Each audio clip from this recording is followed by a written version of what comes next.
What's good, the peoples? How is everybody tonight? Get my microphone situated. Get my augment list on screen. Starting a little later tonight than I'd like to start, but that's okay.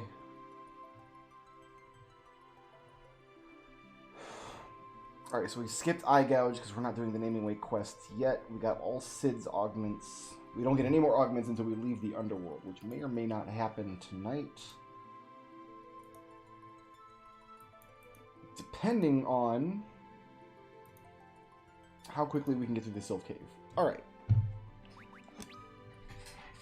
Let's go. There are just more treasures in the Sylph Cave that we have to get. And then we have 2 more underground caves before we head back up topside.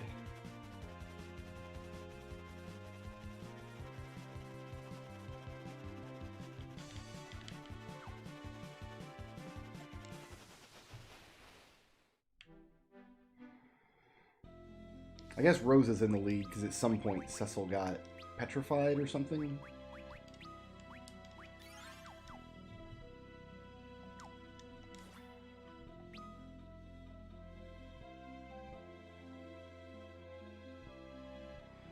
One part of this cave's aesthetic that I miss in this version is you can't like look through empty spots in the floor and see the floor beneath you, which was a very cool addition. Final Fantasy IV on the SNES had a couple of graphical tricks that it like held in its back pocket until very late in the game, which was smart very early in the SNES life cycle, because it's like, oh, maybe the SNES isn't capable of doing, for example, animated battle backgrounds, which Final Fantasy IV on the SNES does not have until the very final boss. And then, of course, once they established that it actually is possible, they started doing it in every Final Fantasy game. 5 and 6 both have animated backgrounds. But it's just a simple parallax scroll, which this game uses a lot. But the fact that they made the parallax scroll, I guess Cecil's fine now because he got bad breath twice. Cool. But the parallax is just a map of the floor underneath, which is what gives it such a cool effect. They use it in another cave underground too, but they don't do it in this version. I guess because you can't just have like a flat parallax graphic that looks comparable to the 3D map. And the only other alternative would be to just completely model the 3D map underneath this one, which probably would stretch the DS's hardware too much, is my guess.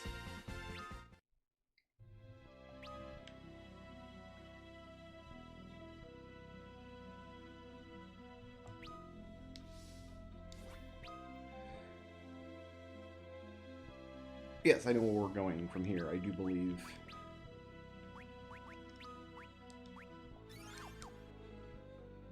Actually, I don't think we need to float on this floor, but I just did. In a lot of ways, graphically, Final Fantasy IV was very comparable to Final Fantasy III, which was on the Famicom. So Final Fantasy IV is just kind of a slightly more colorful 8-bit game in a lot of ways. Right down to the way like it doesn't use like standard layering in maps. Like if your character's gonna walk under a bridge in a later title, Final Fantasy V and 6 both do this. They would just have like a graphical layer above the map and your character could just walk underneath it. Whereas in Final Fantasy IV, they actually have to remove the walking character sprite for a moment. And you can kind of see some glitchiness when you walk underneath a bridge or through a doorway or something. And it was equally as pronounced in Final Fantasy III on the Famicom. So it's like They had a system that worked on the Famicom for doing it, and they just decided to keep doing it that way, even though they're on bigger, badder hardware now.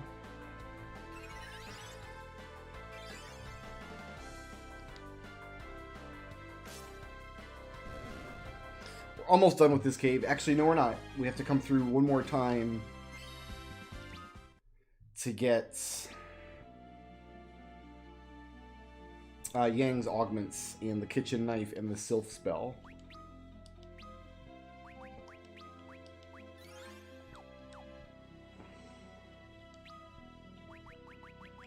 Silence I can abide on Cecil. Blindness not so much.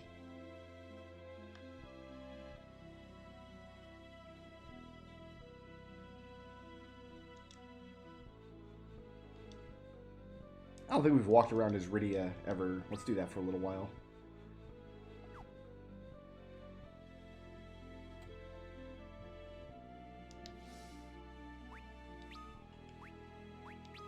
I like how she's wondering whether Yang survived or not on this screen, even though we've actually already visited Yang. And nobody gives Tella the same consideration. Nobody's like, well, Tella must have survived then. Nope. Not even a little bit.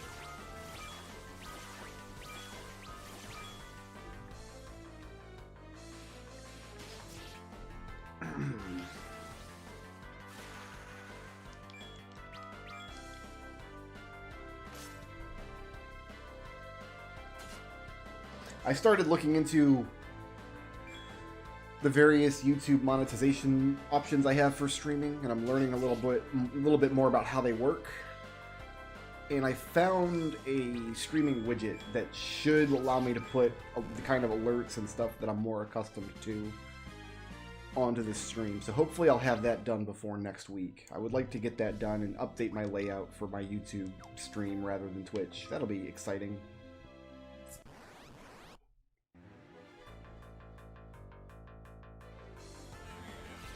I actually don't know much about how, like, Super Nintendo cartridges evolved over the years. How they were able to put more and more expansive stuff onto cartridges or whatever. But a lot of that kind of development is just, over time, developers learn how to better use the tools at their disposal. So when they were developing Final Fantasy VI, they were just way more adept at putting together a Super Nintendo game than they were when they were developing Final Fantasy IV. I love when Rydia gets put to sleep against these evil dreamer guys, because then the fight just takes 3 times longer.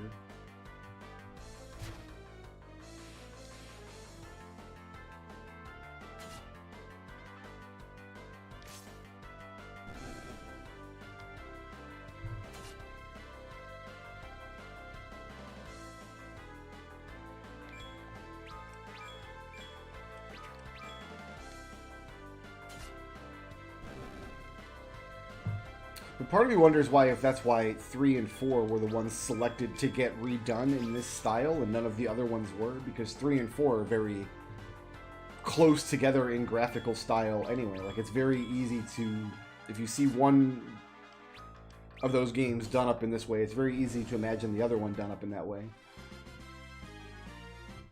Whereas if you go backwards or forwards anymore in the series, it'd be more of a stretch.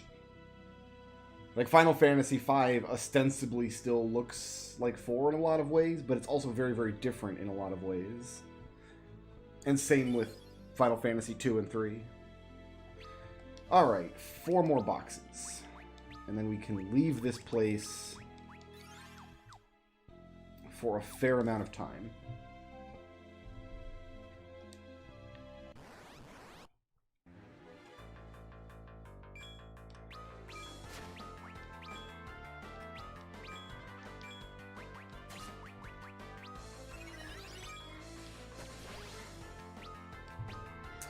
I think the only, like, Mode 7 effects that Final Fantasy IV uses is the overworld map. sits at a tilt when you're in your airship, which is an effect they made look a lot more convincing in Secret of Mana and then later in Final Fantasy V and VI.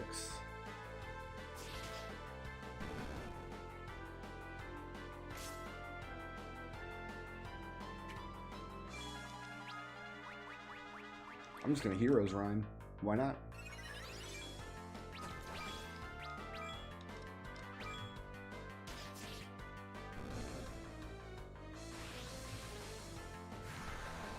That FF5 title sequence is always weirds me out because I didn't play Final Fantasy. I mean, I did play it on emulator, like the fan translation of it, but the first time I seriously played it was the PlayStation translation of it, which has a totally different intro. And then Final Fantasy V Advance is the one that I play most often, and that one again has like its own intro. Did my float not? Did it get dispelled or did I not cast it? So like Final Fantasy V Advance, it plays the Advance intro and then it plays the original intro. So you have like two different intros. And it's always a little weird. Oh, these guys again. I freaking love these guys. Best fight in the game.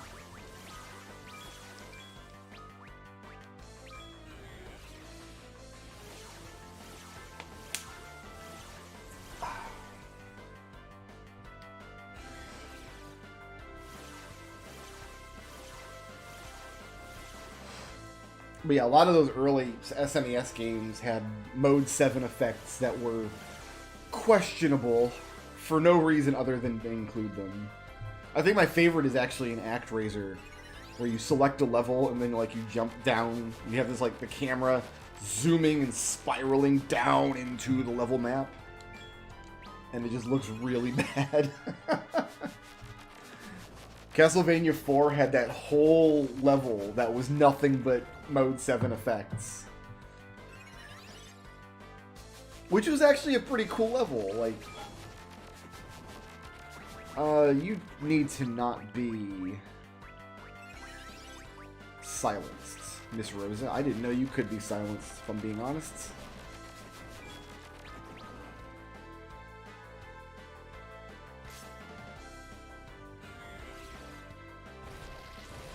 You saw something similar with like the first major generation of Nintendo DS games. Like every Nintendo DS game needed to have a weird touchscreen gimmick, even if it didn't actually add anything to the experience of the game. It was just required.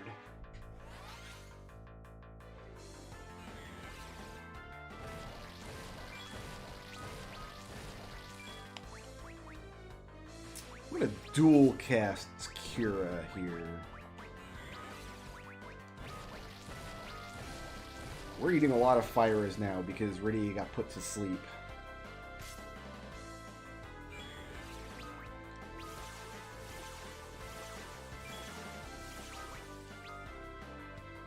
Okay, missed all the important characters. That's good.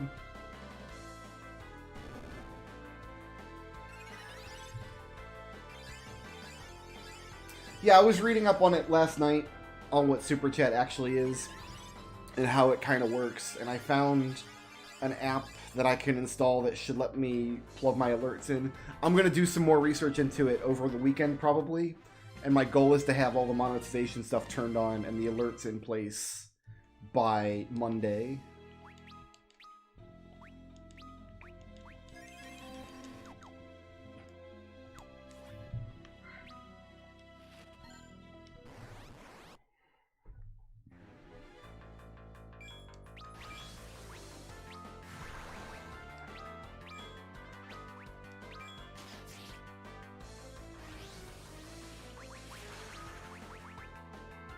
I'm gonna assume because I don't want you being a toad.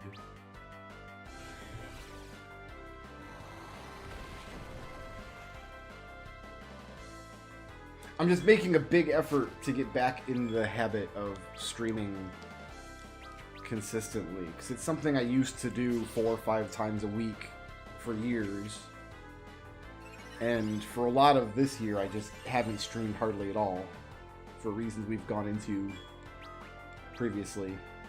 But so part of it's just establishing a habit again of streaming for me.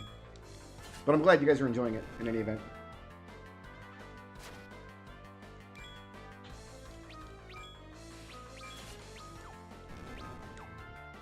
Should I give Cecil the Avenger? Can Kane use the Avenger? He can.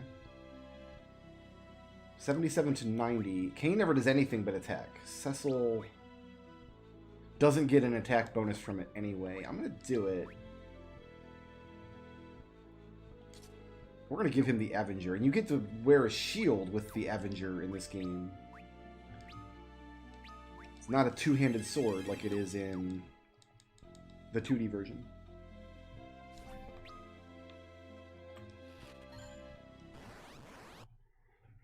Having fun for myself is something that I feel like I have to learn how to do again here at the end of 2020. It's been a rough year for everybody. It's been hard around the clock. But yeah, it's important. Like, self-care is important. But fulfilling obligations is also important.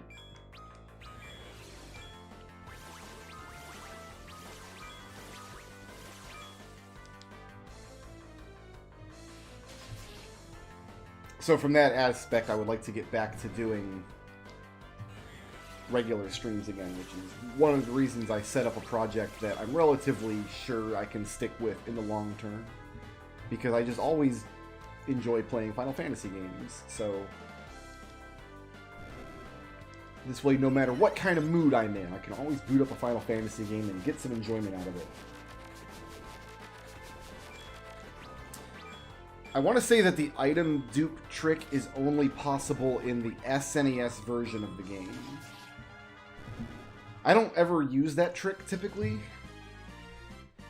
but I know it's possible in the SNES version. I don't think it's possible in subsequent 2D remakes. And somehow going down those stairs brings us back out here. Okay, so the Sylph Cave is done.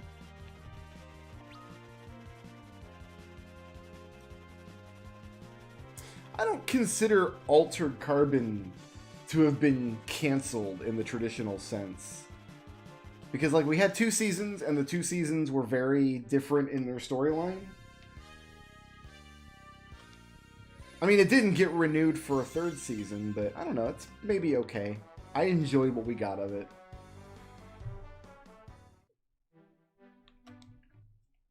That's a show I could go back and, like, rewatch, which isn't very common for me. I rarely rewatch TV shows like that, but Altered Carbon kind of, each season has its like little self-contained storyline that I really got great enjoyment out of.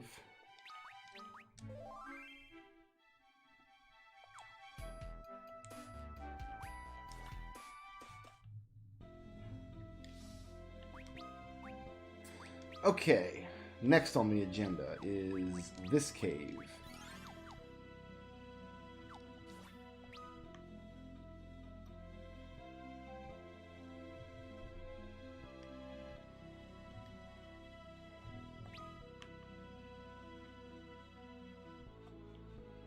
Which, if I recall, is kind of a pain to get the full map for.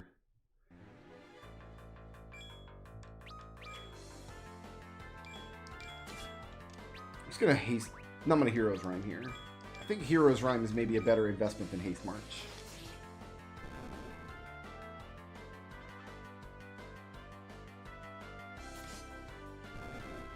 So we might have to take off Kane's Avenger when we fight Ashura here in a little bit, because that's going to be a position where her counters are the fight. Like, we don't want her to counter every single combat round.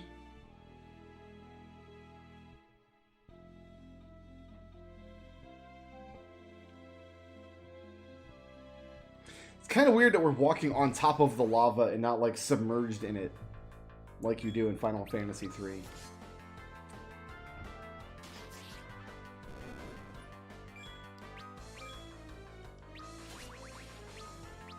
But the monsters in this cave are significantly easier to fight. Oh, that didn't hit. Nice. than the ones in the Sylph Cave. Also, in a couple streams, we'll be coming up on the end of this story playthrough.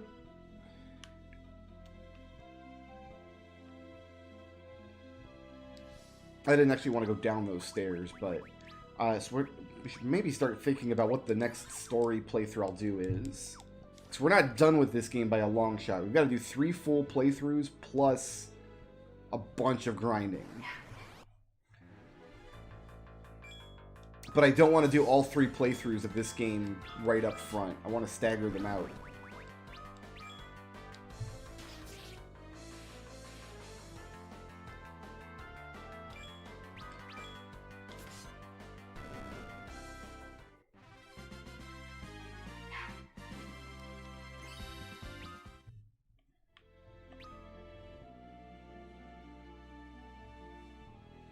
I think if I do Final Fantasy 1, I would do the NES version and just get the grinding of it out of the way.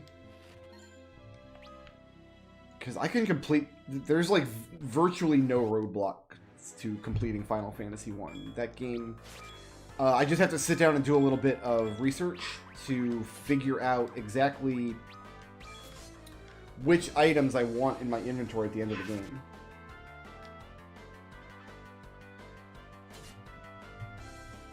Oh no, we'll be playing another Final Fantasy game. It's going to be all Final Fantasy all the time. Pretty much exclusively.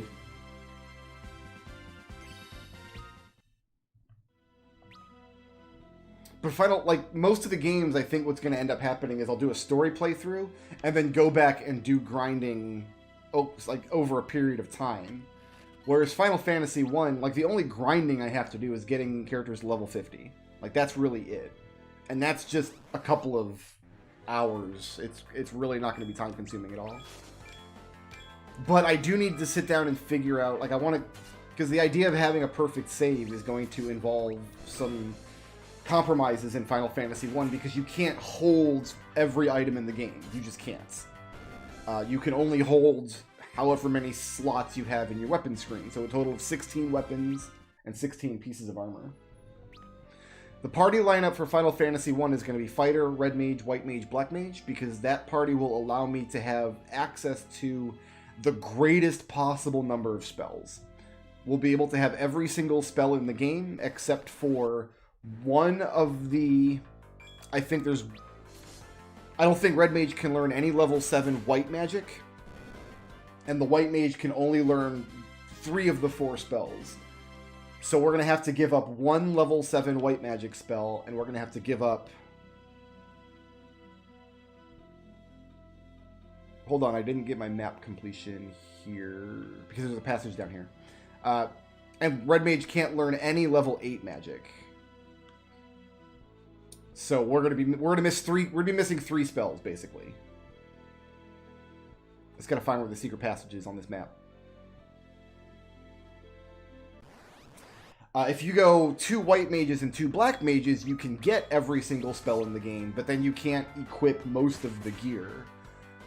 So I'm going to go with that party because that's a good trade-off. Between Fighter and Red Mage, I can equip most of the equipment.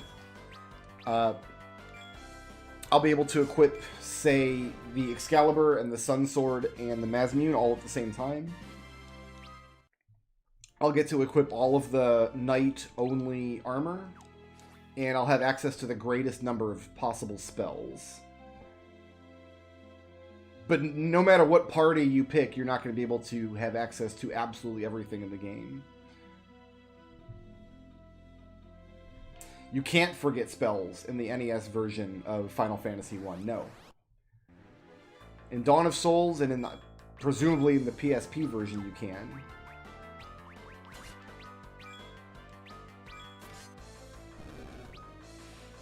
But not in the original. So for Dawn of Souls, I might not use that party, because in theory I could always go back and unlearn a spell to get access to the other one. You can't actually lose access to spells in that game. So for that game, I might go with Fighter, Thief, White Mage, Black Mage, because Thief has some unique equipment that the Fighter, or rather Ninja does, has some unique equipment that the Fighter can't equip, I think. But it's actually less of a consideration in that game because you have infinite inventory space. You really can carry one of everything.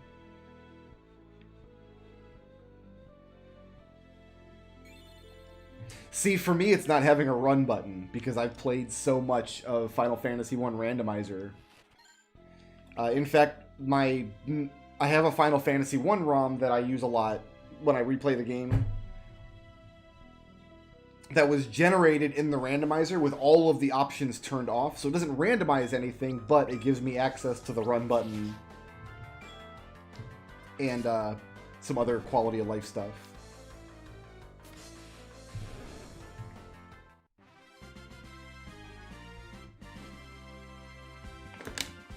Final Fantasy II, I've decided I'm only going to do one version of.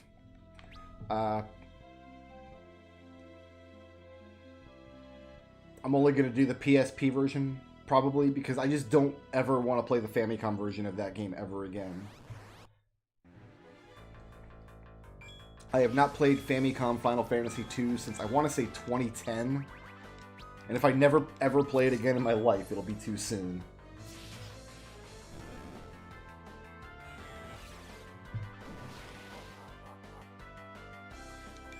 Oh, flat soda makes me gag. I can't drink flat soda. Oh, it was the worst. Okay, so we haven't actually been inside of a grocery store for a year. We do all our grocery shopping online. It gets delivered to the house, which is convenient, albeit a little more expensive, but it's worth doing during a pandemic. It helps us to preserve quarantine. But what we lose is, like, we can't go to the store and pick our items for ourselves. Like, there's certain items that you just don't pick off the shelf. So a few weeks ago, I got a 12-pack of Pepsi, or a 6-pack of Pepsi, or whatever, in the little 16-ounce bottles, which go on sale sometimes. And they were all flat. Like, you could tell they were flat, because when a bottle of soda goes flat, like, it sucks itself in a little bit. It gets squishy. It doesn't, like, it's not solid.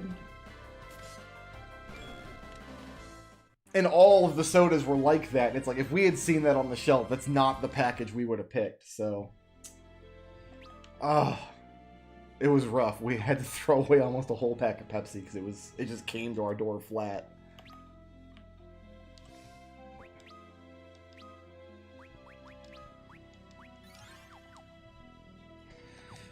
So the game is almost over in terms of story completion, but in actual playtime, the last few dungeons of this game are actually very, very long. So we're not going to complete the game this stream, and probably not next stream either. And even then, we still have to do 2 more full playthroughs of this game, and all of the grinding. So the grocery store that we buy from is usually pretty good about produce. Like, it's not common to get bad produce from there anyway. So we've very rarely gotten bad produce. What we've gotten, though, is, like, the way Instacart works, which is the service we use to get our groceries delivered. Like, if we request an item and the store doesn't have it, they're supposed to, like, text message us and say, hey, do you want us to replace this item? And if so, with what? And some Instacart shoppers don't bother to do that. They just, like, can't be bugged. So they end up replacing some items, and sometimes the items they choose are questionable. Like, we've had Brussels sprouts replaced with okra a couple of times, and neither of us like okra. We tried it. I don't like the Brussels sprouts personally, but she loves them and she orders them, and sometimes, like, oh, okra is basically a Brussels sprout, right? Apparently not. So I actually do have a guide for augments. Let me pull it up. It's actually something that I wrote years and years ago. I'll show you guys the link that I'm using if you'd like to read it.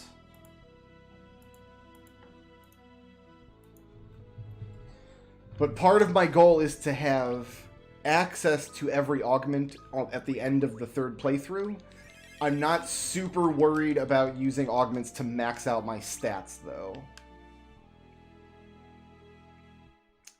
So that's why I'm calling this the almost perfect save and not the actually perfect save, because going to the extra bother of literally maxing out every character's stats is incredibly finicky in a lot of the games, and is just an enormous amount of extra work that would give me no joy. So we didn't get either of Edward's augments on this first playthrough, and we have four more copies of Twincast coming that we'll give to the other 4 characters in this party, so everybody has it. And I've got to give 2 augments to Fusoya in a few scenes.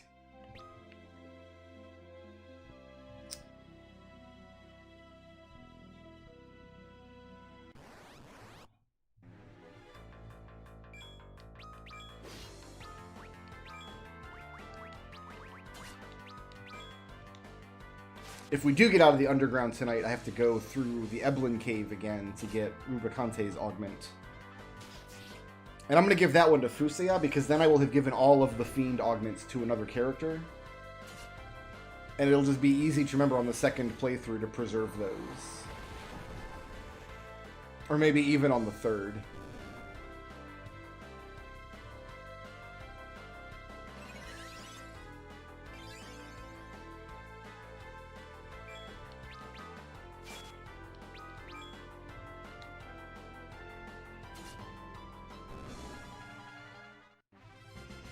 Yeah, see, I think Brussels sprouts taste different from broccoli in ways that I can't really articulate the difference, but I know that I like broccoli and I do not like Brussels sprouts.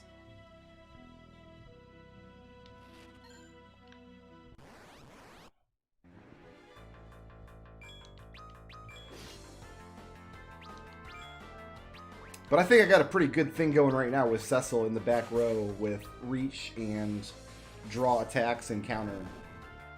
I've been really enjoying this configuration for Cecil.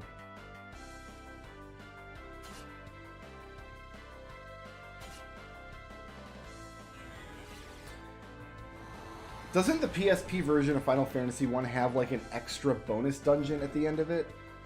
Or does it just have the 4 like elemental bonus dungeons?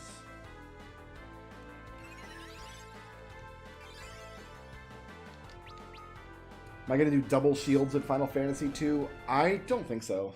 I don't know.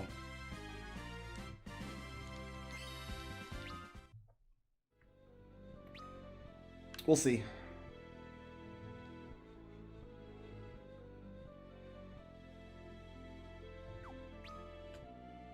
It's actually very hard to see the map in a lot of this dungeon.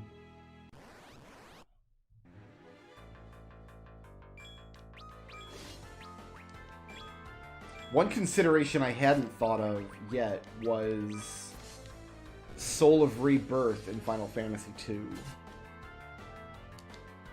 Am I going to have to do something special with the 3 characters that carry over into Soul of Rebirth?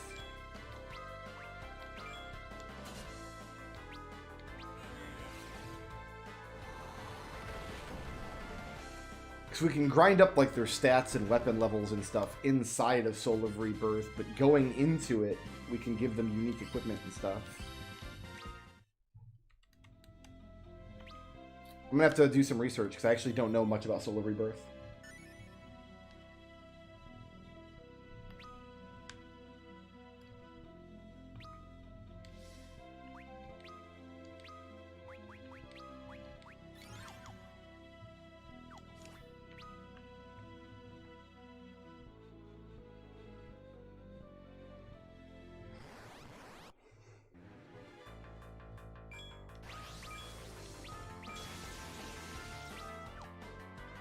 I'm betting these dragons are one of the dragons that have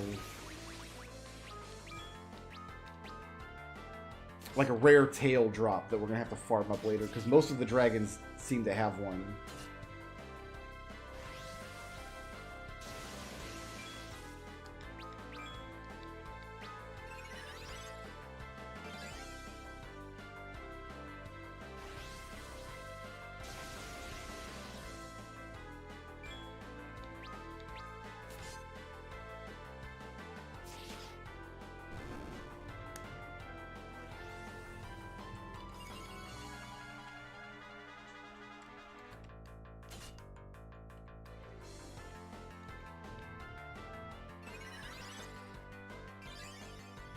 But yeah, playthrough of Final Fantasy 1 might hit the spot after this is done. We'll do the NES version and save the PSP version for later.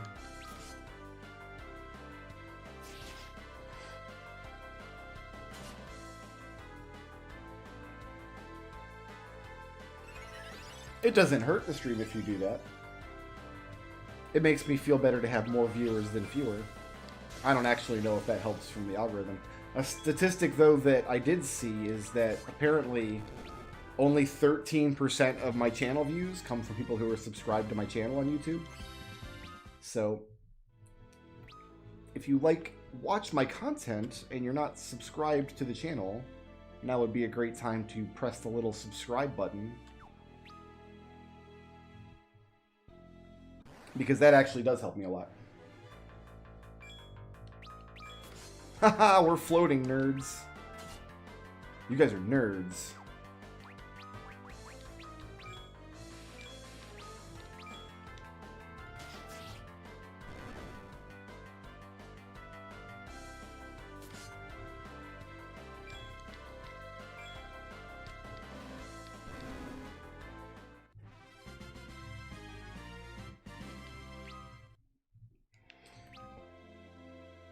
That's the other thing, is like, should I do some version of the After Years or not? Because like, I don't know, man. That's a rough scene. Let's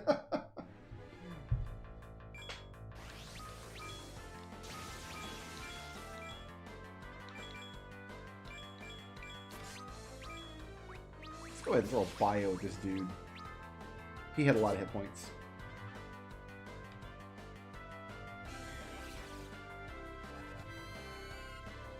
Well, there's going to be things in this project before the end that I don't enjoy doing, but I will do for the sake of completion. Like, play through any version of Final Fantasy II.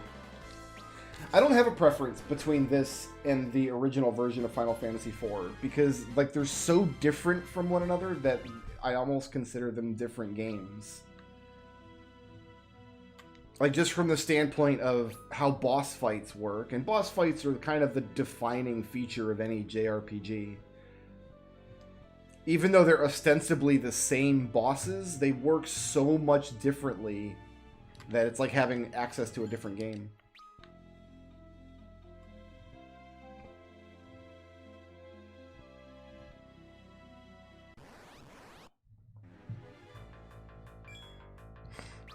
The only mainline Final Fantasy games that I don't really enjoy playing through are 2 and 10. All of the other ones I enjoy immensely, and have enjoyed many times.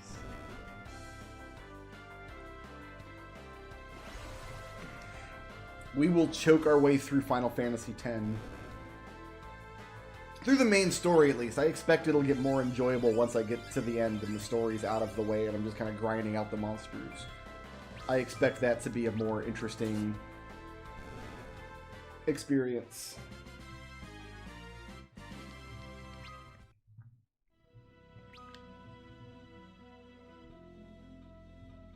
Which, there are other games in the series I expect to have the opposite. Like, I expect the initial story playthrough to be enjoyable, but then the grindiness afterwards, filling out the hundo, to be more of a slog.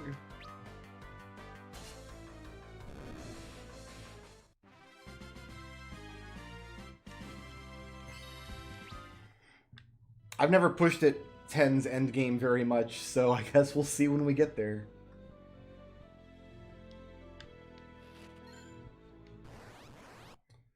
Defedner.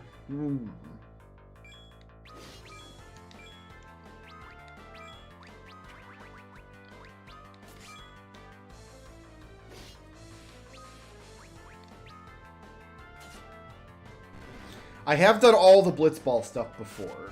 I remember, like, years and years ago on the original PS2 version, I completed all the Blitzball stuff. What I never did complete was I never filled out the sphere grid. I never went through and, like, replaced old spheres with better ones to get better stats. And I never completed monster collecting. But I did do all the Celestial Weapons quests, and I did exhaust everything you can get from Blitzball. Yeah, let's go ahead and give Cecil +3 speed and plus, what was it, like 10 attack? Just seems like a good sword to have.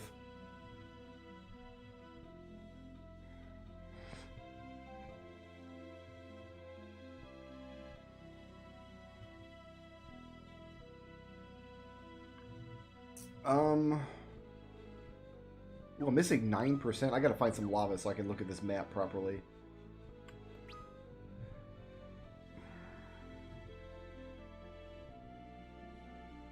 I think there's a room down in the bottom left.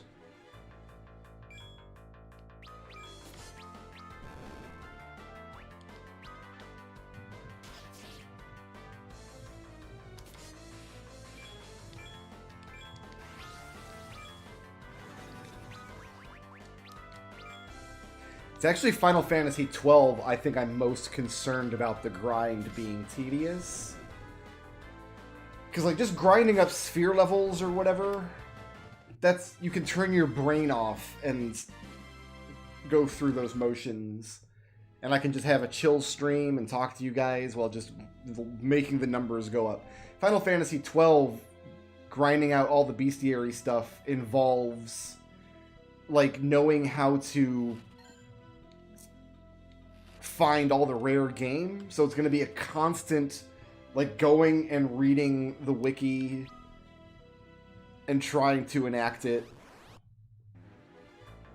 I think that grind is going to be a lot worse, or a lot less fun to play through, I should say.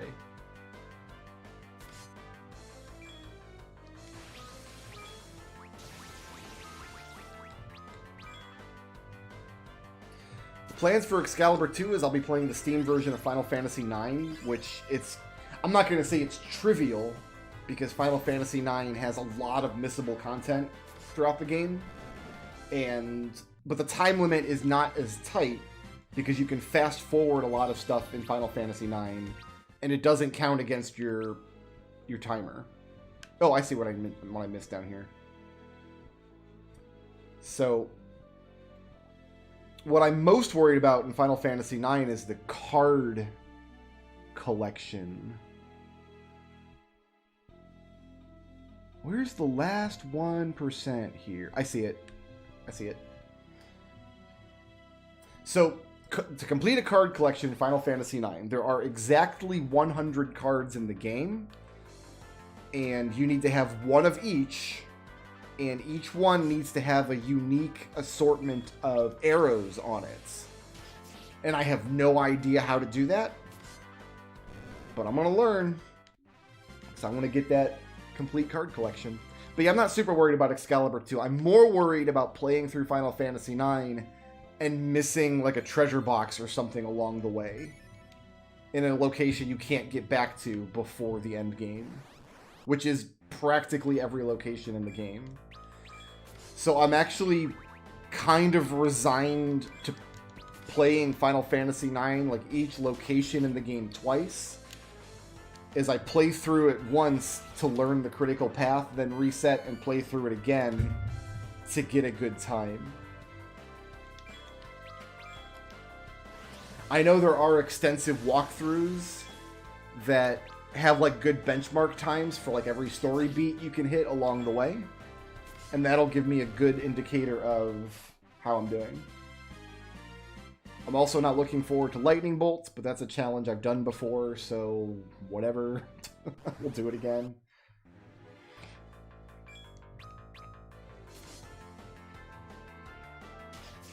Final Fantasy X-2 is another game that you pretty much just going to have to play directly from the walkthrough to get 100% story completion in that game. Is a real pain in the butt. Because it involves like watching every single cutscene, and a lot of them are hidden in weird, out-of-the-way locations. Like one part of the game, you've got to go plant like these little camera spheres down and make sure you plant them all and then check them all at certain points in the story, or you miss 0.01% completion.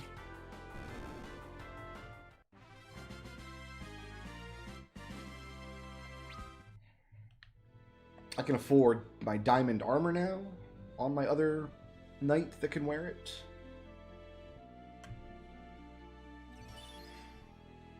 We're going to be doing a lot of tedious stuff before it's all over with. That is absolutely the case.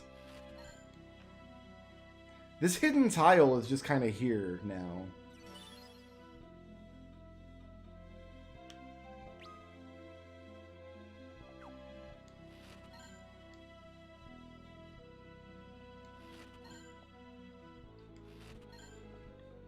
I wonder what all that map is down there with the stairs. That all looks kind of interesting, but I don't really have access to it. I guess they did just model lower dungeon floors then, just not through the Sylph cave, because we can see them down there.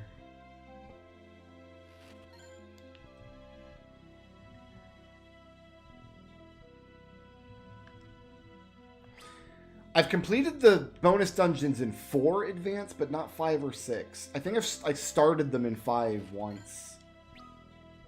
And I think I went a good ways into the 1 in 6.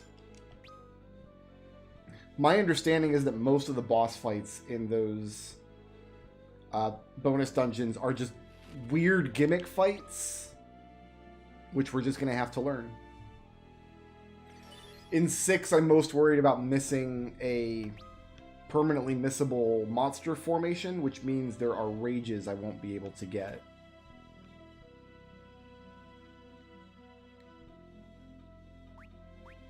Buy light curtains here. Oh, I probably want to buy a few of these, don't I, for Bahamut. Buy ethers too. Yeah, I'm going to buy 5 of these. And we will stay at the end.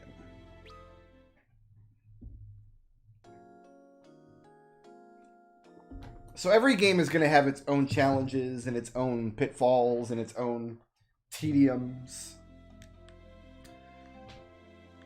I hope Reflect works against Bahamut in this version. Otherwise, we're going to have to relearn the fight from what I'm used to.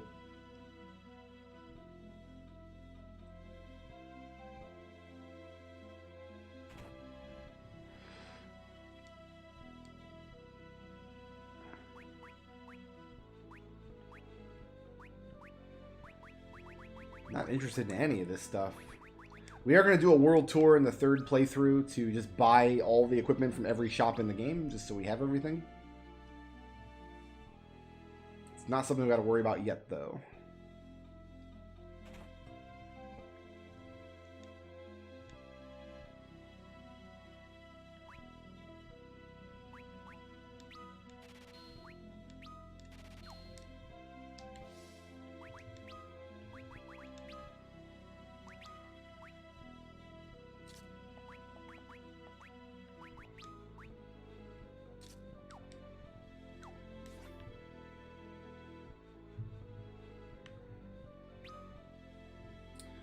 I think I'm going to try the Avenger against Ashura for the first fight, and if it turns out he's attacking too often, and her counterattacks are coming too often, then we can fix it after the fact.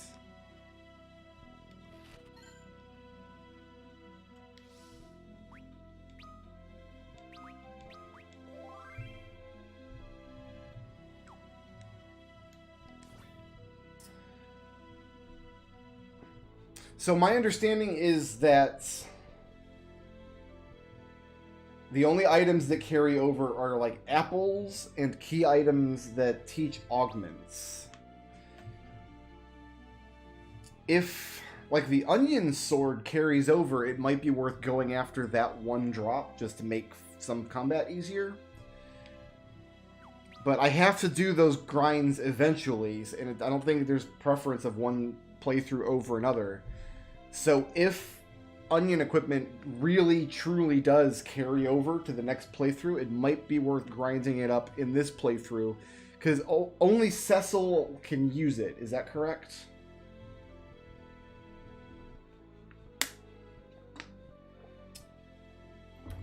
Because even if I don't get all of it, like just getting a set of adamant armor and an onion sword to give to Cecil for the complete playthrough would be pretty good. Because it's not going to be any easier getting item drops in later playthroughs. We can get the item, like the find item augment, at the end of this playthrough and put it to use. We don't have to wait on that.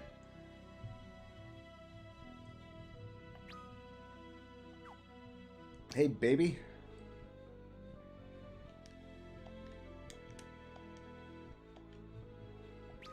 I have the courage. Let's do it.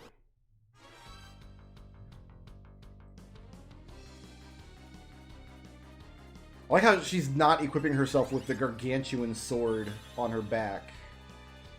Alright, Rosa. Give everybody protect. And then reflect that lady.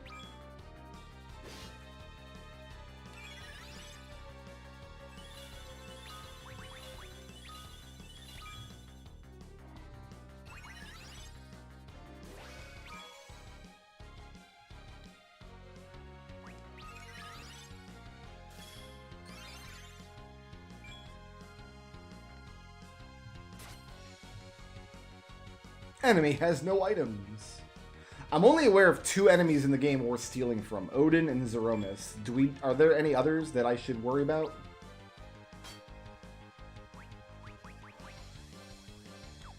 Let's dual cast. Let's Berserk Cecil. And then Kira Cecil.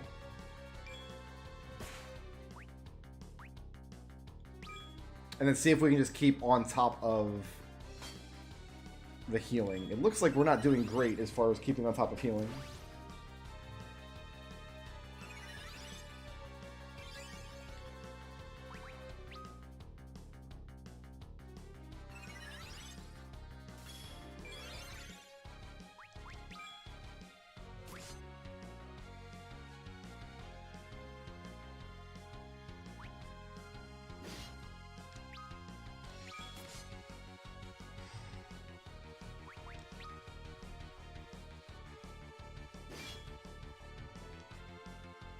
So all of her counterattacks are going to hit Cecil.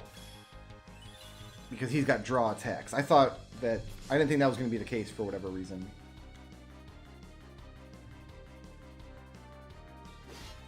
Okay, so we learned a lesson.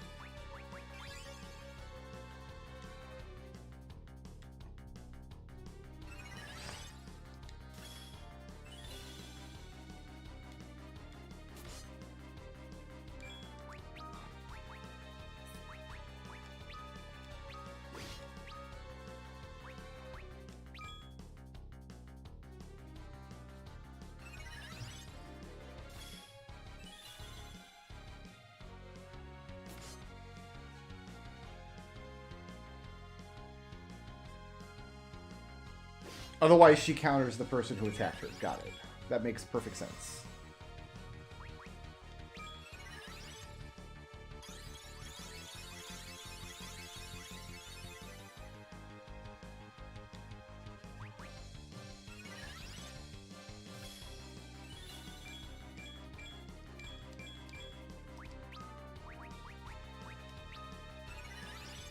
Raise Cain and then protect everyone.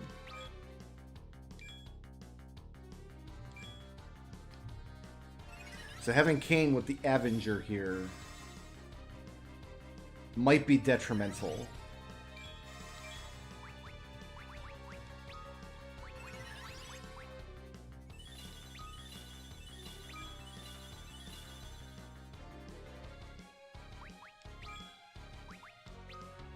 So we really want Cecil just defending if he's going to be eating all the counterattacks.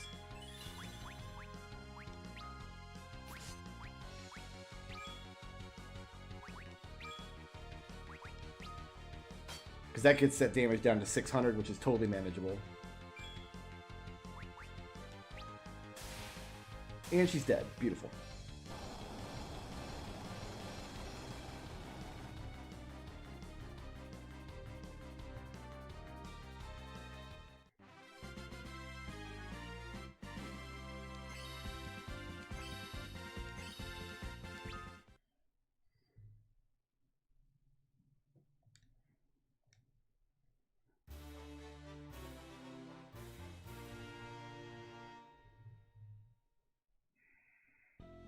Wonderful. Alright, let's go save upstairs.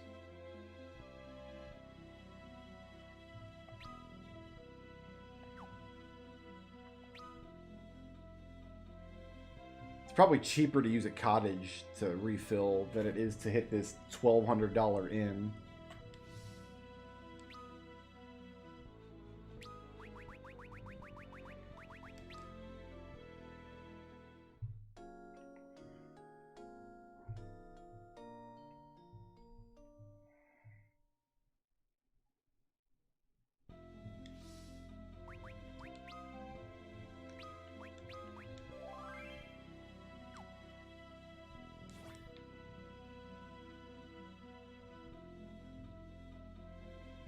Alright, let's go get Leviatram.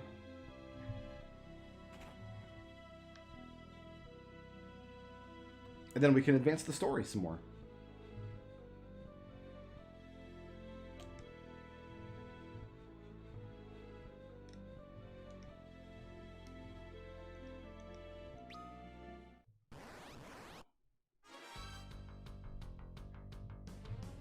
Assuming I'm going to watch Shell here on everybody.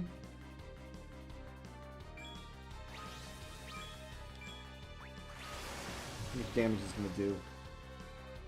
That's plenty of damage. Sure is. Yeah, Shell everybody, then Kuraja everybody.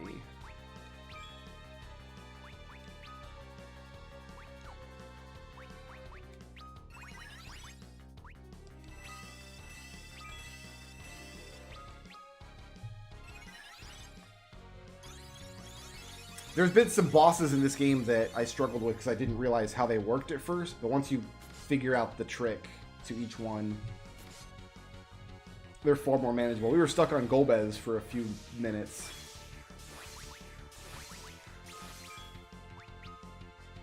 Okay, so raise Edge,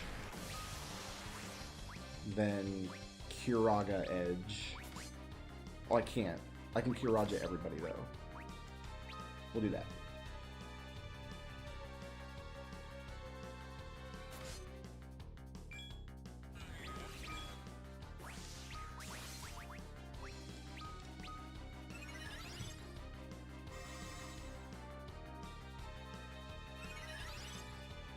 And we're probably about to see another deluge anyway, which means Edge is just going to die, which is hilarious.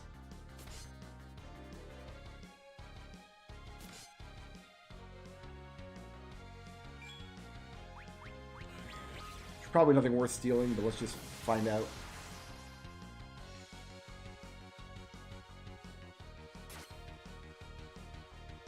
Enemy has no items, of course.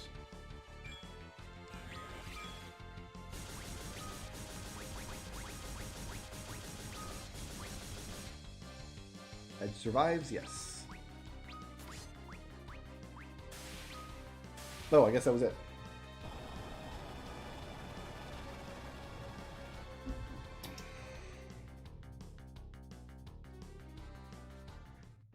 That actually went a lot easier than I was expecting.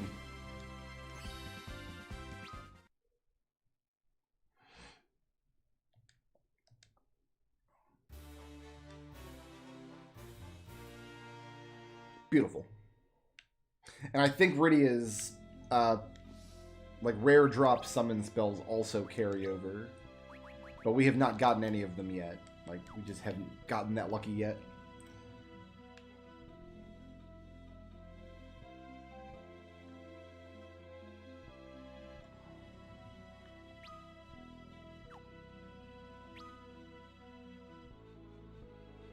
Alright, it's all for here for now.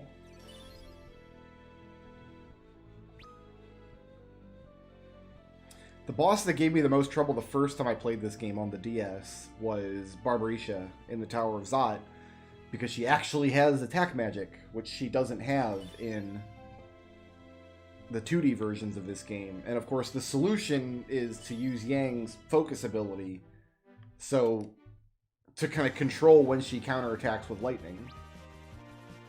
But if you don't do that, then that's a very, very hard boss fight. We need to forward, I think, one more set of armor.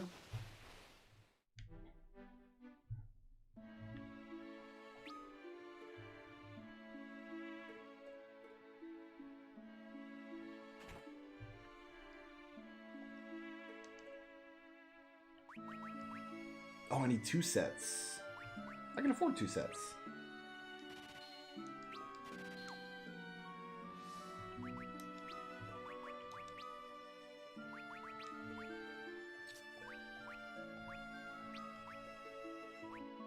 Beautiful. I guess Rydia is a fan of dwarves. Who would have guessed?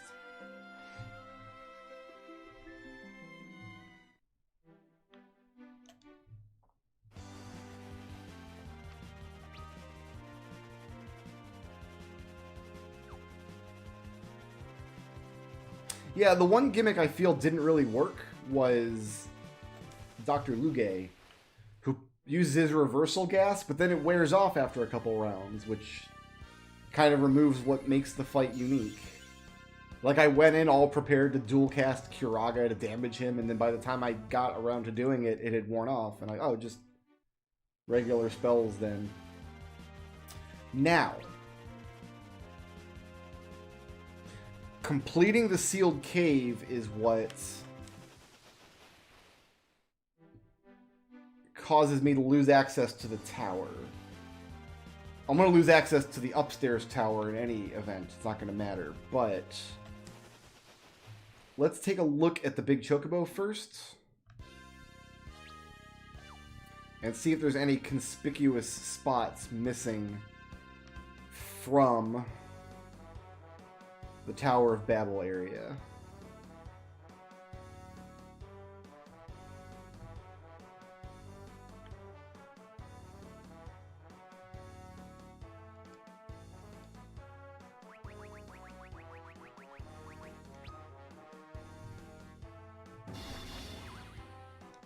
What's up, fatty cakes? Bestiary, please. Because some of this stuff we can fill out later on, but Tower of Zot and Tower of Babel we can never go back to. And Tower of Zot, I'm pretty sure we've completed. That would be this stuff like right here, and there's no blotches.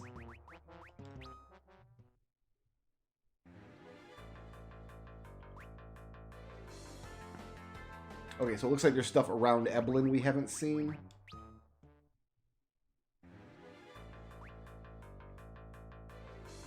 And there's stuff in the underworld we haven't seen. This should all be Tower of Babel. Oh, look at this. Naga. Flamehound. So we do have a spot in the Tower of Babel. In fact, we have 2, it looks like.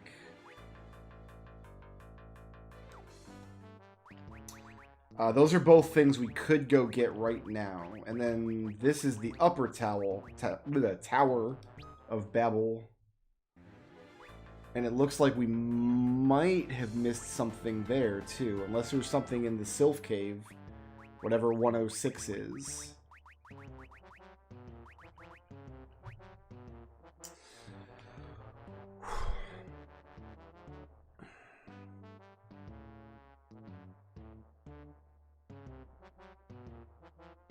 Wonder if I should look this up now, or if this is something I can put off till our second playthrough.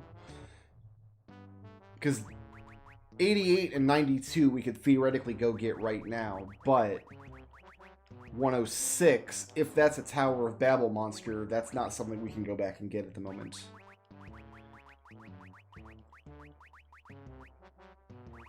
And this should all be moon stuff down here. And then this is the last target from Dr. Luge fight. We need...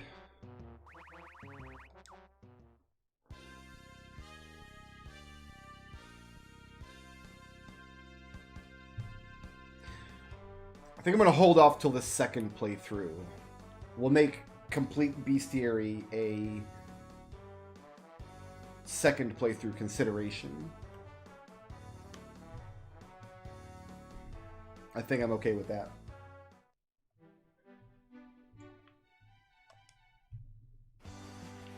One thing I'd like to do right now, though, is there are some rare underworld... They're not rare, but some out-of-the-way underworld monsters that we can add. There's a spot over here somewhere. Maybe it's... I guess it's this here. That has underworld monsters that you don't encounter anywhere else. So we'll just grab a couple of these right now.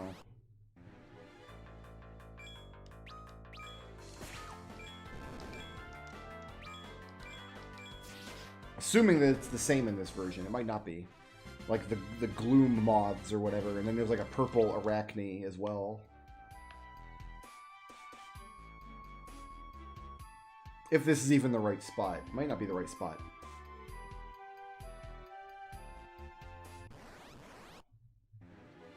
Yeah, this kind of stuff.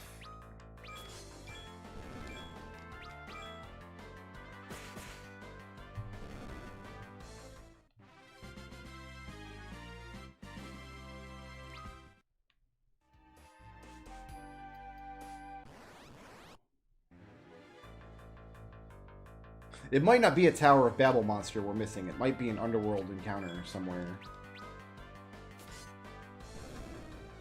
It can't be a Sylph Cave encounter, though. We got everything out of the Sylph Cave.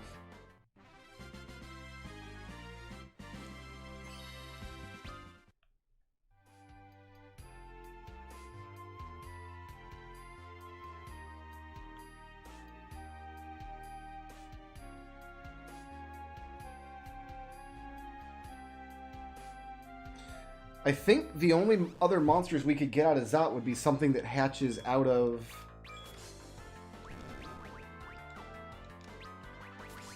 an egg or something that gets summoned by a security eye, though. Like, I can't think of what other encounters in there we'd have to find.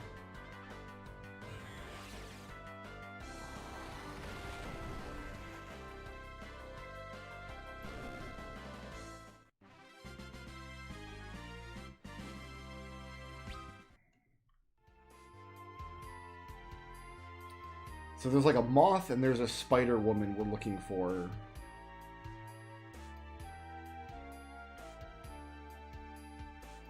And eventually, in this version of the game, you can buy sirens, which is an item that you use that automatically summons whatever the rarest encounter is in an area.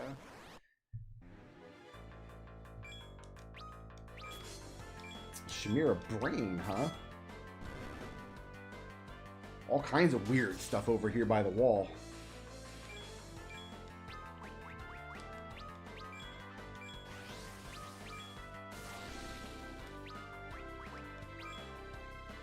That was big damage for a random encounter monster. I'm impressed.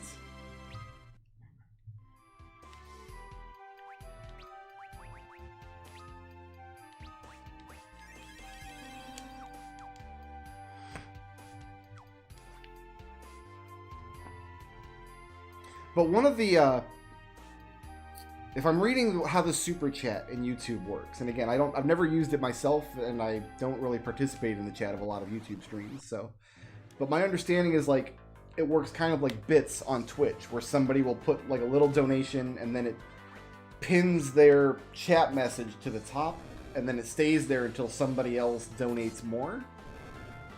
Because that might be good for down the road. I can put like a little donation incentive, like whoever has the biggest super chat by the end of the stream gets to pick whatever tomorrow's grind is.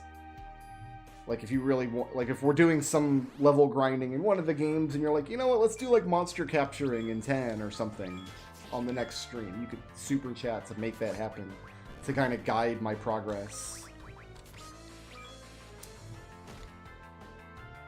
Twitch has little like Twitch points you can earn, and then people can cash them in order to do things. And my Twitch chat really liked those. I had one where some amount of Twitch points you could spend to make me solve a Rubik's Cube on stream, and people really got a kick out of that one. That is one stream I might want to do on YouTube at some point, is I did a stream on Twitch last year where I just sat down for 8 hours and solved every single Rubik's Cube I own. It took 8 hours, But a large amount of people showed up to hang out for that stream, and it was really a good time. I moved away from Twitch because it's just impossible to get new viewers on Twitch for small streams. Most of the people who watch my content watch my YouTube videos. There's more people that watch me on YouTube than Twitch. So I'm just thinking maybe if I start streaming on YouTube, I'll get more viewers. We don't have a large number of people watching tonight just because it's so late in the evening now. I wasn't able to start streaming until like 8 o'clock my time, which is a little too late to get a primetime stream going, but I have an active chat tonight. I got people in my chat that I can talk to, that I'm enjoying. I'm not leaving Twitch entirely. Like, there's still some streams that I do on Twitch. I do... Every Sunday, I stream a D&D game that I'm running on Twitch. If you like Dungeons & Dragons, you can tune in on Twitch and watch that. And once a month, we do a book club where we get... Ooh, here we go. Where we get a person... We read a book and we do a live chat where we discuss what we've read. And I'm going to keep doing those on Twitch as well. And then there might be odds and ends, but... What do I want to use against you? Let's go with Blizzaga. You're yellow. I'm going to kind of wonder if that'll work.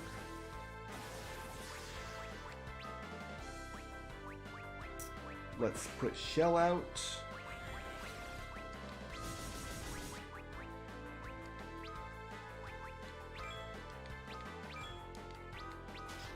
Like, this monster, I think, has a rare drop that I can turn into a piece of onion equipment.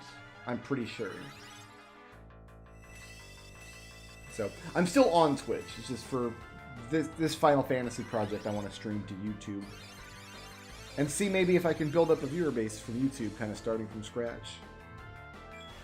It's easier to find good streams that I want to watch on YouTube than it is on Twitch these days.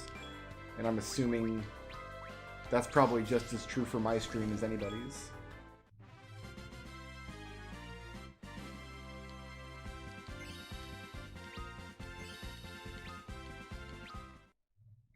Alright, I think I'm done grinding up this little location for now.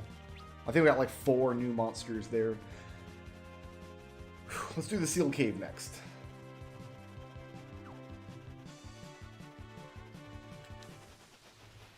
But the primary reason I'm still going to do that kind of stuff on Twitch is because I play with people that use bad words a lot. And I try not to use bad words on my YouTube channel. So...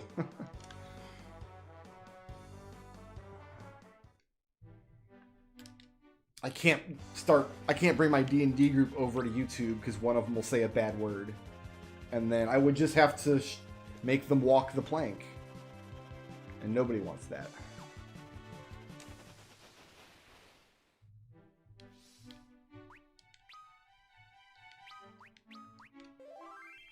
Alright, I'm actually going to step away for 2 minutes, guys. I'm going to go and hit the head real quick. And my water's almost empty, so I'm going to grab another drink out of the fridge. I want to thank you guys for hanging out. Come right back in 2 minutes and do the Sealed Cave.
Yeah, I noticed that Meridia doesn't pontificate about whether Tellus survived, just Sid.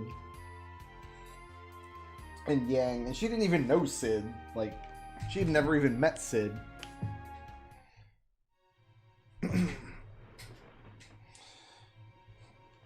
No, we found Sid.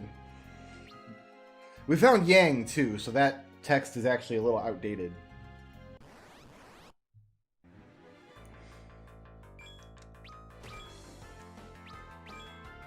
What are we? Poison? Poison, yeah.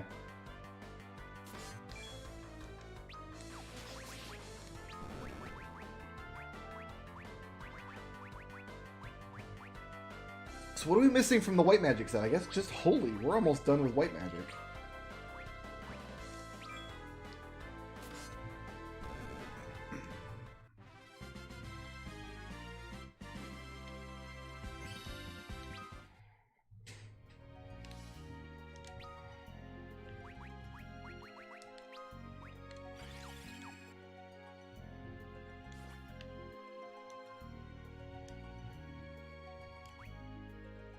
Let's try the rat tail. No, that's not going to work.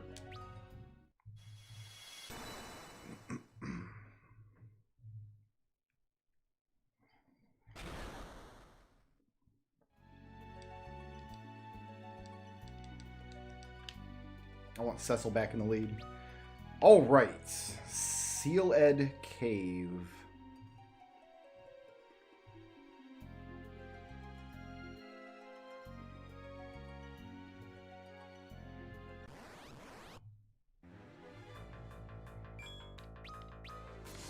I don't think so, Treble, because if you wait till after the sealed cave, you don't have Kane anymore. And if you wait until you come back from the moon, you can't complete the side quest with Yang's wife.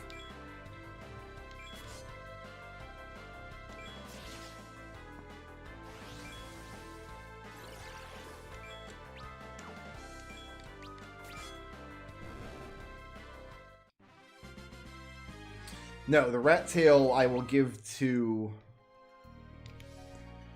the guy in the grotto to get adamant in order to forge Excalibur.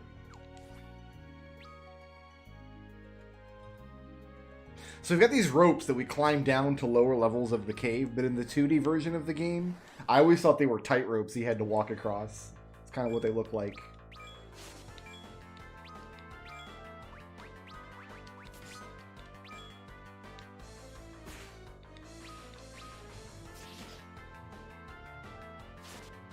In fact, I don't think any of the tails are connected to Bahamut in this game, except one of them might have to be farmed up in Bahamut's cave.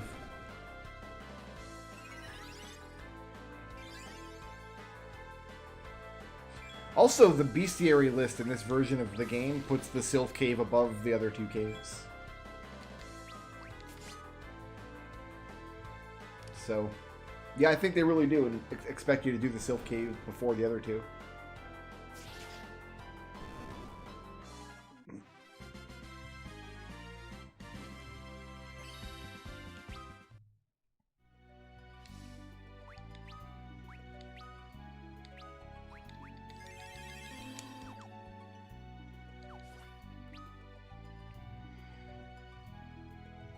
I think we gotta go this way first and get map completion. Oh, maybe not. Maybe that's the way to go. It's hard to know.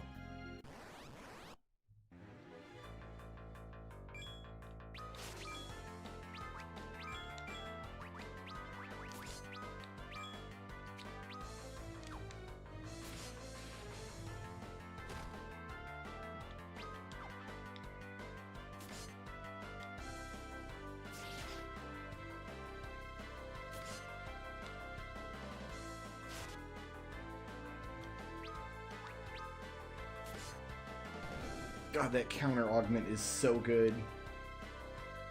We'll be able to give that to Kane in the second run.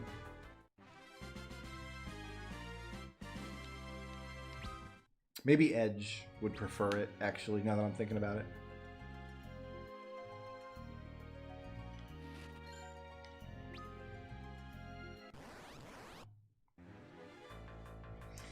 Back attack.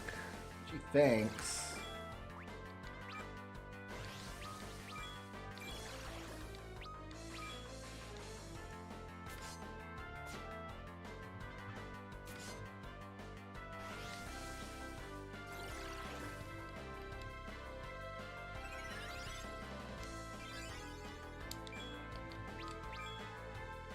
Yeah, unfortunately, I can't rationalize a good reason to have my favorite class in either of my Final Fantasy 1 playthroughs, which is a black belt.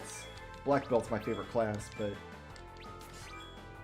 aiming for a completionist save, the black belt just doesn't have anything worthwhile. Like, they can't equip anything unique.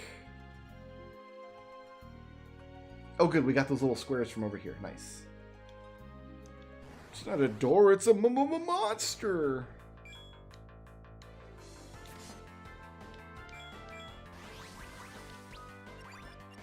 Targeting Cecil, so we're going to reflect Cecil.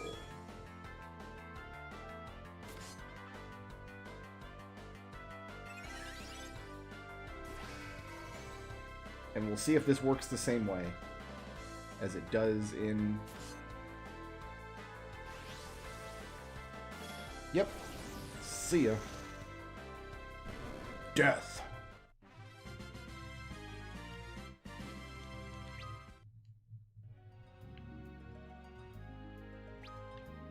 I just like the ninjas in the Final Fantasy 1 remakes are green. I don't think you want any of these swords, correct? Like, you've got better stuff across the board. Yeah, you sure do, buddy. You don't want any of this stuff. So, like, the weapon progression might be an argument for doing the sealed cave first. Maybe. Because you do get better weapons in the Sylph cave and the Feymarch cave than you would coming here first.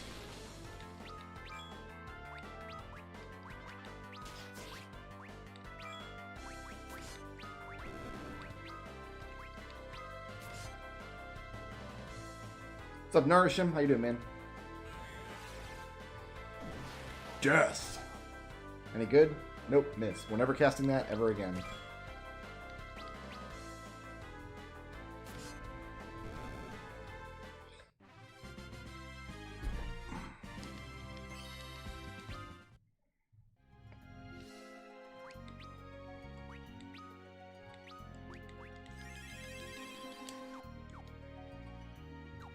We might have to let the door transform, too, though, into unique monsters. We'll know if we've got a hole in our sealed cave bestiary when we're done here.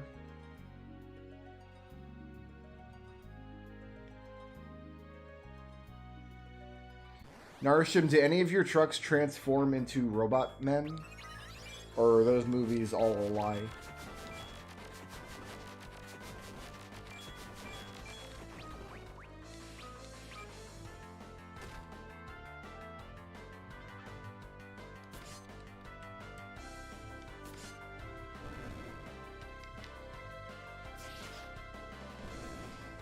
I didn't know you had been sick. I hope you're feeling better. I hope it was nothing serious.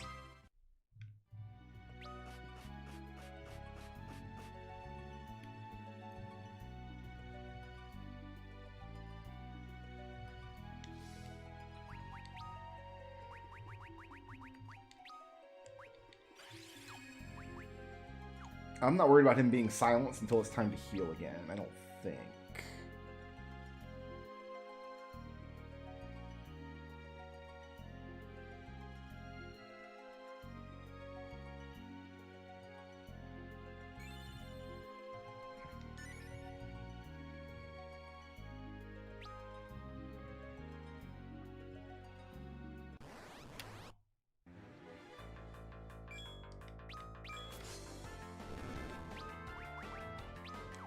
And yeah, definitely in terms of combat difficulty, the sealed cave is way easier than the Sylph cave. Like, as long as you know reflect. As long as you know the trick to getting past these doors.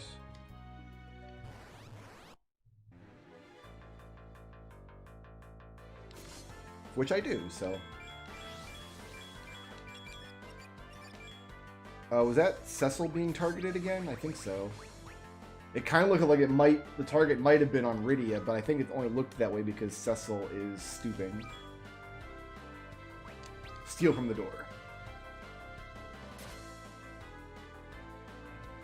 How you doing, Jesse?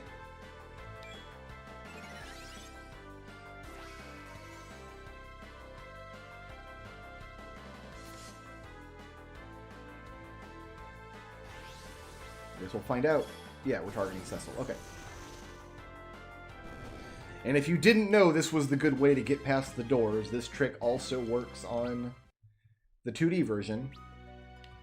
It's fairly taxing on Rose's magic points is all.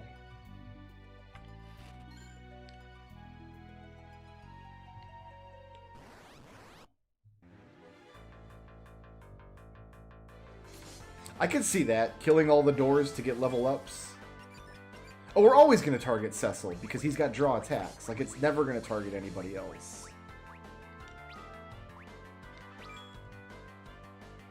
But Reflect is actually cheaper in this version, and I think she gets more mana overall, so...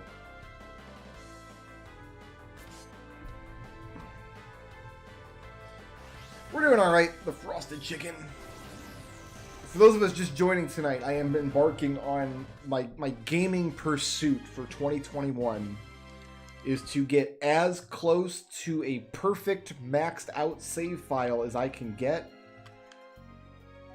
in a bunch of different Final Fantasy games. I'm starting with this one because this Final Fantasy game is unique in that you have to complete it 3 times to get a maxed save file.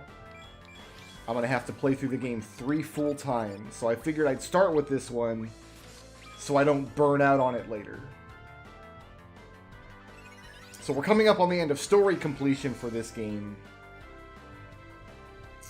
And in fact, if you'll permit me, I will post a link to all the games I plan on playing.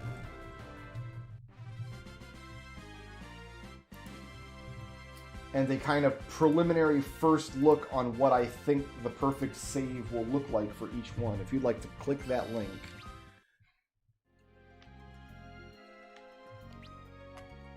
And I expect this project to take up quite a bit of time.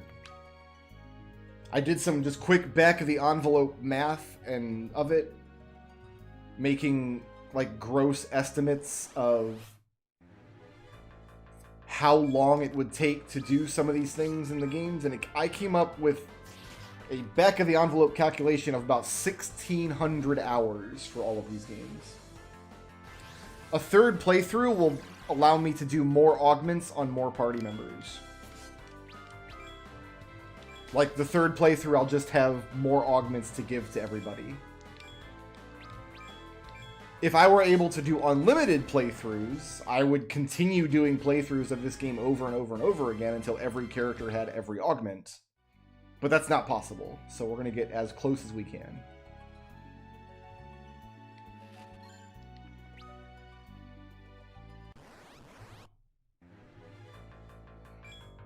You're very welcome for the content. I'm glad you enjoy it.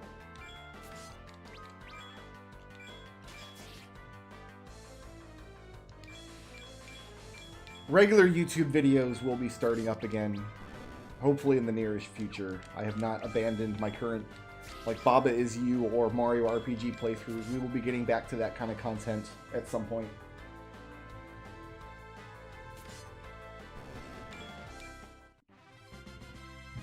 How's McClane? Last I heard, he was trying to play the new Spider-Man game on Twitch, or on his Nintendo Switch, with his son, but apparently the Nintendo Switch port of that game is terrible, and he was complaining about it.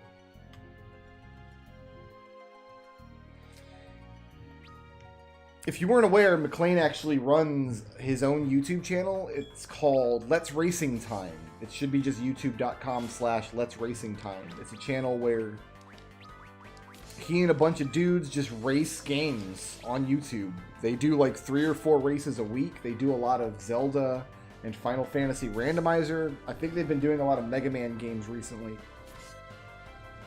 So if you haven't checked out Let's Racing Time, they do a lot of content on that channel.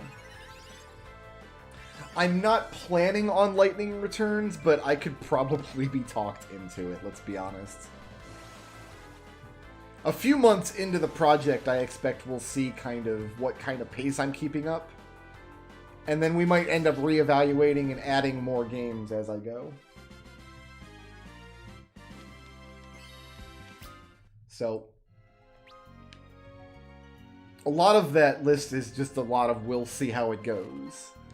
But I expect that some of the games, some of those things will have, like, things will have to be added, and some of them might turn out to be impractical. We'll see. I think they were doing Mega Man 3 on Let's Racing Time the other night. I should actually know this, but I don't. I should know more what their schedule is like, but...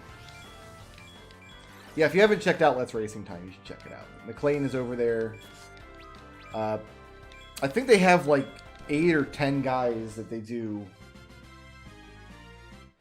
pretty regularly in the rotation.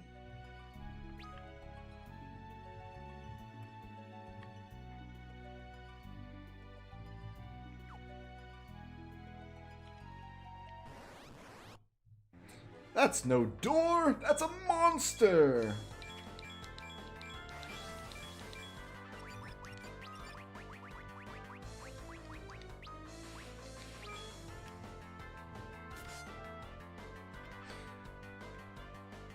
I've decided to see if I can build more viewership on YouTube than I have on Twitch.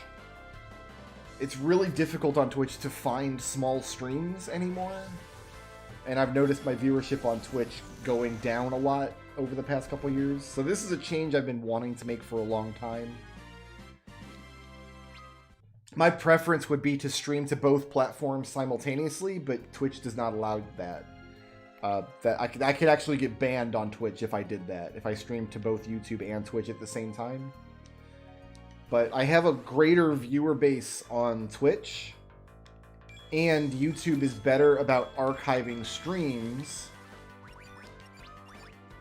than Twitch is. And there's more of a market on YouTube to watch old streams. Like, it's not necessary to watch something live on YouTube. I can stream it, and then there's a lot more of a culture on YouTube where people just watch streams after the fact. So I'm betting that this stream content gets viewed by a lot more people on YouTube than it would if I stayed on Twitch.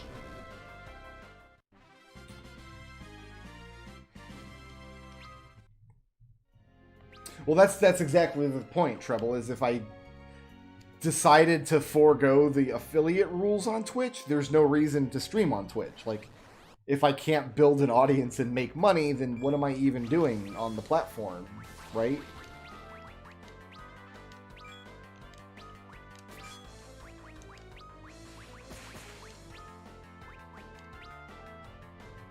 So there's really no point to streaming on Twitch if I'm going to throw away the affiliate stuff. But I mean, look at, like, 9:30 p.m. on it's Thursday night, and I've got 13 viewers. I would not have 13 viewers on Twitch on a comparable night.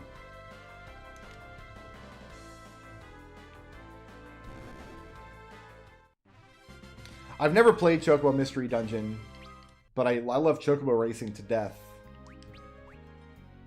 See, now's when I need to worry about Cecil being able to cast spells.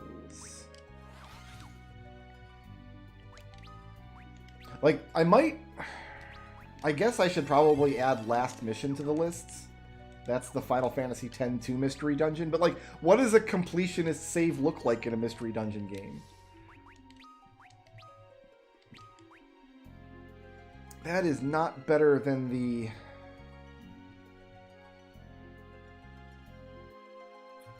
Defender. So we're not going to give him that.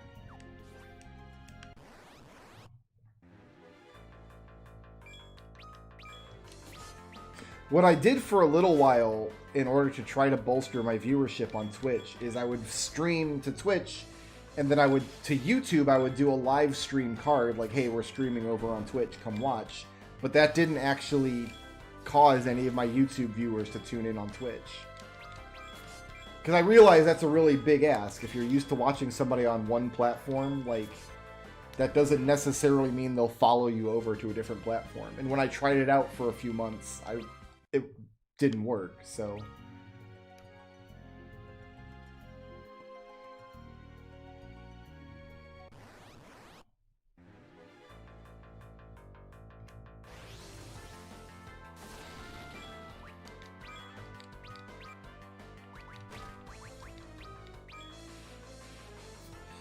We already need Kiraga again.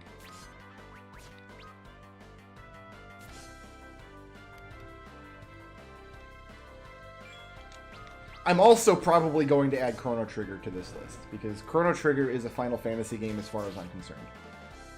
If you disagree that Chrono Trigger is a Final Fantasy game, then we're going to have to fight about it, and I'm going to win because I'm the guy on camera. So, you can't argue with the guy on camera. It's just, it doesn't work. Chrono Trigger is a Final Fantasy game, the end. So I'll probably end up playing Chrono Trigger at some point during this project. I'm sure this will be very upsetting to a lot of you. How dare he play Chrono Trigger as part of a Final Fantasy project? Who is this man? We must shun him. Chrono Trigger is a Dragon Quest? No. No, no, no, no, no. Chrono Trigger is not... Like, Chrono Trigger has less randomness in it overall than a typical Final Fantasy game, let alone a Dragon Quest game. As far as the character design, like, the character designs obviously resemble Dragon Quest quite a bit, because it's the same artist doing the character design artwork. But like, the game that feels most like Chrono Trigger in terms of its combat engine, to me, is Final Fantasy VII. Feels most like Chrono Trigger in a lot of ways.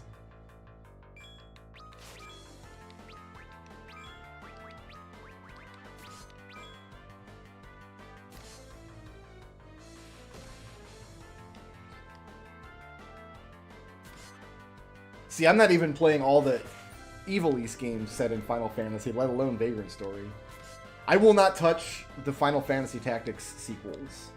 I tried playing Final Fantasy Tactics Advance back in the day, and I hated every minute of it.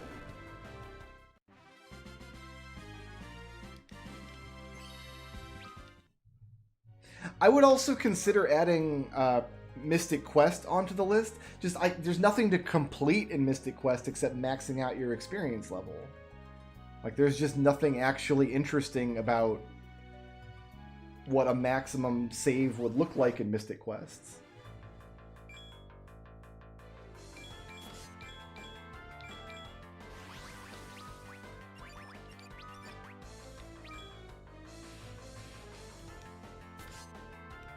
Mario RPG is also a Final Fantasy. I don't think I could do a perfect save in Mario RPG if I had thousands of hours to dedicate to it, because it would come down to getting 100 super jumps, and man, I don't know. I think I have spent a considerably large amount of time trying for the 100 super jumps over the years. And I mean, spoilers for the Let's Play series I will eventually get back to uploading, but I don't get 100 super jumps in my playthrough of Mario RPG that I'm putting on YouTube either.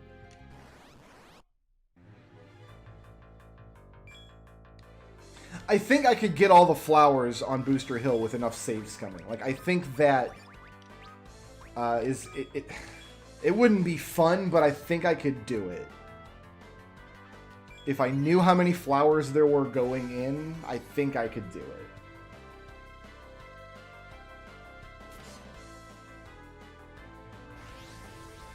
I do like Mystic Quest. I do love it.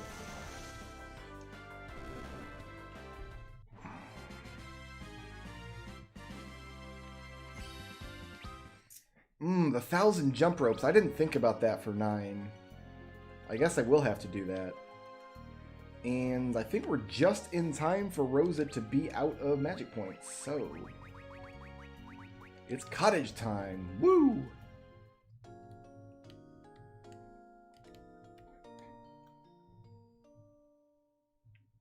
I don't remember jump ropes being that terrible, though. Like, you get to a point where the rhythm just stays the same for the last however many ropes it is.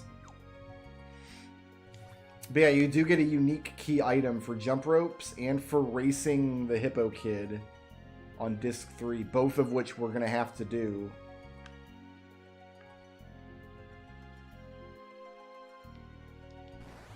While inside of the time crunch for Excalibur 2.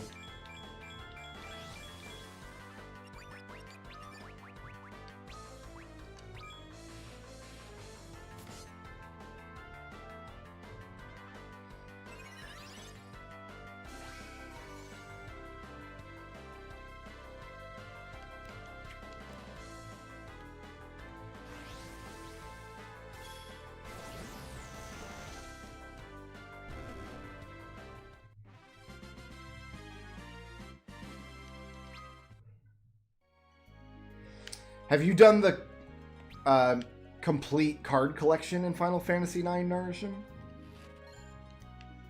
Because that's the thing I think I'm most worried about in that game. Do we like a black cowl? What do you have on your head? Some dumb stuff. We do like a black cowl. Enjoy.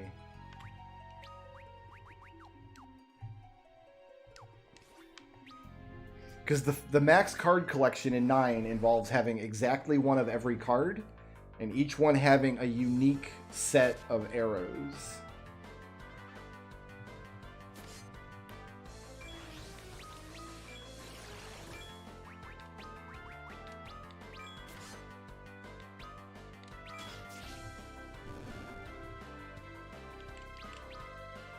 Oh, so it must not be that stupidly hard if you've done it a couple times. Not Triple Triad, unfortunately. Tetramaster is the card game in 9. Triple Triad is fun. I like Triple Triad quite a lot. Tetramaster I don't like as much because it relies on random dice rolls. You can play the perfect card in the perfect spot and still lose because the game is just like, nah, nah, nah, nah, nah.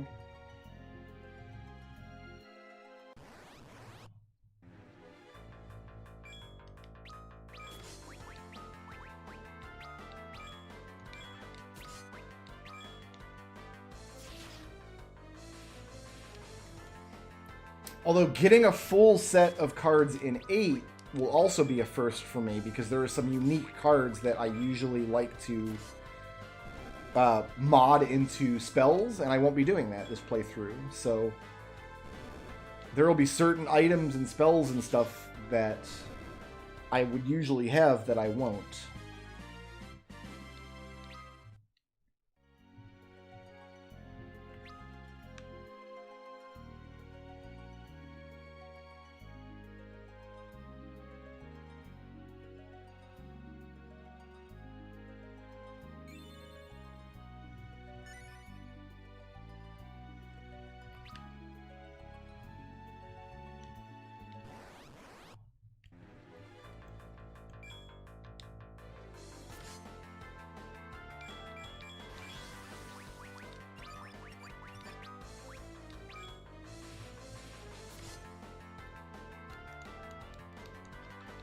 You can win them all back? I didn't know that. Okay, well, never mind then. I guess it's not going to be a big deal. Oops, sorry. I keep hitting the button to pass turns, and it's the button for auto battle.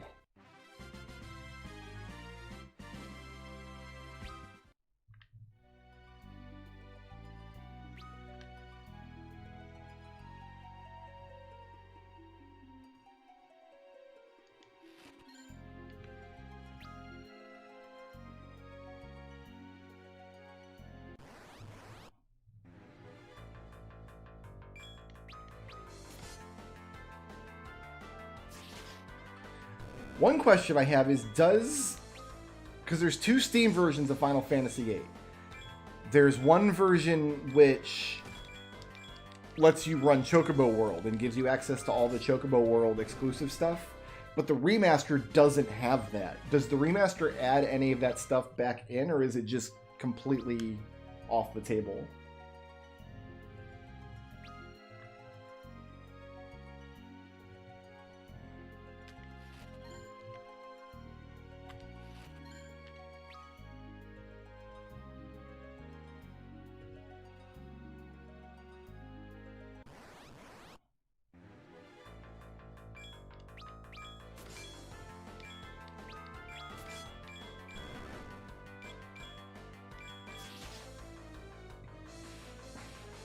Look how Edge is equipped with a boomerang, but he doesn't actually throw the boomerang. He just kind of slashes with it.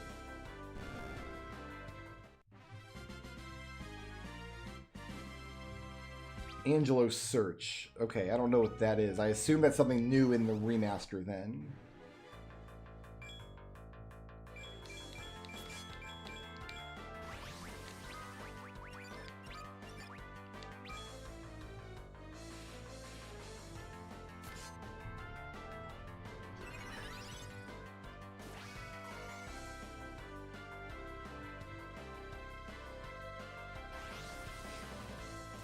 Well, clearly it's one of Renoa's limits, but it's not something that I recognize from the game.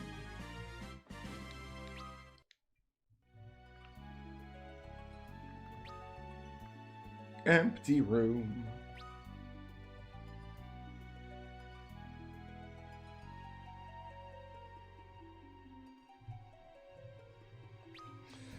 The Chocobo world on the Steam version is hilarious because it has exploits like that you on the original PlayStation 1 hardware. You wouldn't be able to play Final Fantasy VIII while running the Chocobo world at the same time because you have to plug it into your memory card slot to download the data from it, which necessitates you turning off Chocobo World. But in the Steam version, you don't have to do that, so you can end up importing your Chocobo World data multiple times and getting the same Chocobo World items over and over and over, which we didn't know about until I played the game on stream once, and we got every single item in the game multiple times over partway through Disc 2. It was super funny.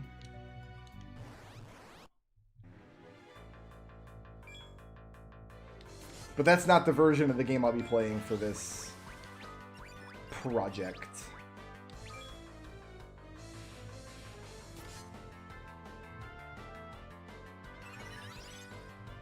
But it sounds like I'll be doing a lot of Angelo searching.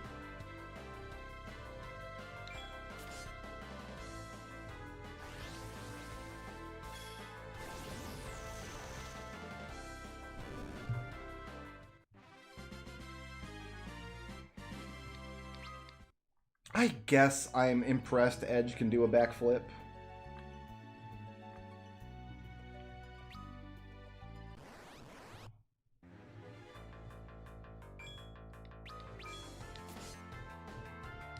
I mean, I'm glad they did implement it because it's super funny. Like, it was fun. I like had the stream going, and then I had Chocobo World like in the corner, just the Chocobo guy walking. Like, it's just this dumb little thing you can do.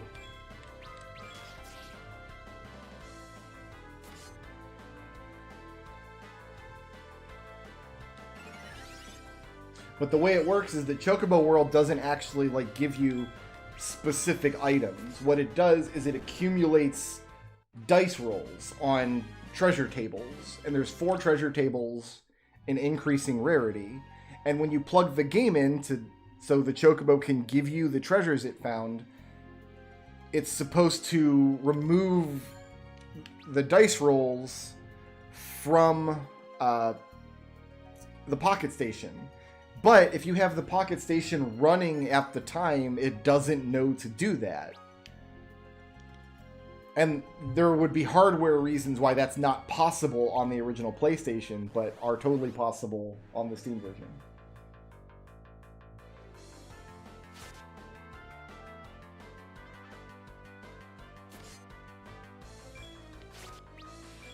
Guys, I'm a big fan of this Cecil build, where he has reach and draw attacks and counter.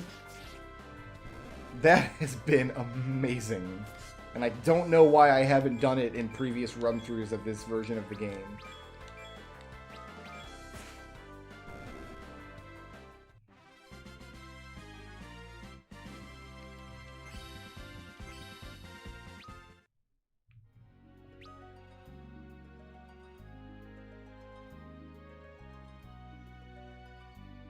I think we wanted to go the other way first, actually.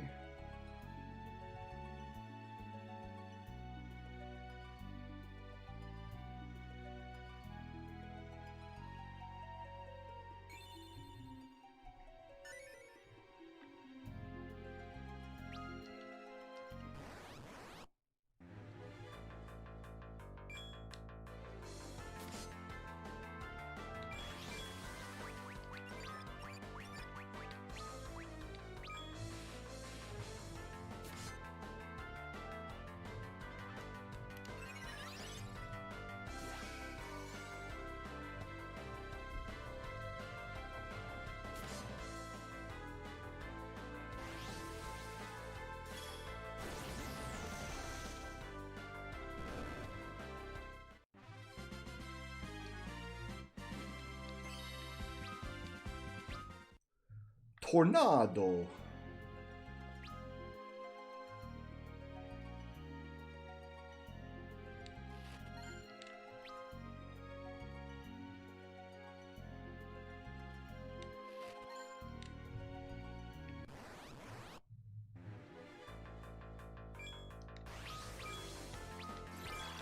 Oh, so it's like a let the game run kind of thing? So maybe what I'll do then is I'll leave Final Fantasy VIII running like in the corner while I play one of the non-widescreen Final Fantasy games. And just get all kinds of dumb stuff in Final Fantasy VIII like that. So I'll like be playing Final Fantasy V or 6 or something in the main window and just have 8 running in the corner, downloading stuff.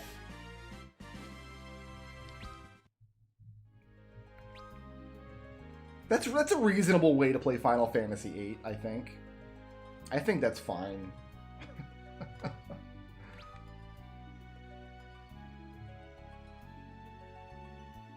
So, other Final Fantasy news. Okay, so I've been working on this card game mod for Villainous in Tabletop Simulator based on Final Fantasy villains. And one of the, like,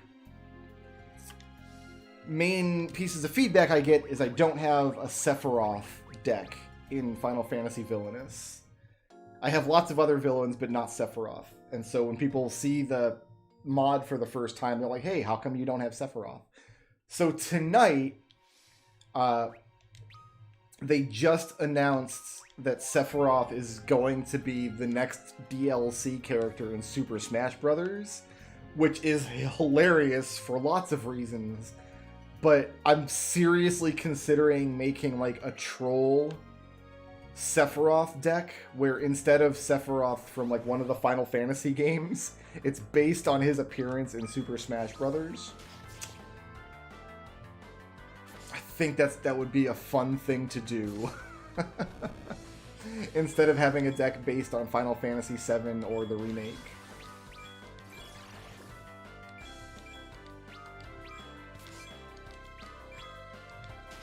Oh, that's hysterical to me. Yeah, let's put Sephiroth in Super Smash Bros. That's the character that was missing from Super Smash Bros. Now that we have 90 characters or whatever we're up to, like, we might as well, you know.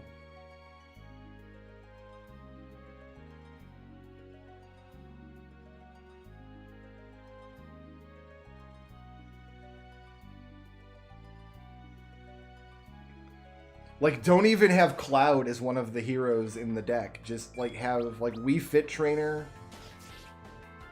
and like, literally have a hero card named Hero that's the Dragon Quest hero. Like, oh, I could go super troll with this deck.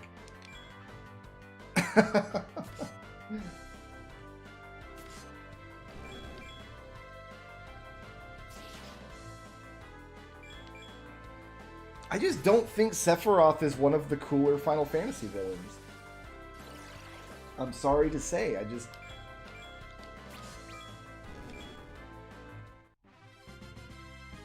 I'm a bad man, sure. Well, it's like the game's called Villainous. Surely being an actual troll villain is in character, right?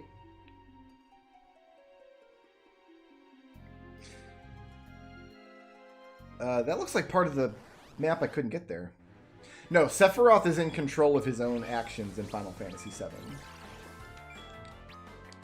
The way that it shakes out is... Sephiroth is a kind of experiment where Hojo and Professor Gast wanted to take cells from Jenova, who's this extraterrestrial, like, demon creature that fell to the planet, and try to create the ultimate, like, warrior soldier from them, which was Sephiroth. So they took Jenova cells and implanted them into a woman named Lucretia, who eventually gave birth to Sephiroth, who was a real human being with actual free will. But Sephiroth was driven insane, much for the same reason that Kuja was in Final Fantasy IX at the end. When he learned that he was like this created clone creature and not a real human, it kind of broke his brain. But he decided that Jenova's legacy was to absorb all the knowledge from Lifestream and become like the ruler of the planet. He got obsessed with this idea. And he attacked people in Nibelheim, including Cloud's family and Cloud's friend Tifa, which caused Cloud to murder him. Why is there like just 6 pixels on the edge of this map that I can't get? But Cloud murders him by throwing him into the Lifestream underneath the reactor at Nibelheim. And so Sephiroth dies, but he dies in a way that causes him to merge with the Lifestream. And Lifestream is like this physical river that flows underneath the crust of the planet. There we go. So Sephiroth is actually there, kind of projecting his will onto other people in the world that have Jenova cells infused into them, including Cloud and other members of Soldier, and all of the black-robed guys that you run into that, like, give you random items and have, like, weird cryptic nonsense to say about Reunion.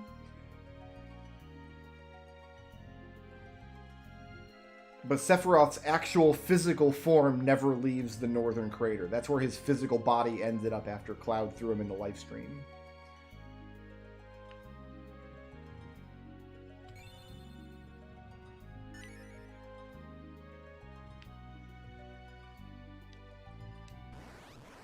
But yeah, Sephiroth has his own will. He's not being controlled by Jenova.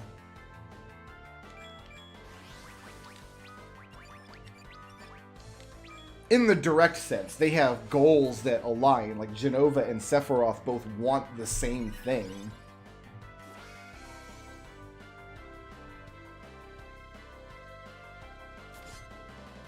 That all applies to the original Final Fantasy VII.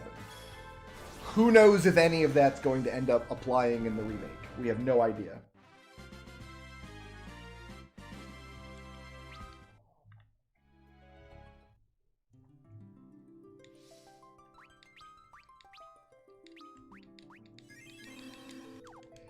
Anyone who tells you that that's what's happening in the remake, anybody who tells you they know what's happening in Final Fantasy VII Remake is lying to you. Nobody knows yet. We can't possibly know because the game's not complete. So eventually we'll figure it out.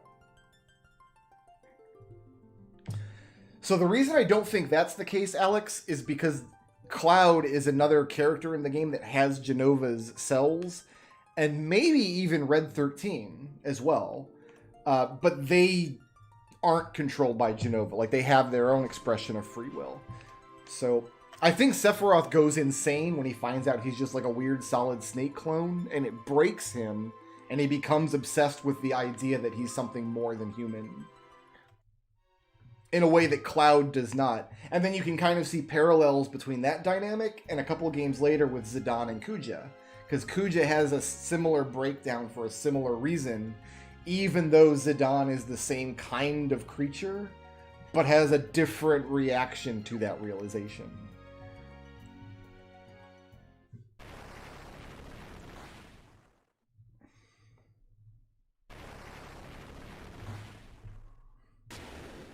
All right, best boss in the game coming up here. Final Fantasy VII has a kind of bad translation, though, so you can be forgiven for not really understanding what's going on at every stage of the plot. It's kind of hard. A lot of the dialogue that explains this in the game just doesn't make meaningful sense. I'm going to... I probably can't Berserk Cecil because he got the Aegis shields. I'm going to Berserk Edge in this fight, and then I'm going to slow the wall. That's what we're going to do.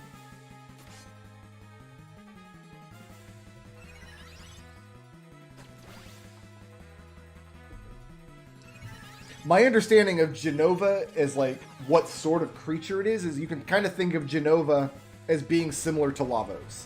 It's an extraterrestrial creature that kind of parasitically falls down to the planet and begins consuming it from the inside out.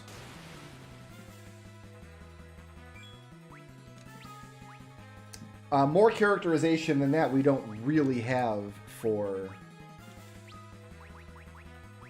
Genova. I guess we'll give some to Kane, too. Kane's getting some pretty good damage here with the Avenger, which we're going to have to take away from him before we leave this dungeon. Otherwise, we'll lose access to it.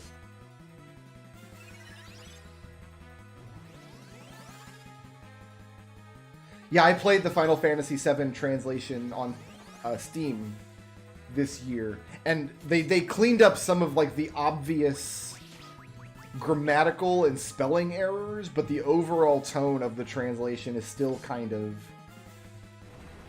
difficult. It needs a full overhaul, is what it really needs. And I don't think it's ever going to get that. Oh, I didn't protect anybody.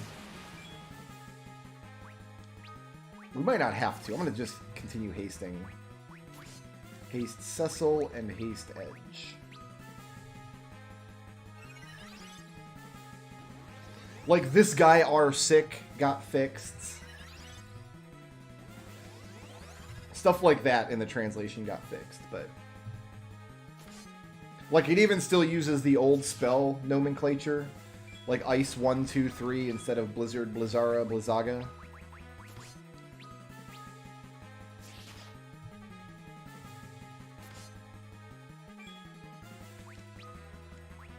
There's nothing else I really want to do to attack this thing. We'll just sit on your turn then, in case you need to heal.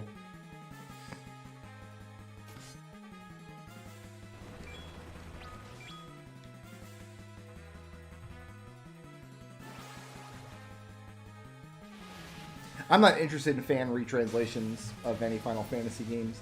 The only fan translation we're going to play at all in this whole series is going to be Final Fantasy III, simply because I don't have another option. There's no official translation of Final Fantasy III, and I do want to play the Famicom version of Final Fantasy III for this series. Just because it's so mechanically different from the Steam version we have access to.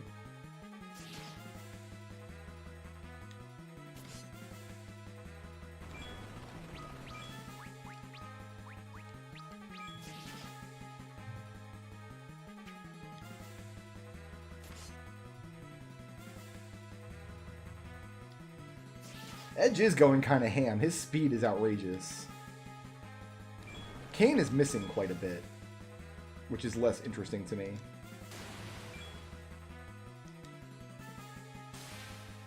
I didn't stack slow. As you can see, there's not really much need for this fight. Feel free to ask me about any like weird, obscure story plot stuff for Final Fantasy games. I have a pretty good handle on most of the stories. I realize some of them are kind of confusing, and the series has a reputation in points for being hard to understand or hard to follow. I pretty much have a good handle on all of them, except for 13, which I'm not convinced is coherent. So feel free to ask. I do have thoughts and opinions on all these stories that I'm happy to share. And I have a better understanding of the stories than most players do, simply because I've been playing these games for 30 years. So I am convinced that Final Fantasy XIII does not have a coherent read supported by the text of the game. But other than that, explain Vane's motivation in Final Fantasy XII. It's pretty straightforward. What are you confused about? In 100 words or less? The course of humanity's progress in Final Fantasy XII is shaped by godlike beings called the Ocuria, and Vane wants humanity's progress to be determined by man instead of the Ocuria. And he decides to do this by becoming the Dynast King. How'd I do? It's pretty good, right?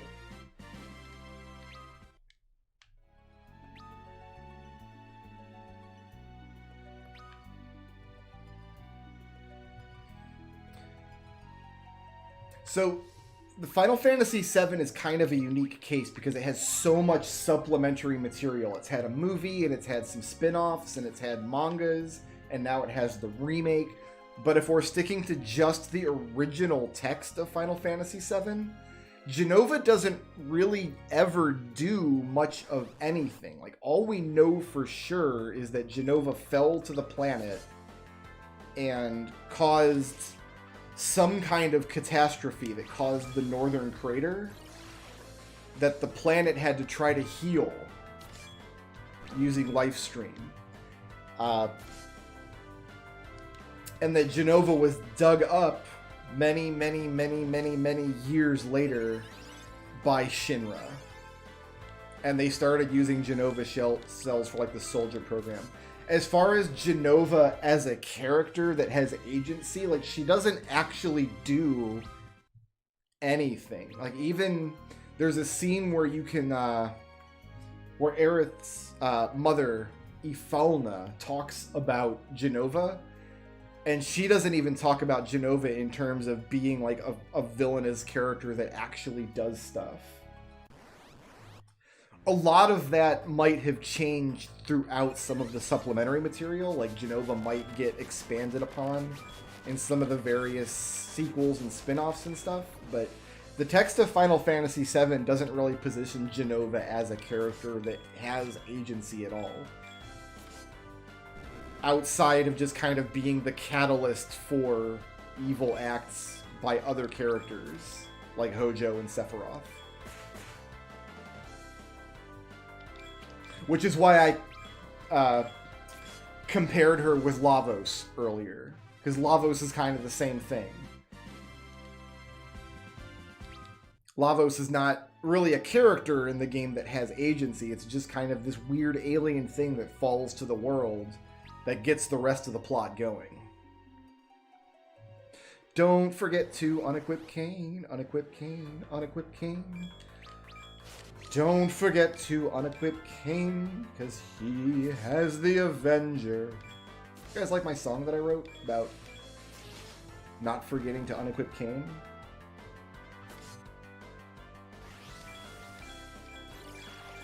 There are some references to the Cetra having to kill Jenova, but it's stuff that doesn't get explored a lot in the plot.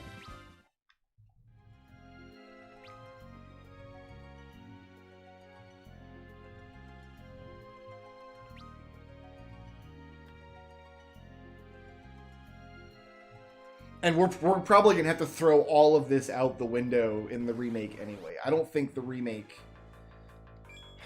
Like, it's so hard to speculate on what they might do with this remake, because it's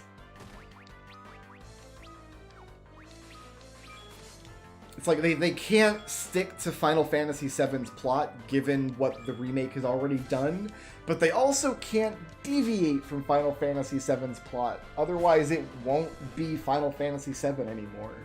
So I have no idea what they're going to do. They have a lot of work to do if they want to square the circle on what's happening in the plot of Final Fantasy VII Remake.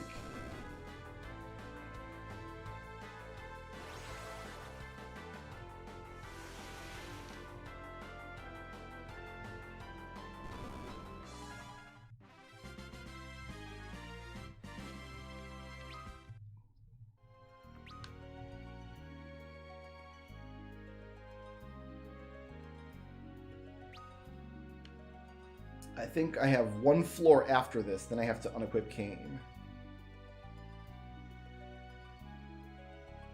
So, I personally don't mind spoilers, and I'm not going to work really hard to avoid spoilers for any Final Fantasy game during this series. I'm going to leave it up to your guys' discretion in chat what level of spoilers you're comfortable with sharing. I've completed 7R, but even if I haven't, like, I had read all the spoilers beforehand anyway. Just because so many people told me, like, oh, you can't think of it like a remake of Final Fantasy VII, even though that's literally what it's friggin' called. So you have to think of it as a brand new game with a new storyline. Well, okay.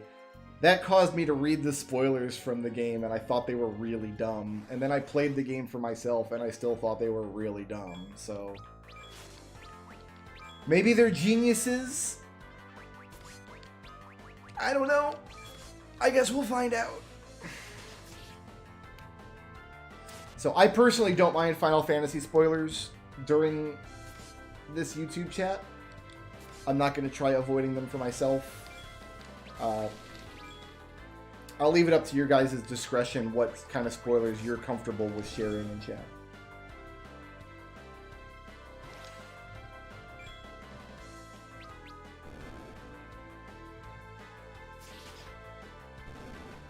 I liked the game, more or less. Like, I enjoyed playing it, and I'm going to enjoy playing it again.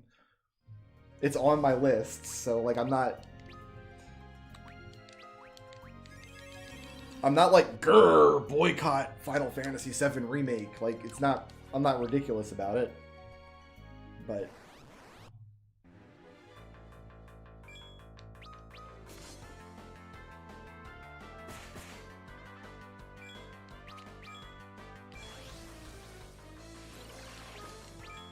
oh, why are you casting Kira on yourself, Rosa? Why didn't you target Cecil?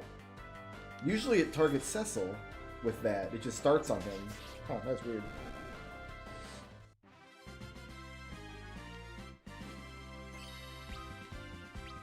We already have Flare, my goodness.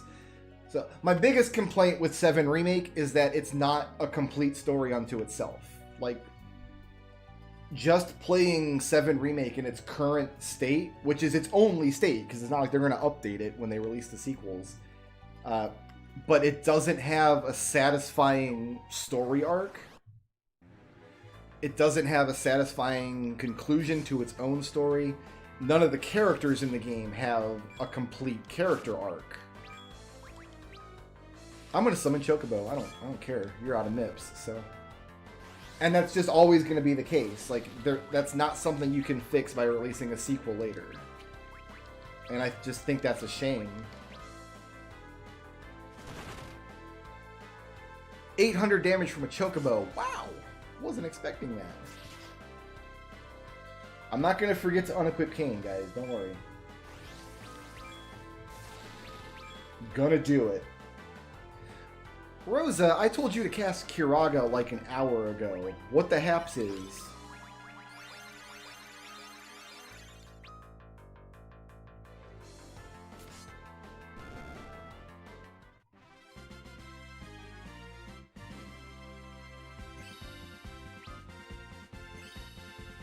I think that's the complete white and black magic set. No, we still need Meteor. We still have Meteor to look forward to.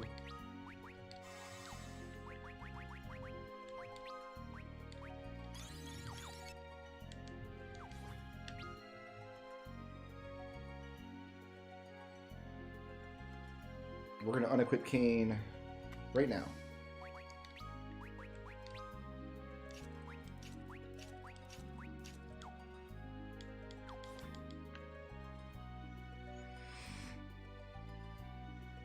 We don't have to worry about giving him any augments because we do get him back.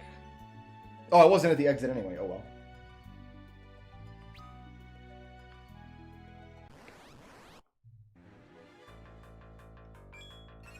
I'm just going to run from the rest of these fights then, because Kane is... no, I'm not. I don't know. I'm fine. I'm going to jump. He's going to do a naked jump. Here we go. Naked Kane jump. What up?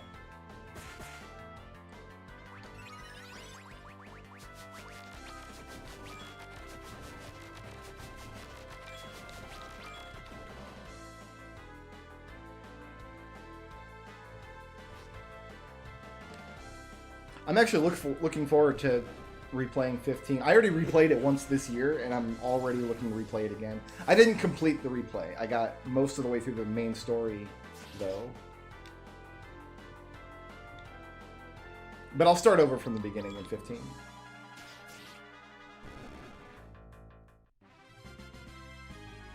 He doesn't even have a weapon. He still poses. It's like, what up? I'm Kane.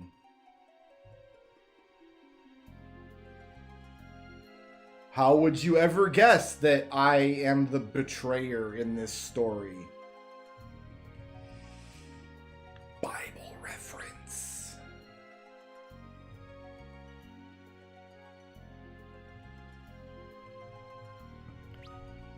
I don't see any need to play Parasite Eve as part of this project. It's not a Final Fantasy game. I love Parasite Eve, though. It's a good game.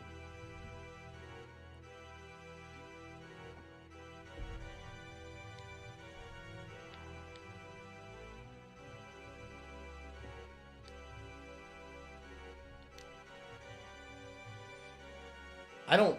How many playthroughs would it take to max out your stuff in Parasite Eve? Like, it would be a minute. Because every playthrough you can make your weapons more and more and more powerful, and I don't know what the upper limit on that is, actually.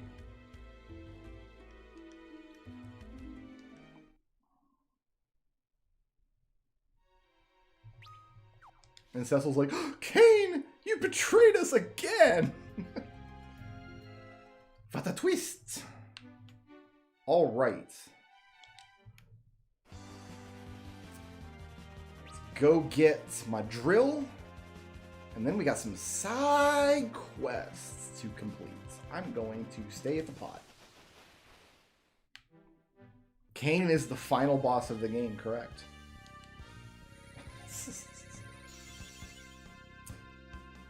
No, the final boss of the game is a bizarre space alien creature that does not get mentioned until, like, the very end of the game.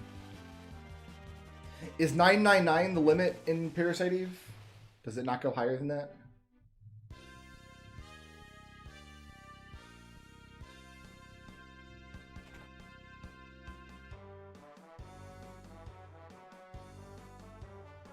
Hi, dwarves. We continue to suck.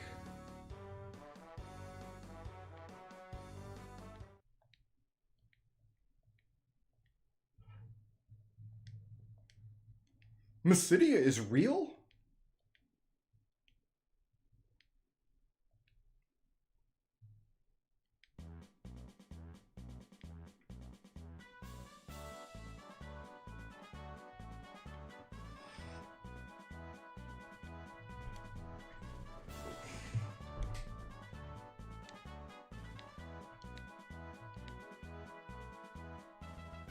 I like how he makes Edge work on his own airship. Because Edge kind of declared himself captain of this Falcon. I don't know what Sid's doing here. He's just hammering the air above the wheel. And Edge is like, I'm gonna go mac on the green girl.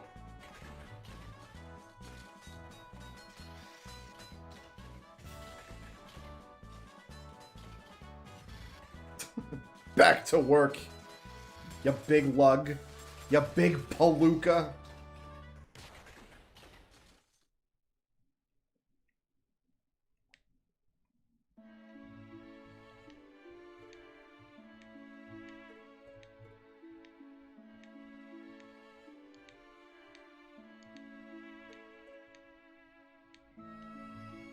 Okay.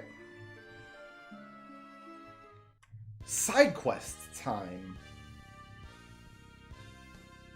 We got a couple side quests to do.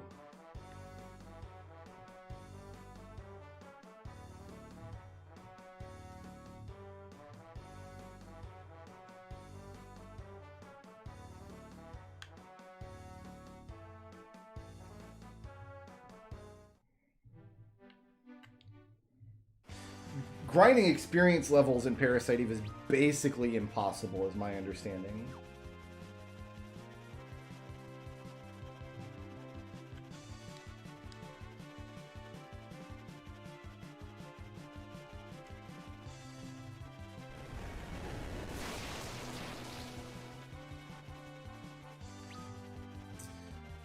Alright, step one. We gotta go to Fabul. No, step one is we get the other airship.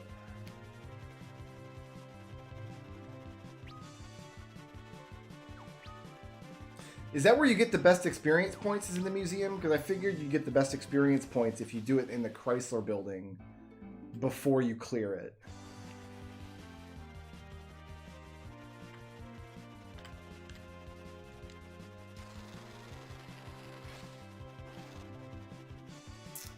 They're very different games, Narishim. Like, one's not better than the other one.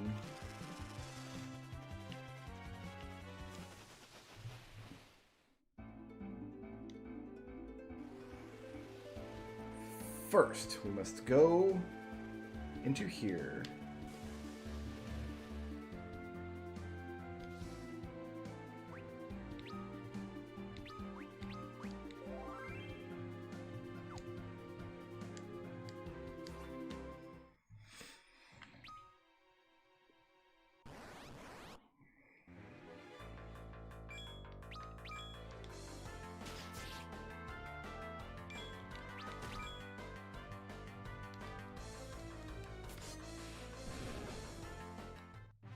So one thing I will say is that the 3D versions of this game are slower paced than the 2D versions. So if you like a kind of snappier game, the PSP or GBA version are what you're going to want to play, I would say. The GBA version has kind of dumb glitches with its ATB meters, like characters will get extra turns or have their turns skipped for no apparent reason. But the 3D version can feel a little slower. And you can probably see that. Like, battle animations take a little longer, you move around a little slower.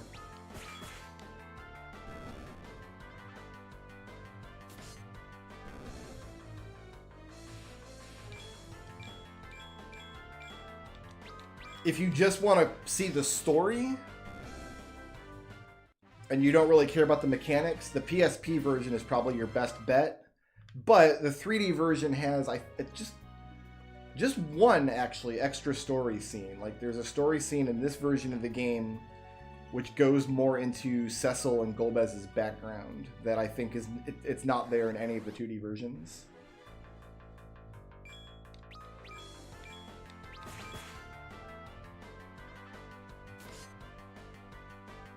I don't know what versions, if any, they fixed the ATB bugs on. They're not like that bad. Like, playing the game, if you might once in a great while think there's something a little weird, like, oh, my character hasn't taken a turn in a while. But I played that game start to finish twice, the GBA version. And if I didn't, like, if somebody hadn't told me there was an ATB bug, I probably would never have noticed it.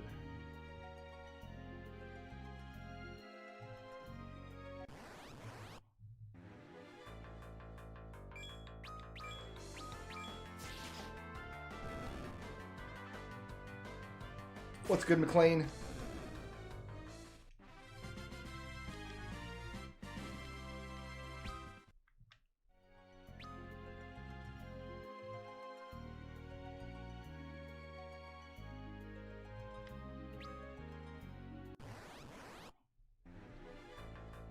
Egg?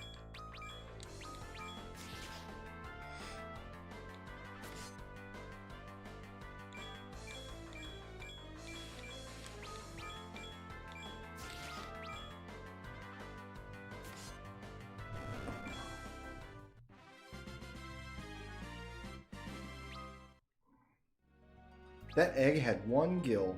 Beautiful.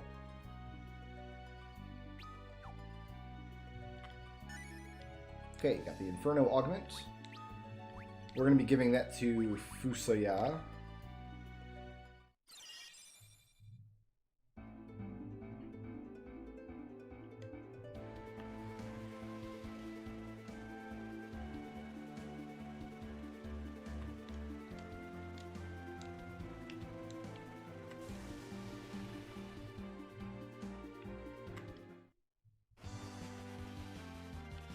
We're not actually grinding right now.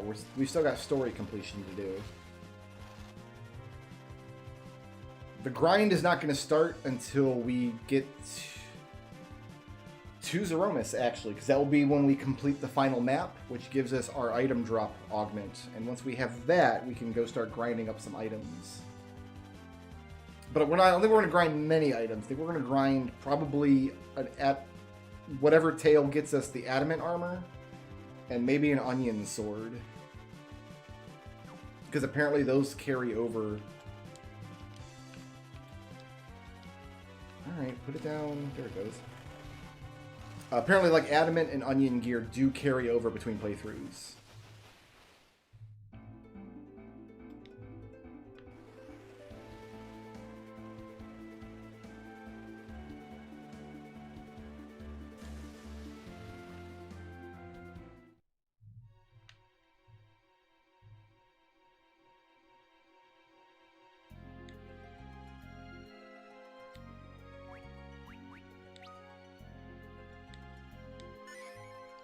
All right.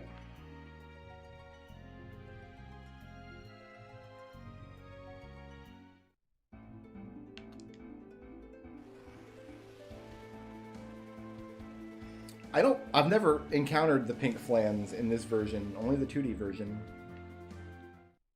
I'm sure we'll have fun. All right, next up, Fabul.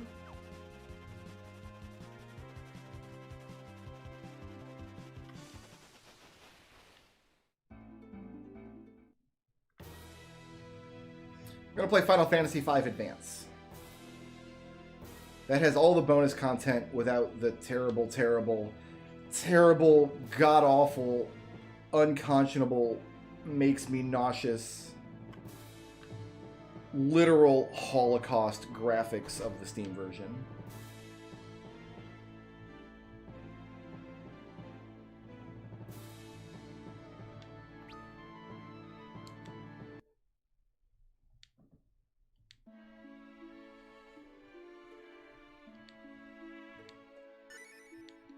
Alright, let's go physically abuse this lady's husband. So yeah, 5 and 6, I'm going to play the advanced version, probably on emulator, because I don't have a nice quality way to stream from my GameCube, which is the only other way I'd be able to play those games. And then at some point during this project, when we get on into summer of 2021, I'll be taking a break from it to do my yearly Fiesta playthrough. Although I might do that as a YouTube series, like I did this year, instead of a stream.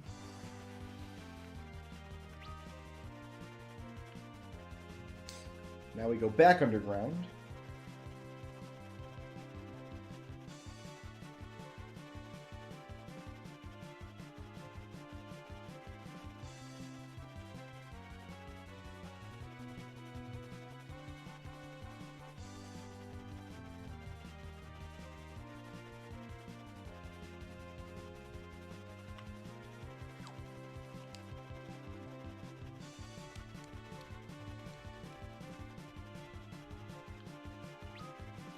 If there is, I don't care what it is, Narisham. It is not worth playing that version.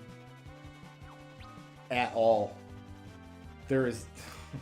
I don't care what bonus content there is.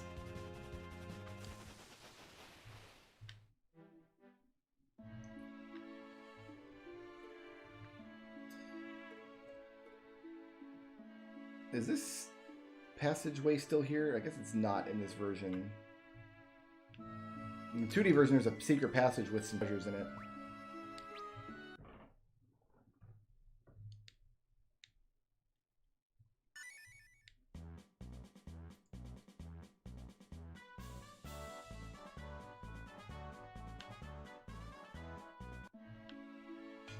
Like right over here. And I always forget what I think you just have to go to the moon and come back to get this sword.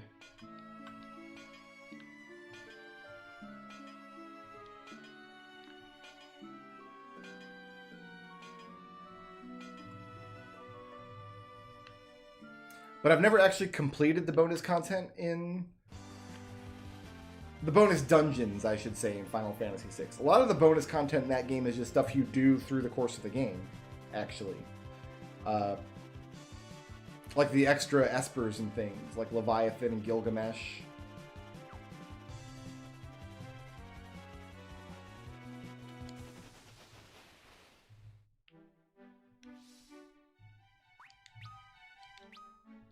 Oops, I don't want to cast float yet. I want to save.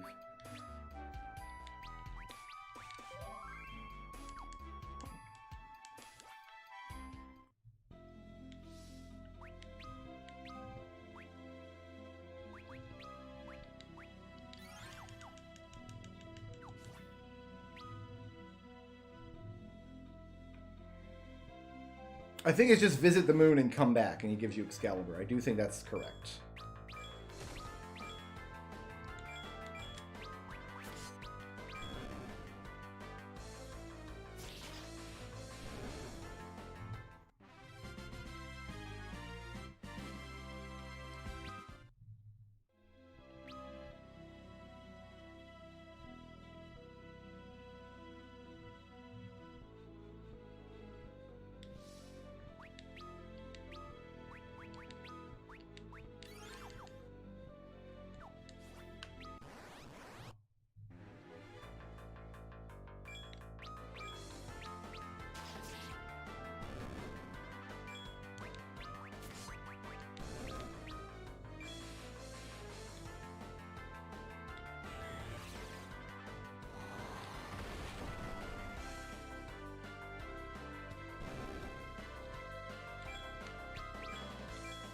And then if she's the only monster left standing and you don't kill her right away, she'll turn herself into a frog for reasons I'm not clear on.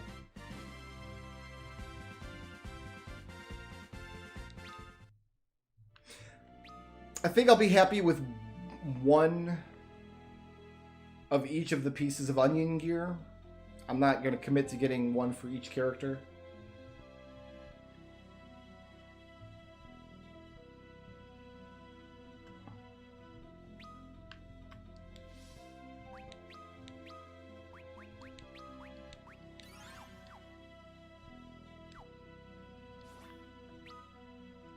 Cecil, you're not cooking anything, big boy. I'm going the wrong way. I'm going the wrong way. I gotta go to the Sylph part. Gosh darn it.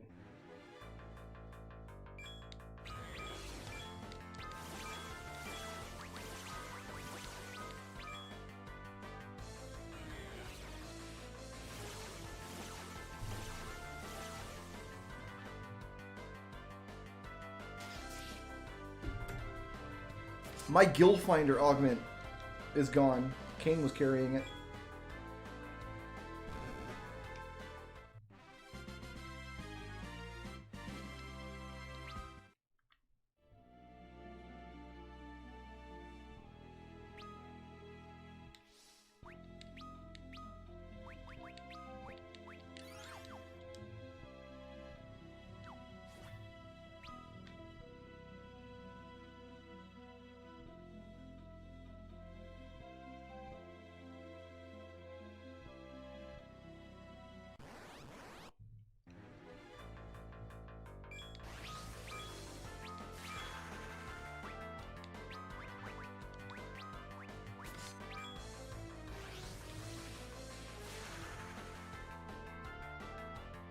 You know, I don't care about this stupid dungeon.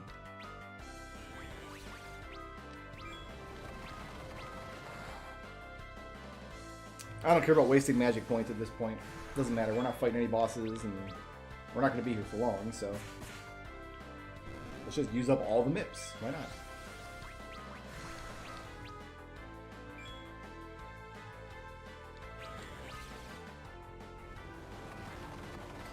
It's a good subreddit. I like the RPG Horror Stories subreddit.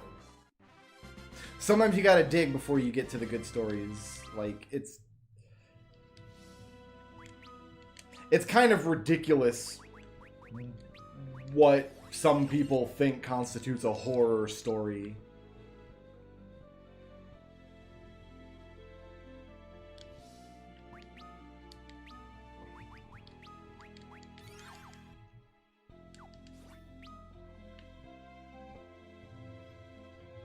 I was in a game, and our dungeon master didn't give us any magic items before level 8.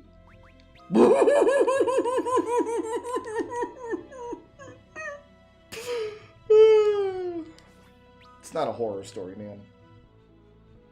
Check yourself, kid.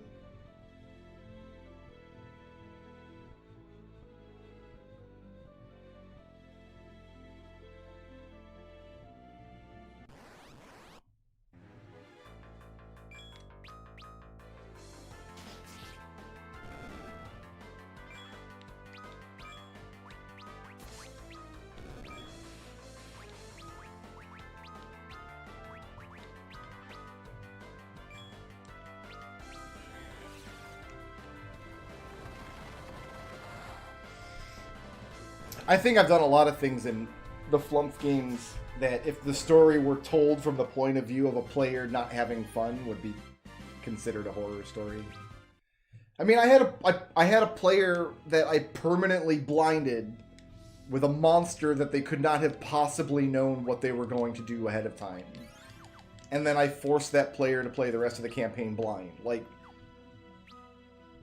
if that doesn't get me some ups on RPGHorrorStories.com or whatever.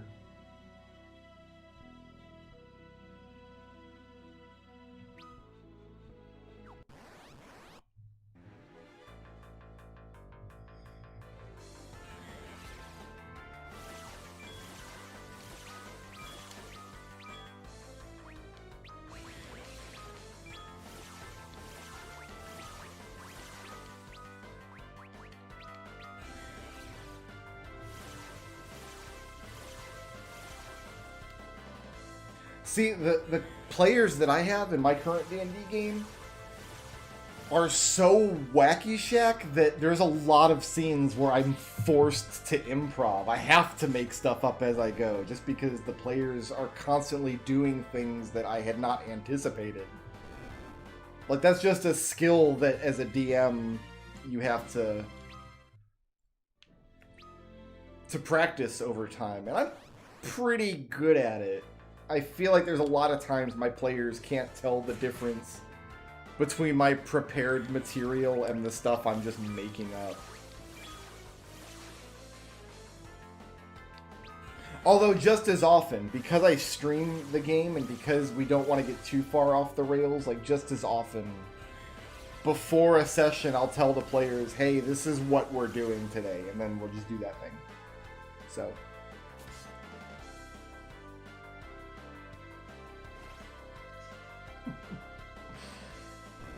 Not gunpowder, dragon powder. Get it right.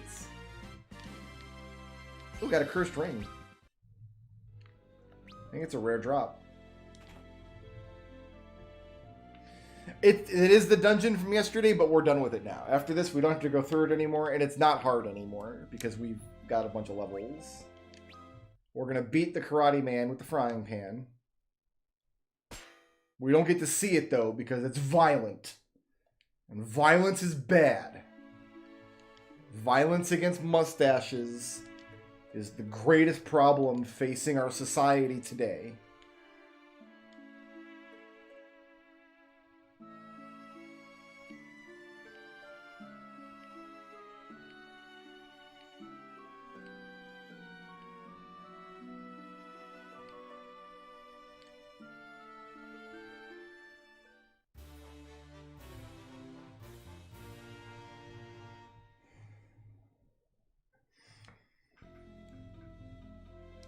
I have a lot of practice both doing planned material and improv. Okay, so we're going to give focus to basically everybody eventually, but I don't see any harm in giving this first focus augment to Edge.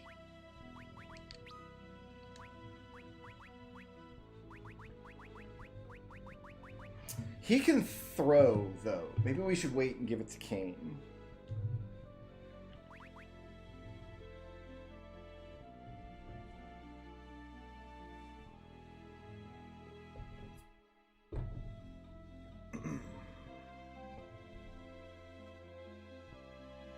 I usually don't have to improv monster stat blocks.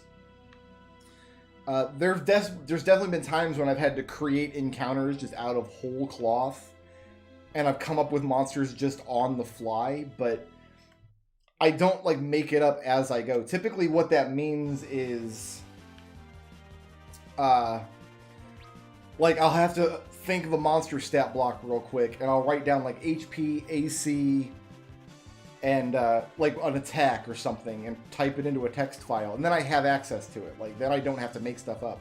Then if they cast a spell, like I might think, like, what would this monster's saving throw against this particular spell be, and then I write that in. But that wouldn't manifest as, like, from round to round redesigning the monster. Like, once I decide, oh, this monster's AC is 18 or whatever, it would remain 18 throughout the fight. I wouldn't have to keep reinventing it.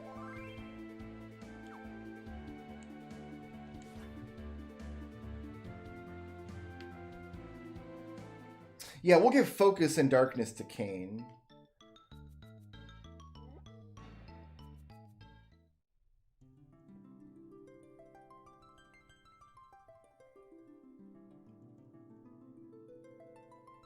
Birthed from womb of dragon's maw, and borne unto the stars, by light and darkness cast aloft, our dream-tide oaths resworn.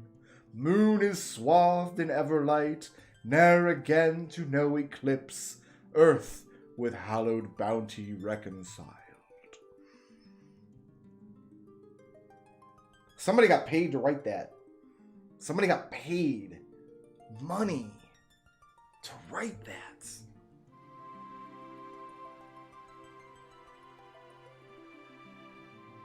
Dreamtide oaths resworn. These nuts.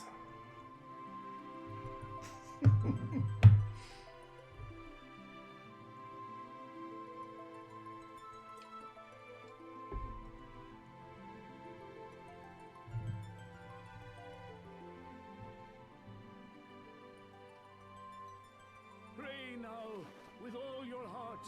Prophecy must be made reality. There is no other time but now. Yeah, you got it, buddy.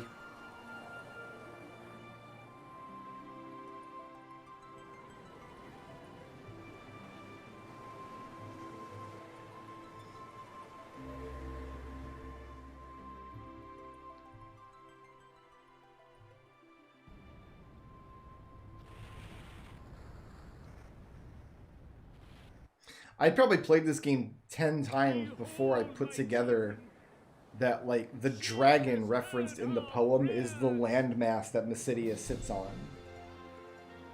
Because the lunar whale comes up out of the dragon's maw or mouth. Well, it doesn't actually reference the mouth in, like, the SNES version, which is the version I played the first 10 times I played this. She is risen. The promised ship of light. The lunar whale.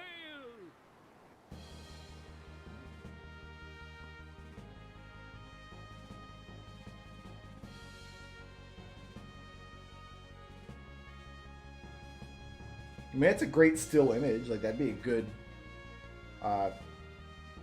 just Windows desktop background. Yeah, I think I thought, like, the one born of a dragon was supposed to be a reference to Cecil in some, like, somehow, but it's not.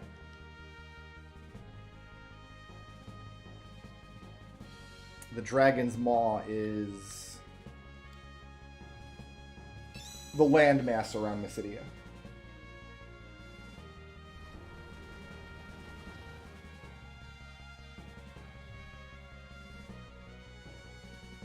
Oh my god, we're gonna crash into that moon!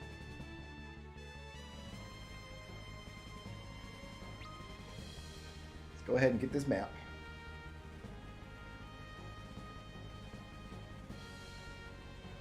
which I think is a perfect square.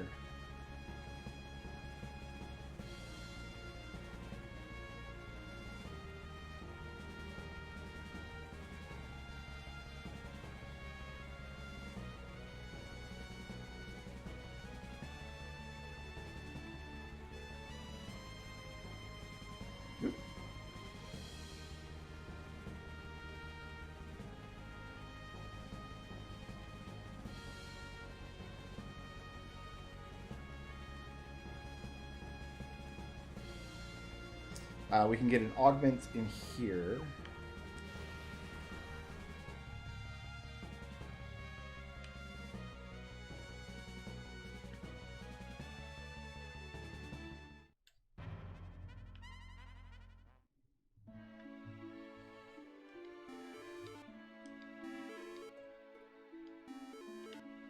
I like how you cut off their humming music. That's weird. Like, one of these guys has an augment, I thought.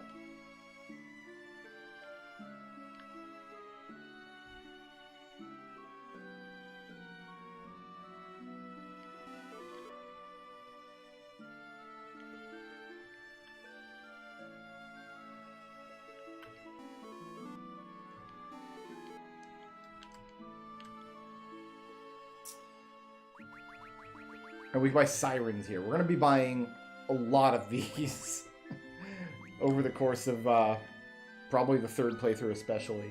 Ah, there's an augment.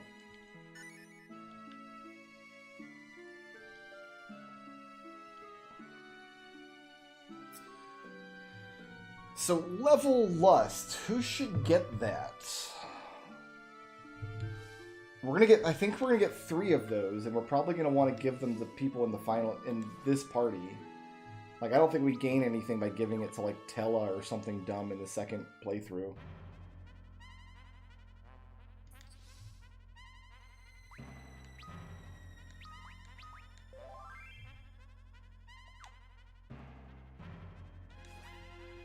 The thing is, like, yeah, giving it to Cecil sounds great, but I don't have any spots. He can only equip 5 things. Really only 3, because 1 has to be attack and 1 has to be item. And this combo of counter reach and draw attacks is too good to give up.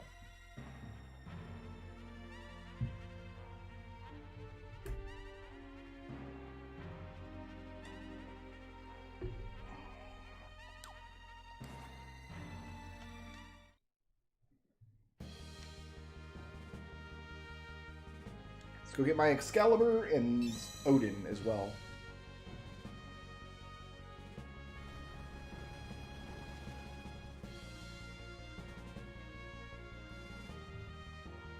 So there's no limit to how many augments I can teach, but they can only equip up to 3 at a time.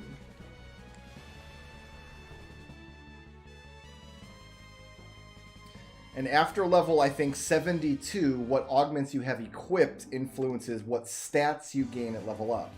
So there's going to be a point where we're going to switch people's augments in the third playthrough when we do the level grinding. There's going to be a point where we switch their augments to something that's going to bolster their stats instead of what's actually useful. We're probably going to want to try to max out everybody's speed at least, and then we'll go from there.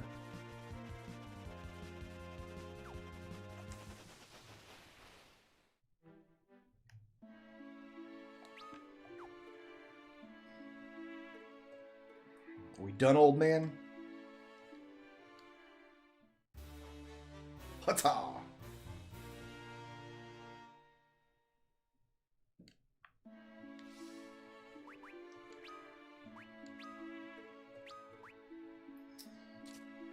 Alright, so we got a nice sword.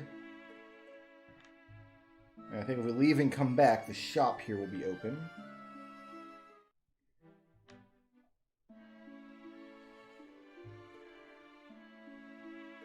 Oh, maybe not.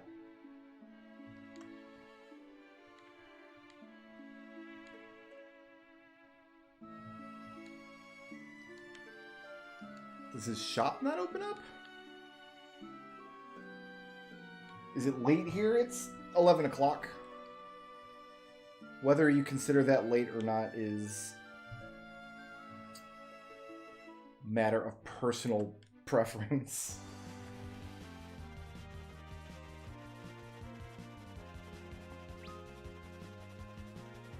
What does the tower look like in this version? How does it glow? I have forgotten. I looked for the hidden path on the stairs and there wasn't one, so I guess they removed it from this version. No, the tower doesn't glow or look different.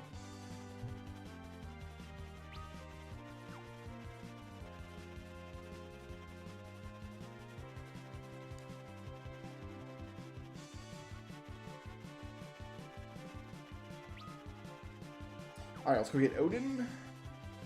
Now, we have to steal from Odin. We have to get the darkness augment from him.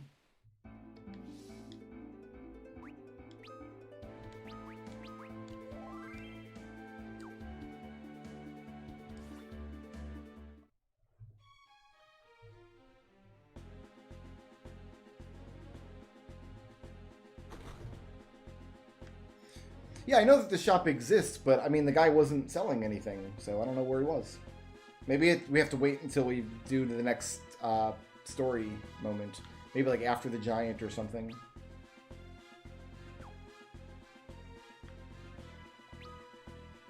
I'm not doubting the existence of the shop, it's just it wasn't open at the moment.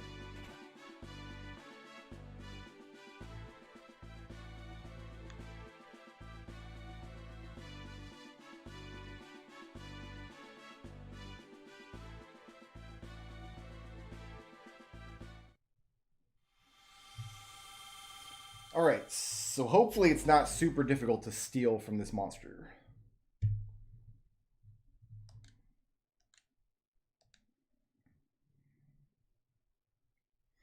And if I remember right, it's just a damage race. We just want to pump damage out onto this nerd as quickly as possible.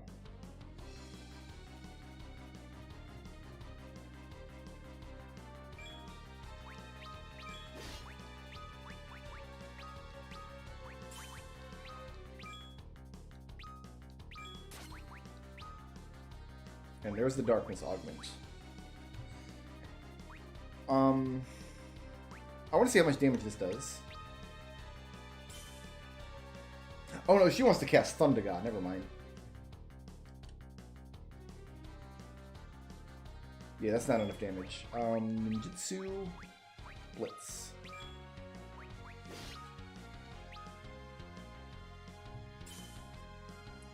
I do have Flare, but he's got a weakness to Thunder that we're going to exploit.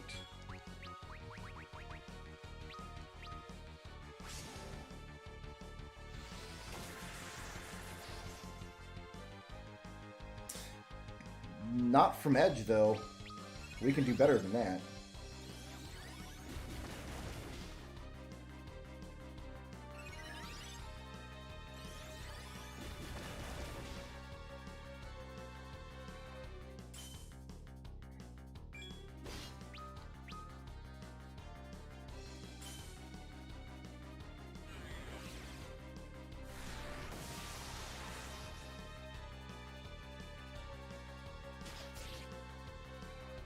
I guess it was slightly better, but...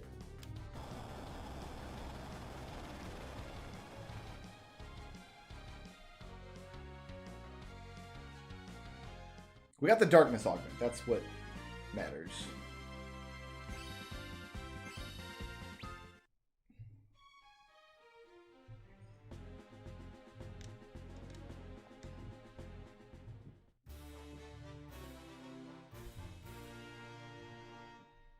And later we got to steal from Zeromus to get the item we'll use to fight the super bosses.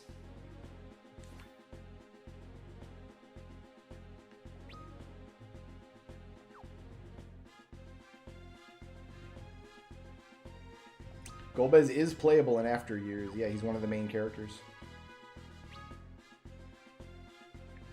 He is kind of like the opposite of Cecil, whereas Cecil is primarily a warrior that gets some white magic. He's a warrior that gets some black magic.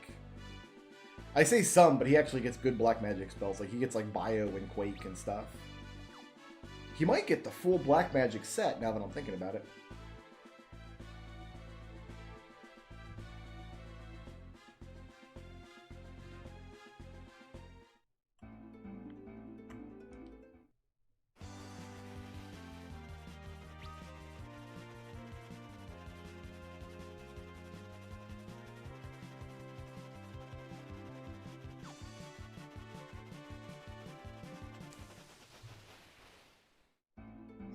Alright. Check my augment list here.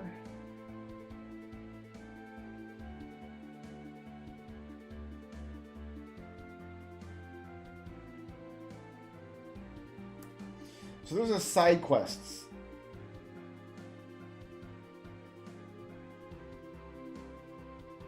That we have to complete to get one of the augments.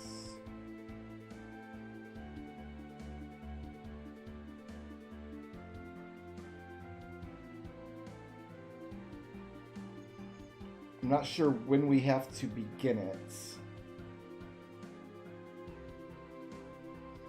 I guess I kind of want to see if it's beginnable now, but we're going to get a refill first.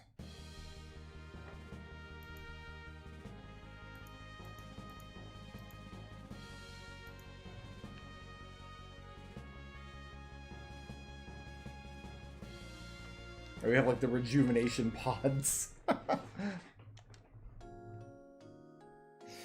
I didn't do any item farming because I don't yet have the augment that doubles my item drop chance. We get that augment for completing all of the maps.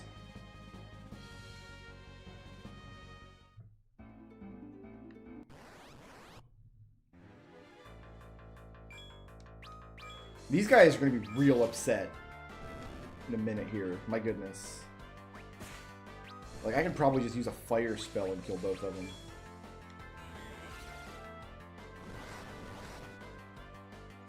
Yeah, I'm sorry about your luck, kids, but that's how that goes.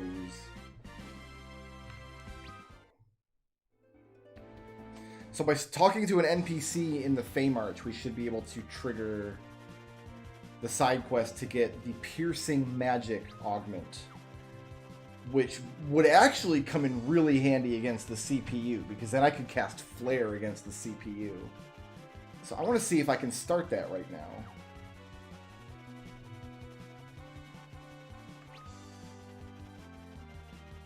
Actually, we'd probably give it to Rosa instead, because she can dual cast and Rydia can't. If I could dual cast Piercing Holy, that would probably be an insane amount of damage.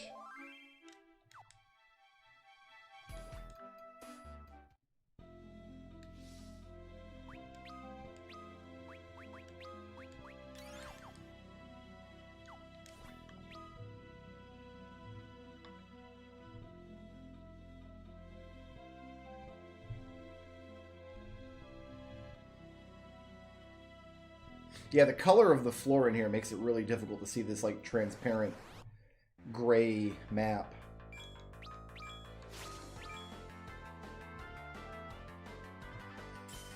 So my plan for the super bosses is to do more damage to them while keeping my characters alive than they are able to do to me. How does that sound? I think that's going to be my plan.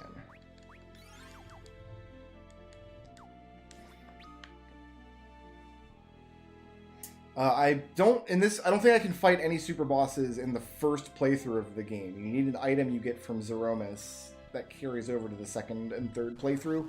I'm not going to attempt to fight him until the third playthrough, I don't think. I don't think there's much of any reason to attempt them on the first playthrough, or on the second, rather. Because we're going to be doing most of our level grinding and stuff on the third playthrough, so...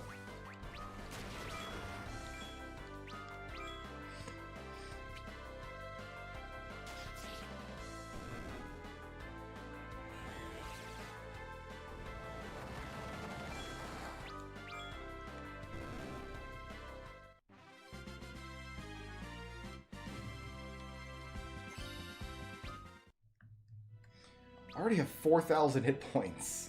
That's insane.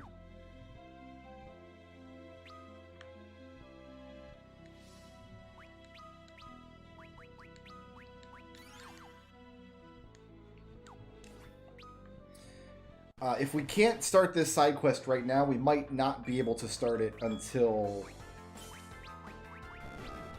after getting Bahamut. Which means we'll be putting it off until after the giant. Because I want... Well, I could go do Bahamut with these 4 characters. I can buy items that cast Reflect.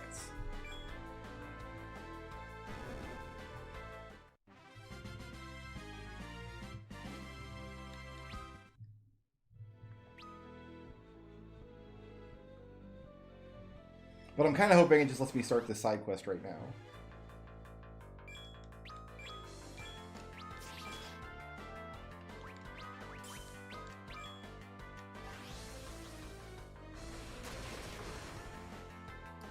Not gonna work.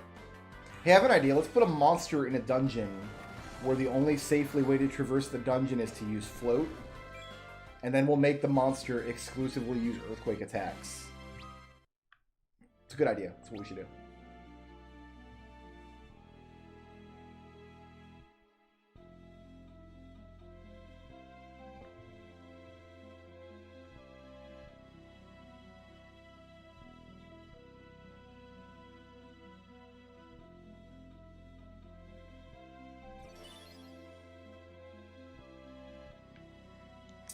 Let's see. Let's go talk to all the NPCs and see if any of them trigger this side quest. If they don't, it means we have to get Bahamut and come back.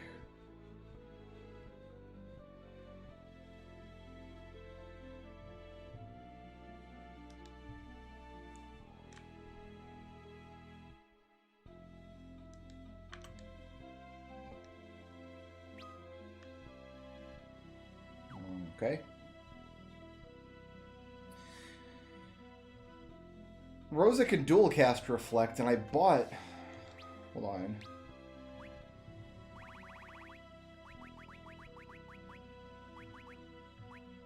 I have 6 of these. I've got enough to kill Bahamut, assuming that Reflect is still the way to go.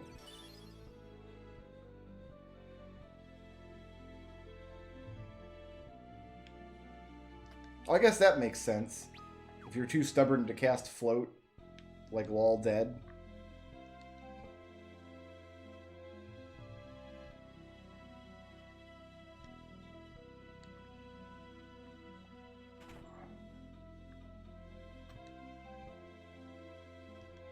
Aha, okay, so we are starting this side quest now.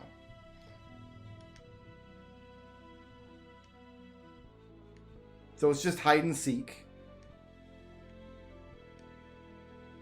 Oh, I should probably make note of what he says here, though. One wanted to see the desert. So that's either Damsian or Kaipo. Oh, okay, he's giving me... That's Kaipo. Oh, he's only going to give me one at a time?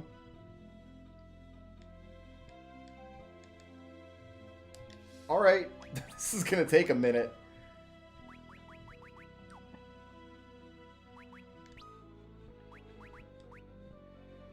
I can't teleport from here. Giant of Babel is the next, like, story thing, but we're doing this wacky side quest instead. Because the boss of Giant of Babel uses Reflect, and if I complete this side quest now, I get an augment that ignores Reflect. So I can dual cast Holy through his Reflect.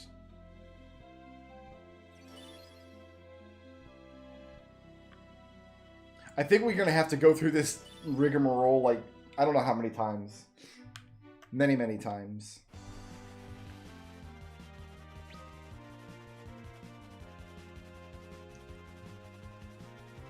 The next thing in the story is to go to the moon and get Fusoya.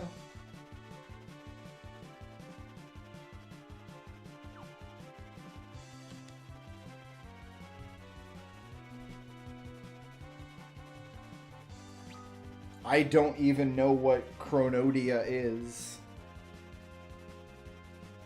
Narisham, how many times do I have to tell you to stop making up ridiculous words? One day I will call the police. What does the sight spell do in this version? Since you get a full map anyway.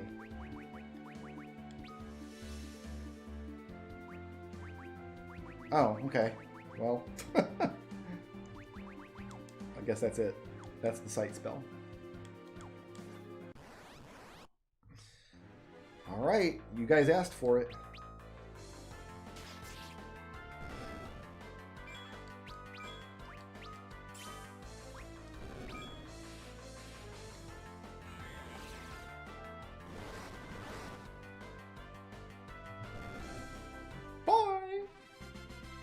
Goblin drop? No.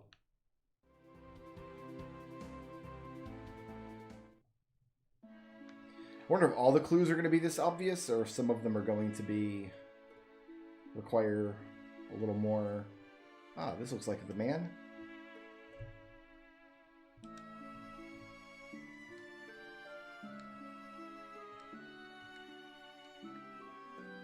All right, and now we'll go get the clue to where the next one is. So in the DS version, this side quest doesn't exist, and instead getting this augment is tied to a summon spell Rydia has in that version called Whit, who's a little marshmallow man, and for some reason they removed the little marshmallow man from this version.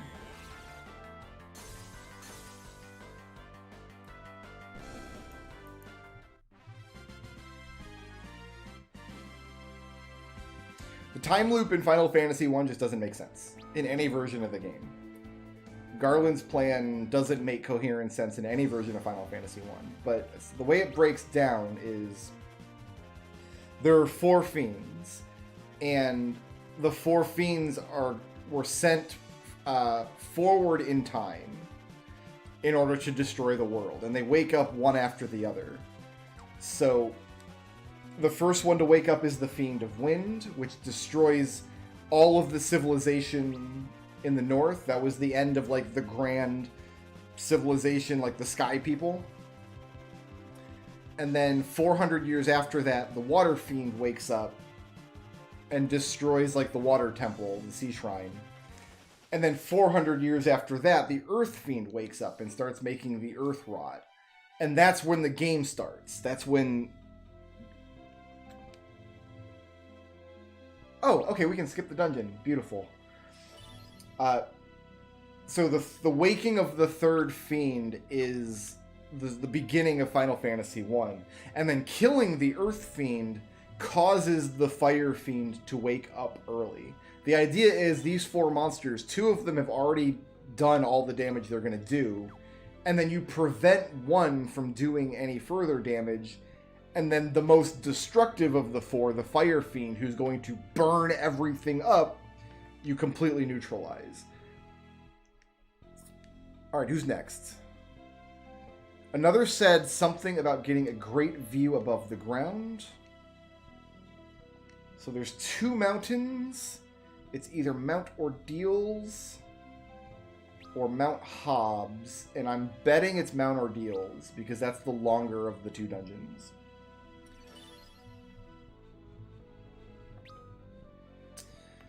So, okay, in modern times in Final Fantasy I, there's a knight named Garland, who is a knight of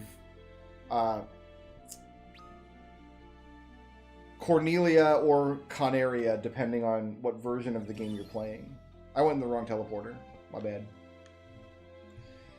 And so Garland kidnaps the princess and tries to set himself up as... just like the main villain, right? Just this villain guy. But the light warriors that showed up to relight the orbs foiled his plans, and then something, the fiends who are still alive at that time, send him backwards in time to the Temple of the Fiends in the past, where he sends the 4 fiends into the future. Like, that's the big twist. Garland is the entity that sent the 4 fiends into the future. So that's the time loop. The fiends send Garland into the past, so Garland can send the fiends into the future. What this is supposed to accomplish for Garland is never made clear in the game. Garland seems to think it means he's going to have eternal life and live forever, but really he's only living inside of his own time loop. Like, he fights the Light Warriors and loses, and then the Fiends send him back in time, where he fights the Light Warriors again and loses. So...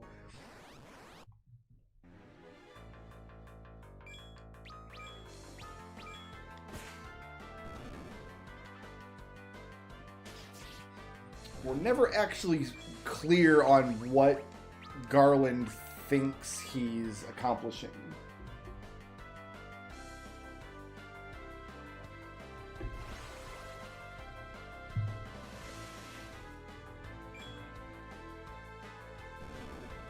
And it's not made more clear in more modern versions of the game. Like the Dawn of Souls translation doesn't make it more clear.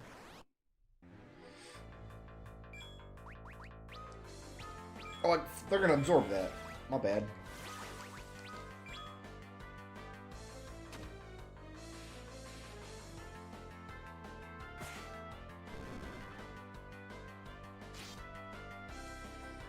I do think Erlen has a cool design. I think he's a cool villain overall. It's just Final Fantasy 1 does not have the most coherent story in the series, let's say. I have very rarely been let down by the quality of Square Enix titles that I've played, especially Final Fantasy games.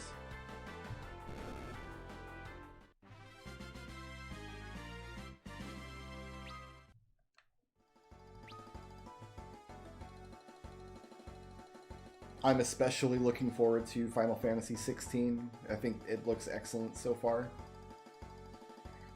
I think it takes a lot of courage for any developer making a game to... Let's go with Flood. To put actual gameplay footage in their reveal trailer. And the Final Fantasy 16 dev team put actual gameplay footage in their reveal trailer. So...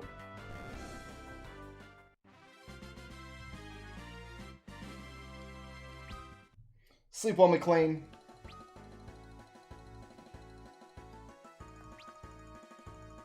But I'm not the type of person that plays like a bad game from a company and then swears off that company forever. Like, I try to take each individual game I play as it comes.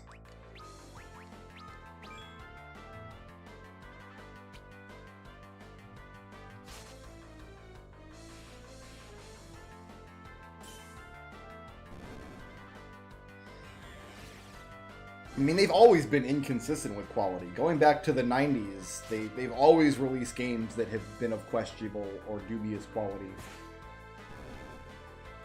There are a lot of Square games, even going back to the 90s, that I just don't like. So that's always been the case.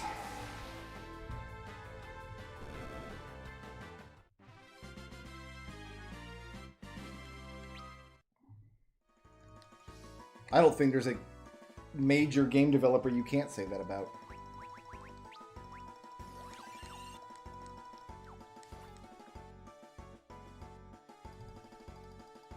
See, I wouldn't even say that 15 and 7 Remake are the same style. Like, their combat feels very different.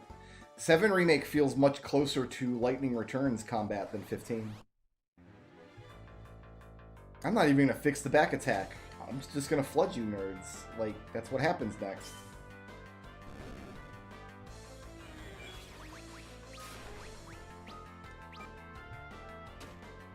Man, you're going to talk some trash about NES Willow? Is that what's happening next? Don't you dare!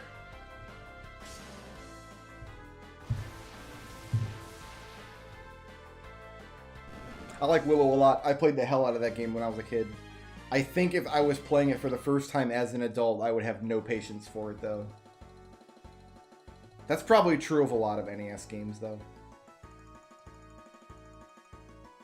Even stuff like Crystallis, like, I wouldn't play Crystallis for the first time today, even though I think that game's a masterpiece. But it's because I played it when it was new. Aha, I guessed right. It's a 50-50 shot. I guess Mount Ordeals is taller, maybe?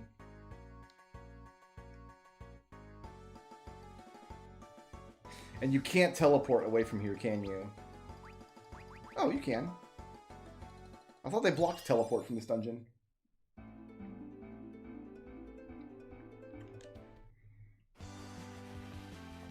I really enjoy the combat in 7 Remake. I think it's... I mean, Square has been doing this kind of hybrid, like, real-time, turn-based, half-and-half battle system. They've been trying it out in lots of different iterations for a long, long time. I think 7 Remake might be the first time it really felt good all the way through.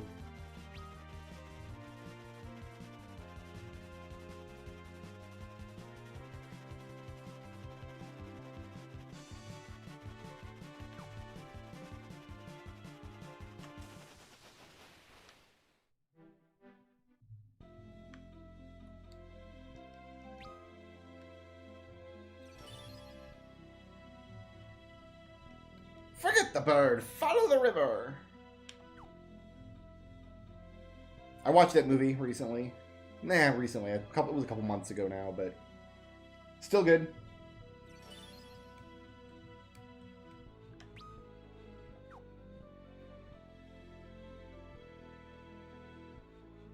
I'm going to enjoy doing this side quest 2 more times.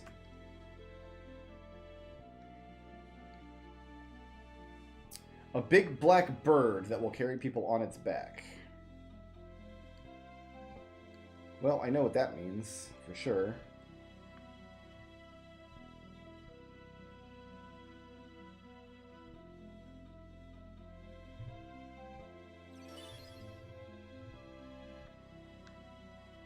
No, don't get back in there, you nerd.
So this side quest is kind of annoying. I wish they would just give me all the clues up front.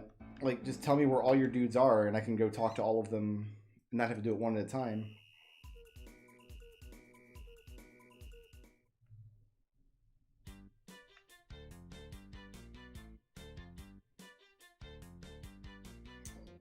There's your boy.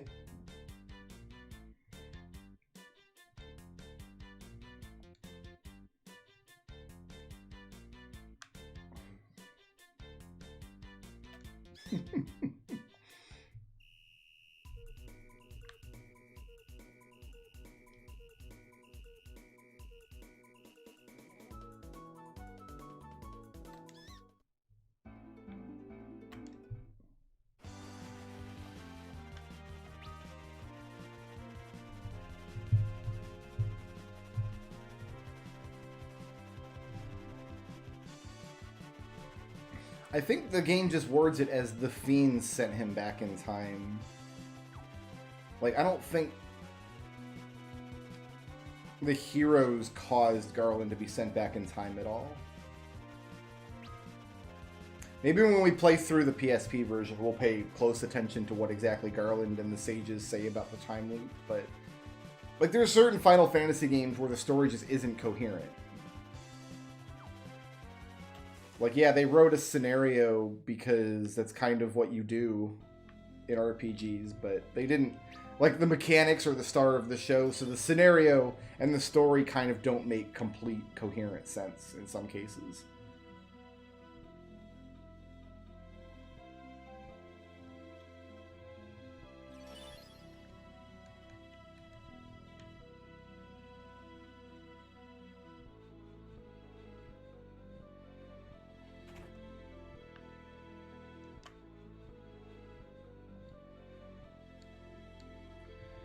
One of them's more like a grown man. The little devil just loves to drink.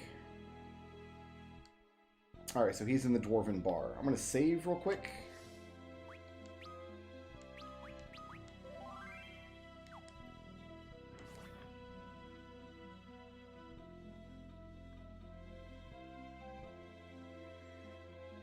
Just in case I have like a power flash or something, power goes out, or the stream drops, or...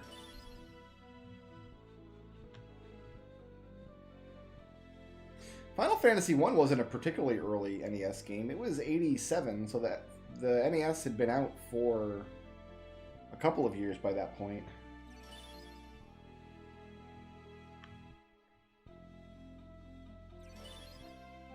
The thing is, later in the series, when they had games that were a little less coherent, they kind of spun them more as comedy titles, in a way.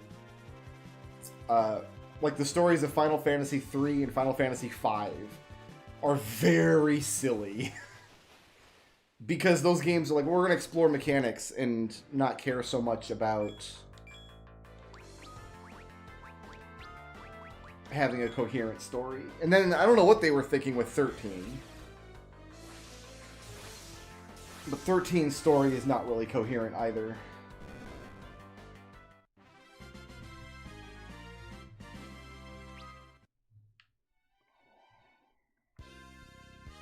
The difference is, like, 3 and 5, like, they play up the comedy aspect. Like, they're silly games. They have silly tone to them. Whereas 13 is played completely straight.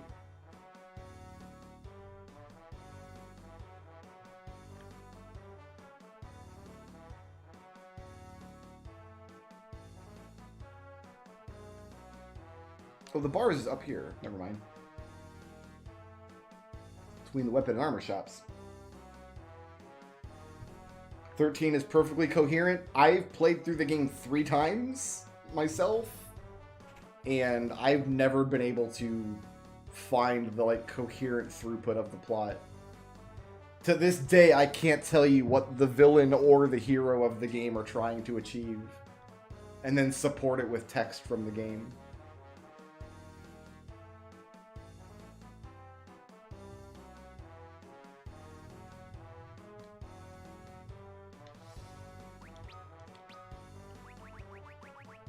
Can't teleport out of any towns in this game. That's too bad.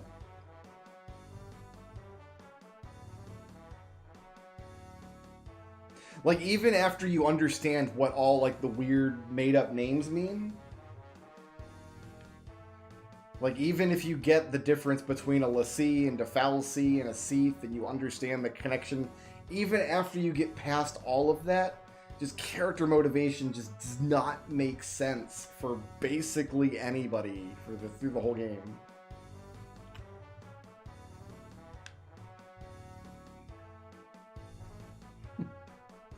I like the game a lot, and I think the individual scenes you do see, a lot of them are great out of context.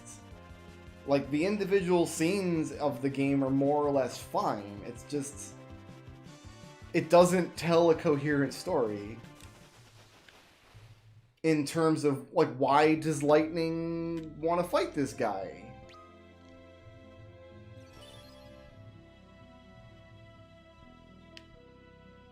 What is it Bartandalus is actually trying to do?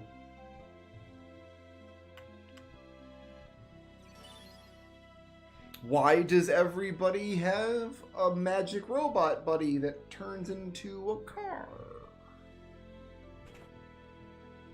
Don't know. Where am I going next, Pops?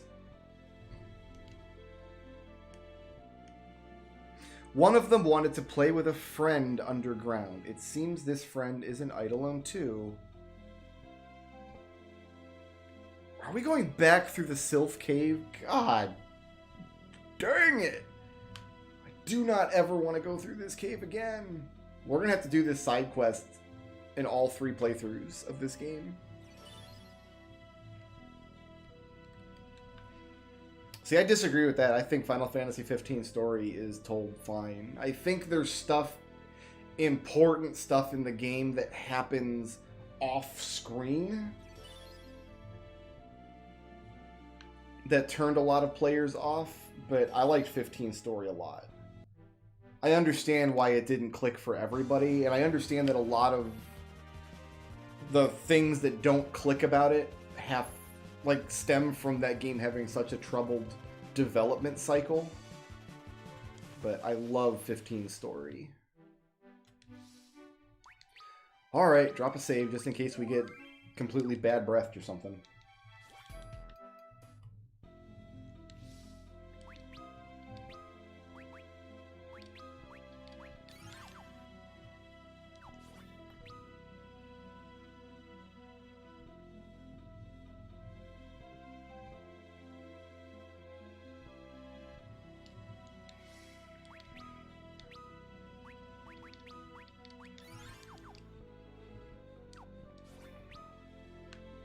Alright, so we're going to the Sylph part, so we need to go up here. Some of those issues were fixed. Fixed might be the wrong word. Slightly remedied, I guess, by the DLC chapters. Like, you get to actually play through the scenes where... We have 80 attack power... Oh, they're all 80 attack power.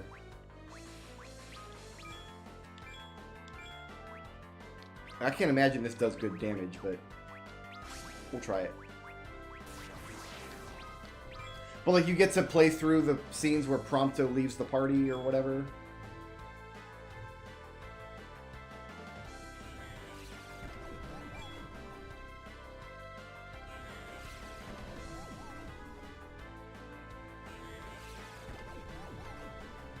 You're very welcome. I'll be streaming for at least another hour, I think.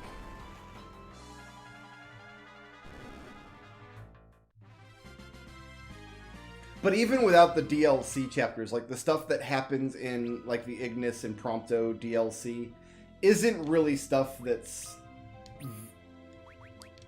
super relevant to the plot. Like, yeah, it's interesting to know exactly the circumstances under which Ignis is blinded, but it's not really important. The important bit is that he was blinded. That's the important part of the plot. And to just say it happened in an injury he sustained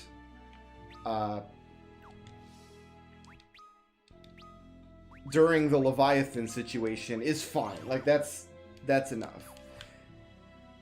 But I do understand the desire from players to really have more than that. I get why some players didn't like that kind of storytelling. Or even earlier in the game, like, Insomnia is taken over by the Niflheim, like, off-screen after the hero leaves. Like in other Final Fantasy games, that would have happened while you were there, and you would have had to escape from them.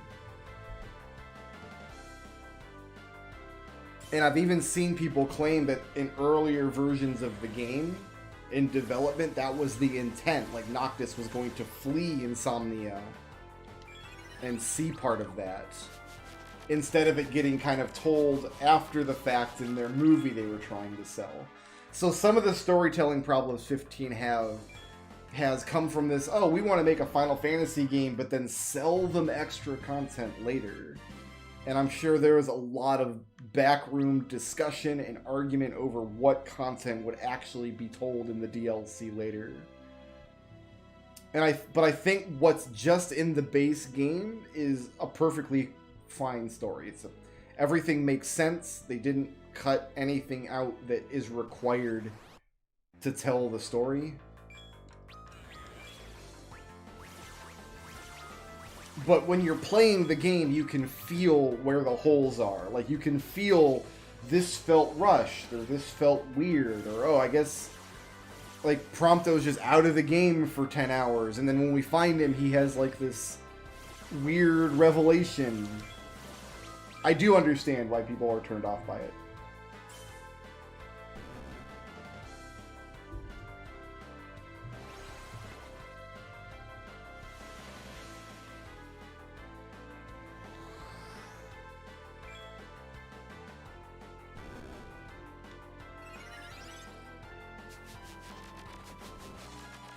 That's what I mean, though. Like, Kingsglaive is... First of all, it's a bad movie. It's not fun to watch. It's not good. It's like... I guess some of the animation is impressive if you're like an animation buff, but... Alright, is your boy home? Ah, yes he is.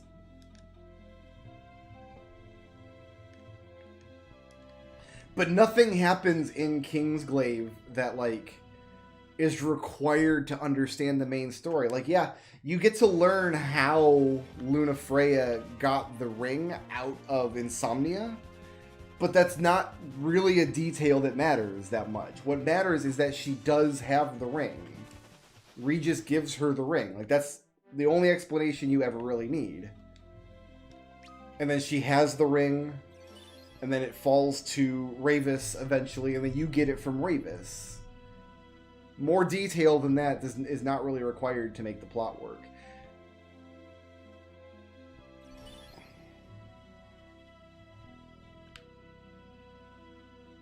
I guess it's cool to see Regis fighting for Insomnia, like giving him as a character a little more agency in the plot than it's implied that he has. But what they did was they took a scene from Kingsglaive showing him fighting and protecting Insomnia and just dropping it into Final Fantasy 15. Like, they just patched in a scene from the movie, and it's really jarring because the animation style looks different.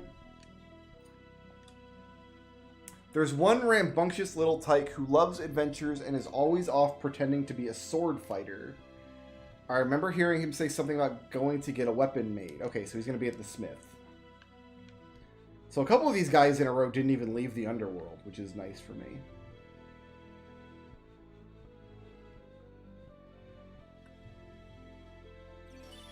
I started the Arden DLC, but I didn't complete it. But again, like, Arden's... Like, they explain in the text of 15 what Arden's motivations are and why he became the way he is. Like, that story is told in the game. So expanding upon it in a DLC quest is maybe interesting, but it's like, it's trivia, it's minutia. We don't need to know the exact details of Arden's entire life. It's fine that we have that information, but it's not crucial to telling the story.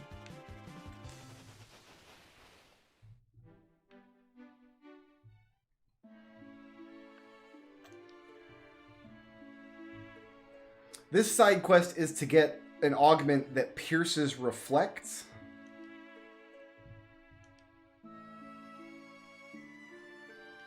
Which I would like to have before I fight the CPU boss, because the CPU uses reflect, so I can give this augment to Rosa, and then Rosa can dual cast Holy on this nerd.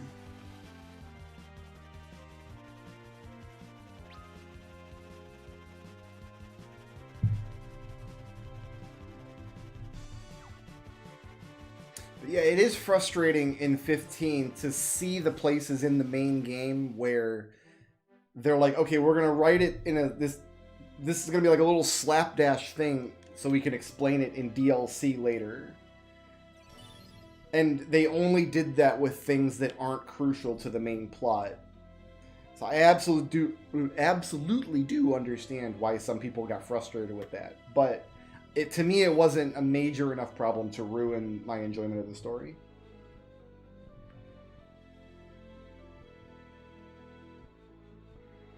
My level's not that ridiculous. This is just playing through the story mode. Oh, Edge is silenced. Let's fix that. I don't like that, sir. I played Dragon Quest Builders 2 this year. One of the little darlings loves music. She's always talking about wanting to go to the moon. So she'll be in the Hummingway Cave on the moon. Now's a good time to save again.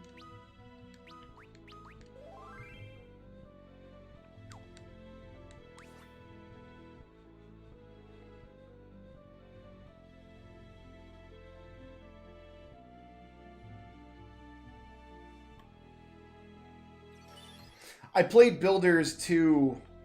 I think I got like 60 or 70 hours in it. I didn't complete it. I didn't. I got to like the snow world, and I got a fair distance into the snow world, but that's where I kind of burned out on it. I didn't finish it. And who knows if I'll ever get back to it, but I did enjoy what I played.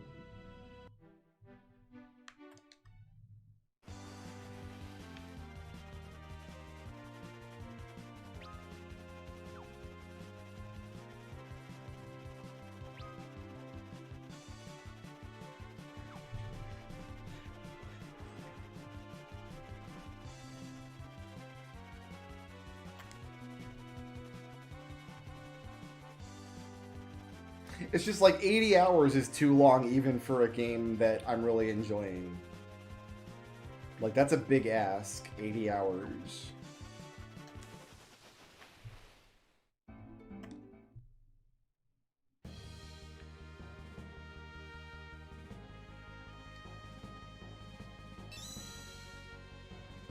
Golbez didn't steal that crystal.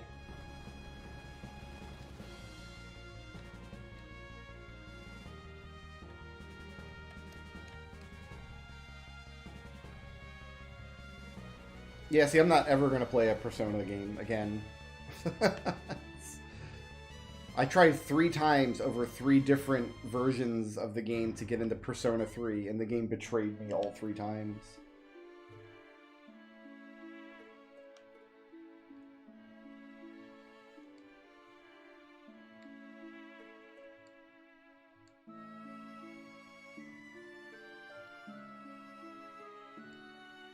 How did you get to the moon?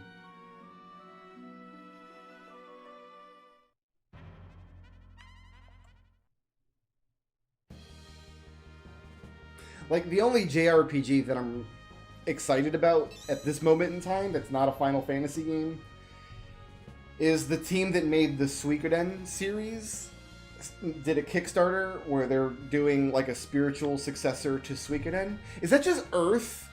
Hold on. Wait a minute. I didn't notice this before. Hold on. Wait. I didn't notice this before, but watch when I travel back from the moon. They literally use like a JPEG of the Earth to zoom in on. Hold on.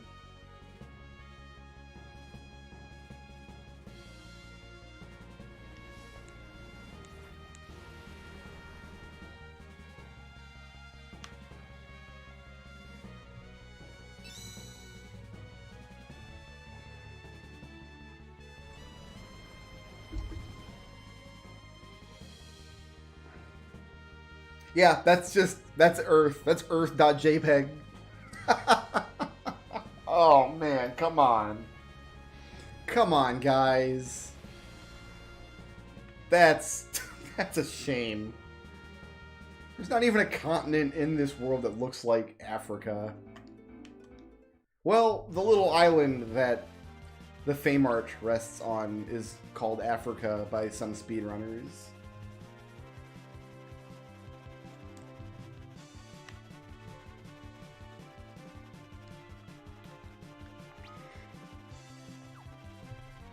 Anyway, the team that made the Suikoden series is doing like a spiritual successor to Suikoden, which I'm on board for because, man, I could do with some more Suikoden in my life.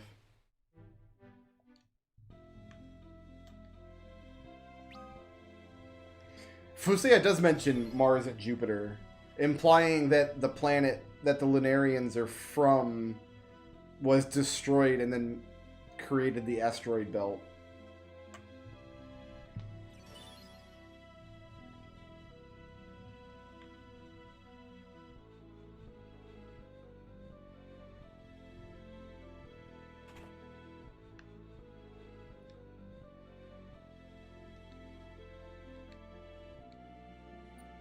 A lunar expedition, so you'll probably find him somewhere on the moon.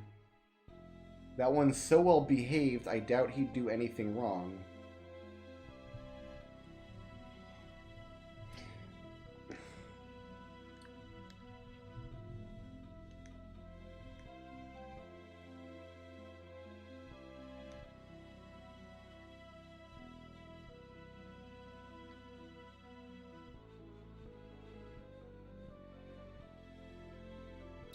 It's possible this side quest is not completable yet. Because if this last one is somewhere in the lunar subterrane, we can't actually get into there yet until coming back from the giant. And so it wouldn't be the Hummingway Cave either, so the only other location would be Bahamut's lair. So I guess we're doing Bahamut next, and we'll see if they're in there. Because that won't waste any time, we gotta kill Bahamut anyway. I didn't know they were doing a Metal Gear Solid remake. My favorite Suikoden game is the original Suikoden. I like the all 5 of the games. I haven't played any of the side games. I didn't play the Tactics one or like the DS remake or whatever it was. But Suikoden 1 is a immensely cool little game for basically having no development resources. Like, Konami had no confidence in it at all. You can tell when playing it, like, this was... like, they gave them a shoestring to make a game out of. And then when that game sold really well, they gave them a much bigger, a lot more access to a lot more resources. They were able to make Suikoden 2, which is also a great game, but the original is still my favorite. Can I get to my big boy? Oh, Big Damn Fred. There, it's a robot chicken. It's a Mecha Chocobo. Wild, dude.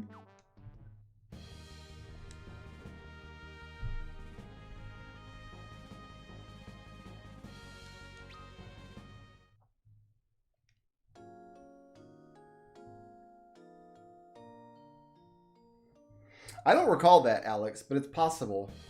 Because in Final Fantasy VIII also implies a kind of time travel plan, and in that game it's sort of implied that the villain is drawing an infinite amount of power from her time shenanigans.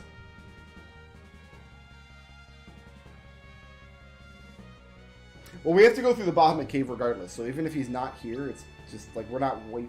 Ooh, there's a square I didn't get.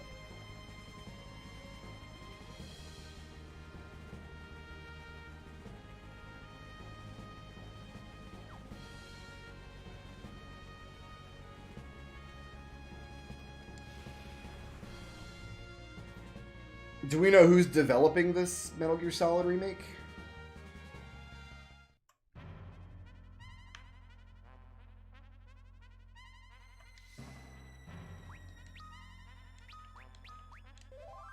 So Rosa can dual cast Reflect, and then the other two can use Reflect items. That's the plan here. Lair of the Father.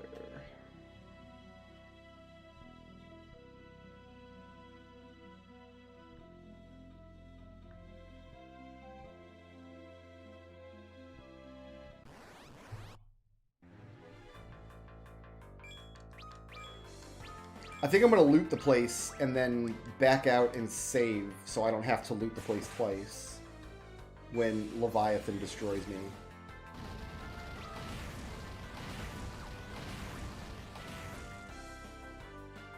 When Leviathan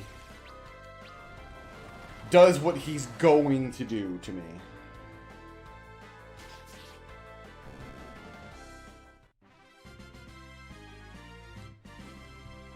I had heard about the Metal Gear Solid movie, but not a remake of the actual game.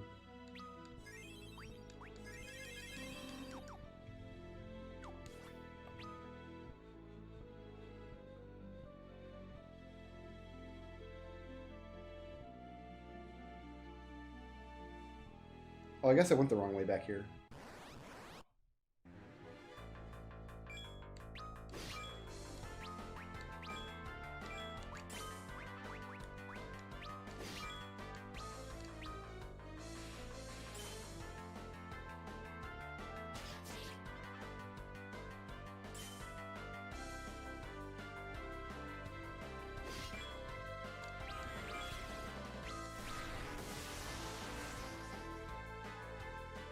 Ouchies.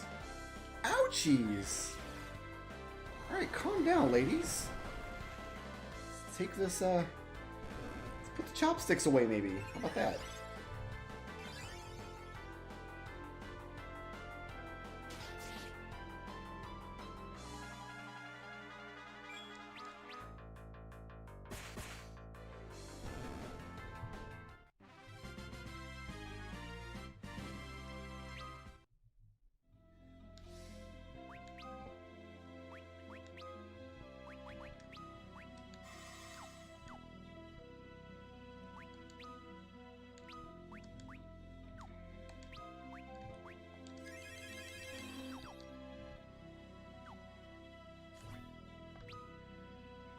I guess Rose is our leader now for a while.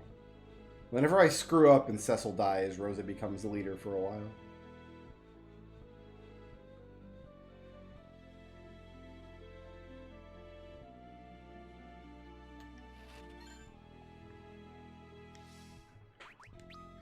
So the Genji gloves allows Edge to equip 2 weapons instead of 1. They're pretty good.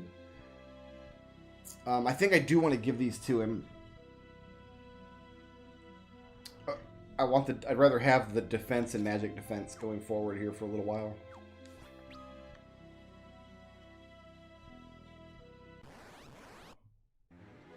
Good night, Nourishim. Thanks for hanging out, man. Always a pleasure.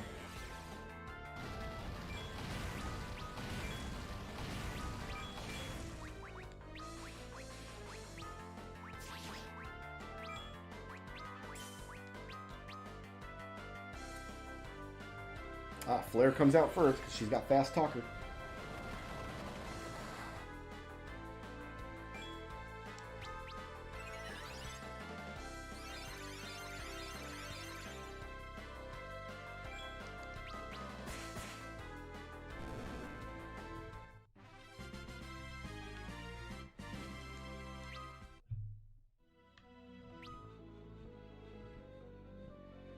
There's a website out there where a guy like meticulously analyzes every time travel movie ever made.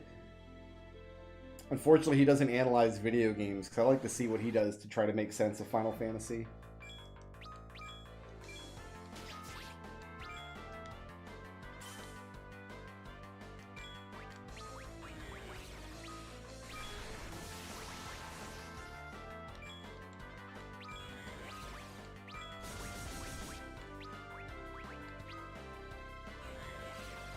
Okay, I see what's happening here.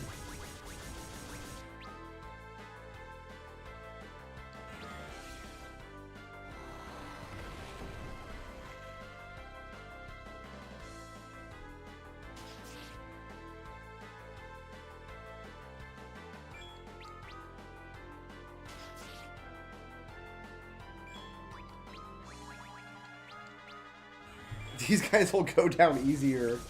Wow, Arise is just too long of a spell to cast. This will be better once we do a playthrough where Rydia has dual casts.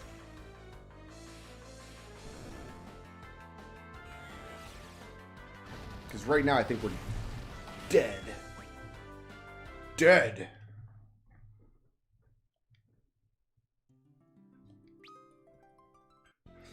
He has a lot of articles about Primer. Wow, it puts me way back here. Weird. I thought it would put me back at the beginning of the map, selecting continue, but no, it just puts me back before the fight. That's actually very, very friendly.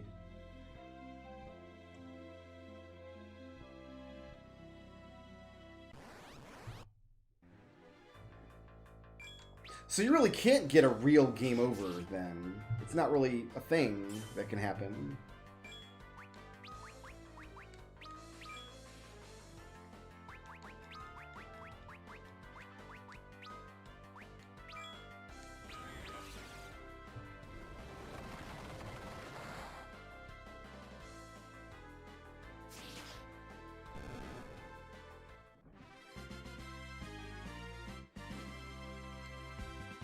Looks like Rose is carrying like a giant lollipop or a pinwheel or something. Oh, I missed a pixel somewhere. I don't see where, though.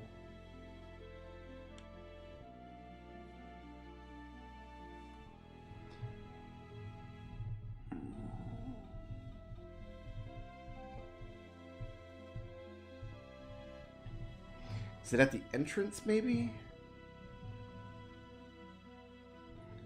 Above the box? No, because if we've opened the box, we have to have gotten the squares around the box. It's somewhere, though.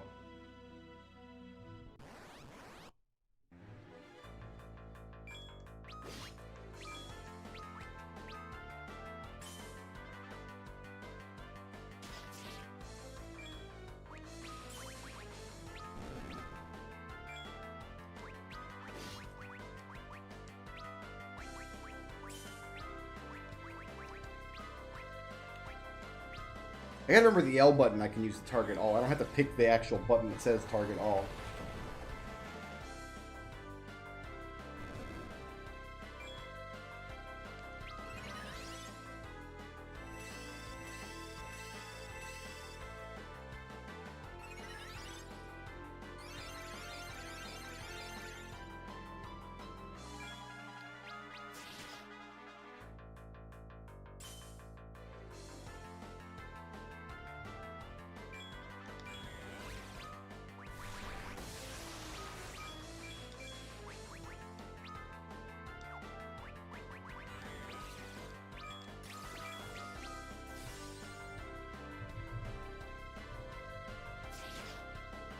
They always steal good stuff from some of these monsters, too.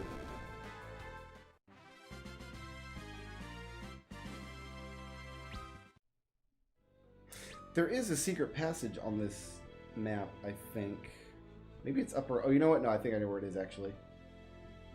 It's up behind this rock here. Yep.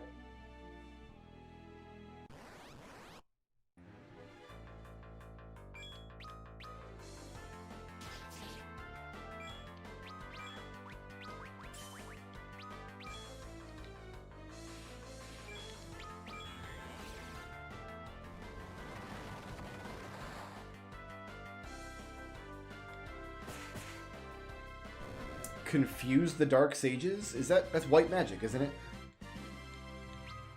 Can they just be confused? That'd be interesting. That'd be funny, actually. We'll try it.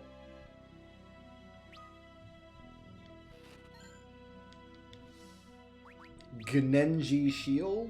I think it's for Kane. Cecil doesn't want this. I don't want to lose the magic defense.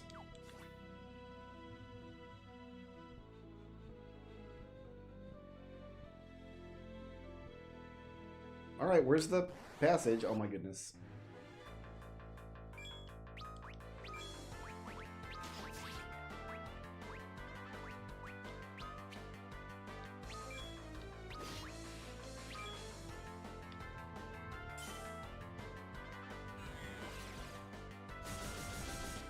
Suikoden is a war story with like 90 playable characters. Oh, that worked.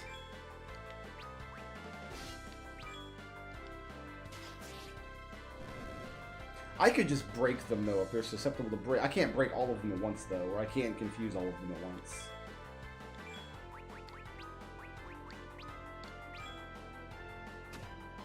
No, that didn't work.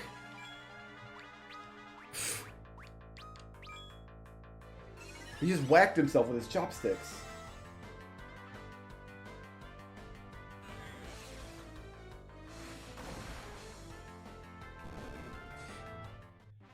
In the original, they say the Light Warriors go back to the present, and that Garland was waiting for them, but doesn't say more than that.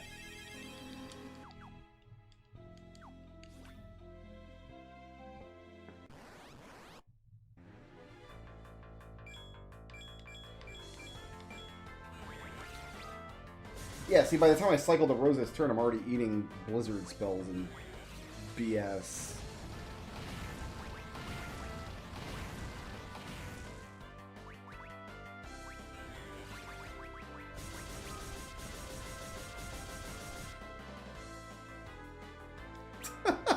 Nope! 3 of these guys are just not tenable.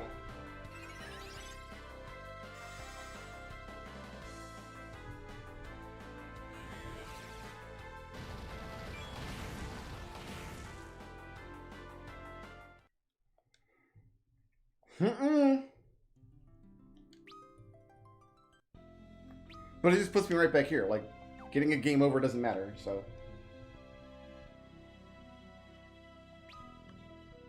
Confusing them didn't work, Treble. I did it. It didn't work. They just hit themselves, and then they can go back to casting their super spells.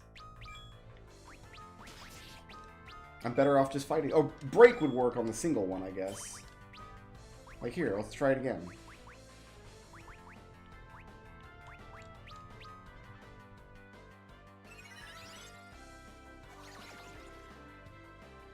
They don't drop ribbons often enough that I'm going to sit here farming for them.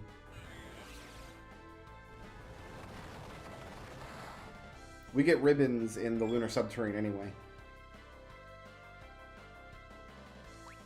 Try stealing though.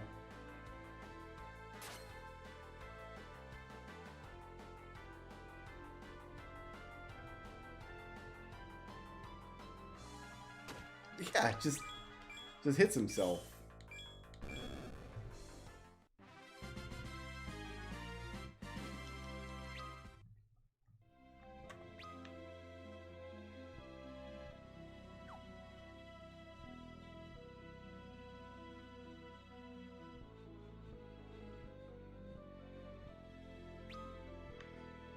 All right.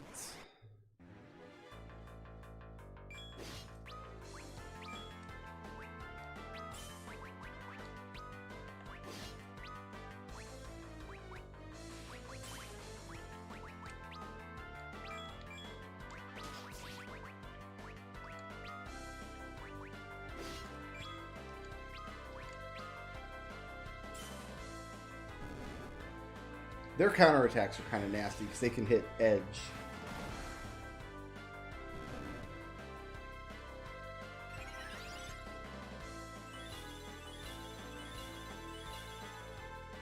Might not be worth going for Protect because by the time I pulled that off, like, the battle is over. Edge is going to probably finish it up with this attack.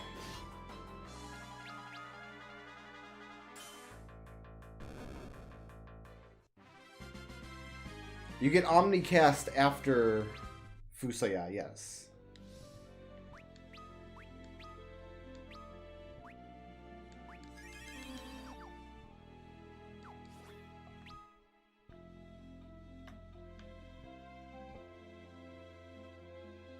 There are behemoths in here at some point, too.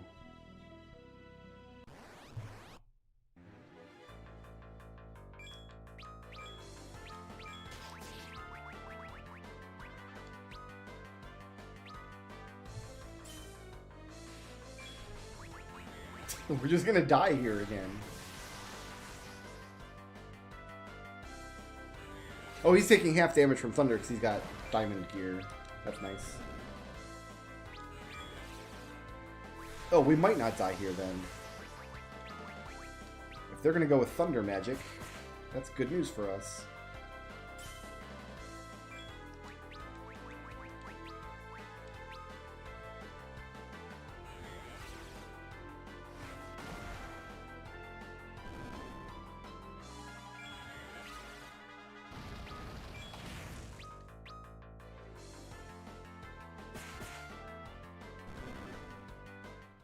All right.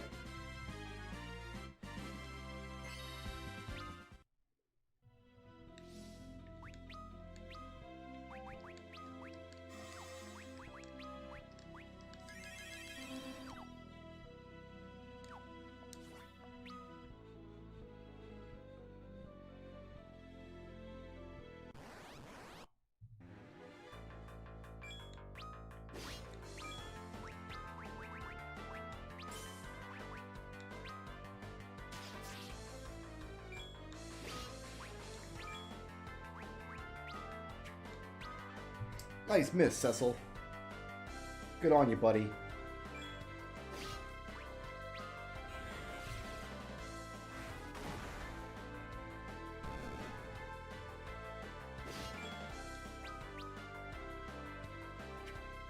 Cecil, where's your game at? Huh?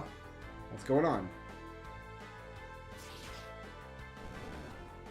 We're having difficulty today. Cecil, for real, dude. What are you doing? I doubt she has magic points, but let's find out. Nope, too late.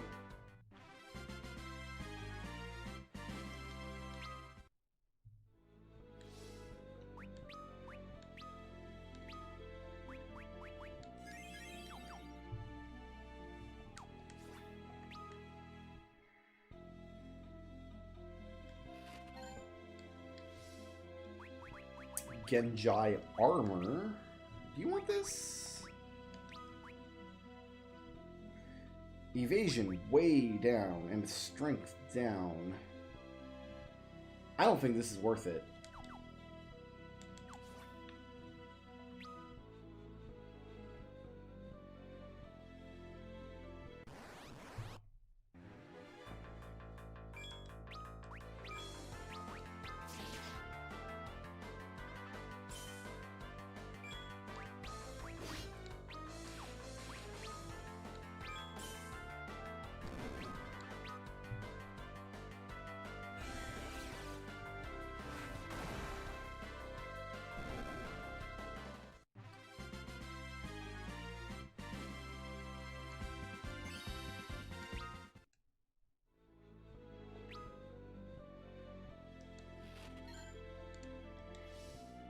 I mean, you just got a new helmet in the previous dungeon, so you're definitely not going to like this. Yeah, all of this is big evasion down. I don't think the extra defense is really worth it. Maybe it is, though. Maybe we should. Like, evasion 0. Nothing's going to attack him, though, except for... Like, Cecil has draw attacks. Maybe that is for the best. I don't know. It's hard to say.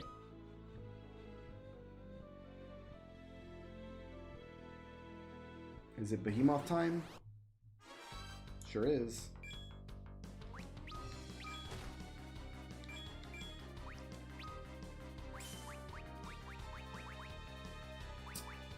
We need to go with Blink.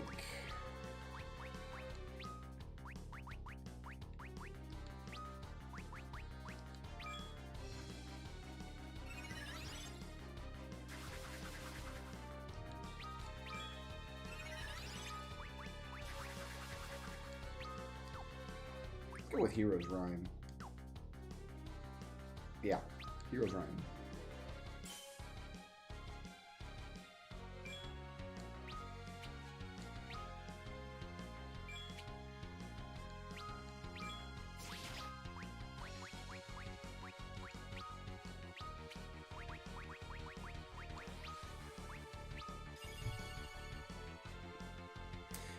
If I go get Fusaya, it forces me to go into the Giant, and I don't want to go into the Giant just yet. I want to see if I can complete this Eidolon side quest and get Piercing Magic before the Giant.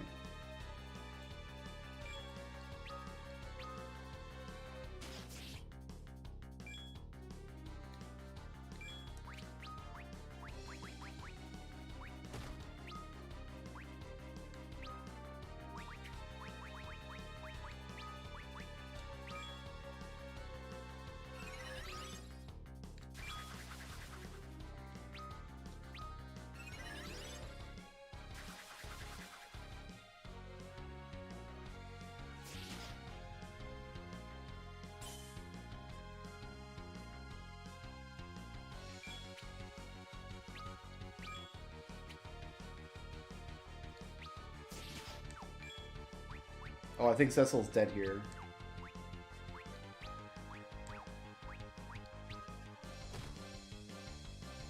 Yeah, unfortunately. Because he's going to eat all of the counterattacks. Well, the Moon Maidens were able to counterattack. Oh, god damn it. I can't blink in the same turn.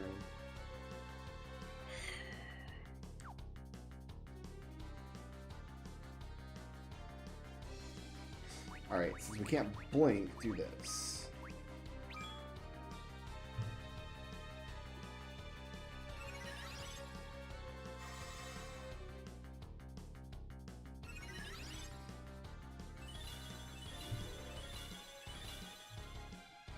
I don't know what it's called, though. Like, it's like an unpronounceable title that I don't remember at the moment. How am I going to get Cecil back up? Dual cast. I can't protect him again. Well, I can if I target all.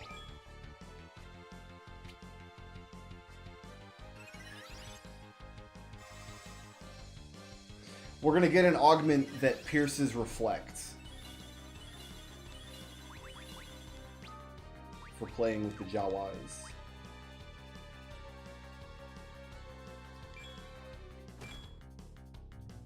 I'm never going to be able to get Cecil up. It's just, it can't... Well, I can do this, I guess. Phoenix down.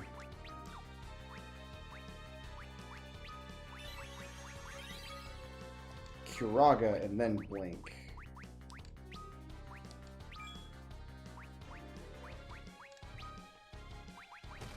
Nope, he's too fast. If Cecil dies, that's it. Game over. I don't really have another way to fight this boss.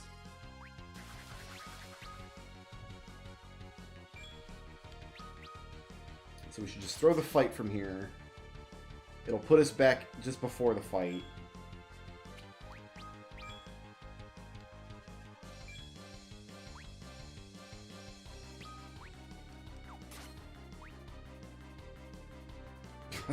A headband. That's worth having. I can't revive him because he has an augment called Draw Attacks, so if he's alive, the behemoth has to attack him. So every time I revive him, he just immediately gets killed again.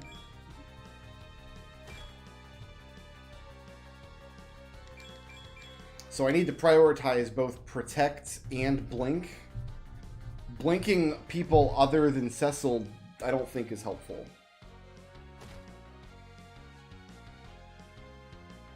I can pray.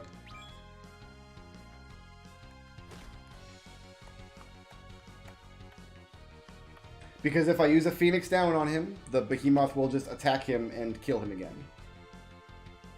We just tried that. I have to prevent Cecil from dying in the first place. There's not a new Suikoden game coming out. The people who made the Suikoden series did a Kickstarter. Did some crowdfunding.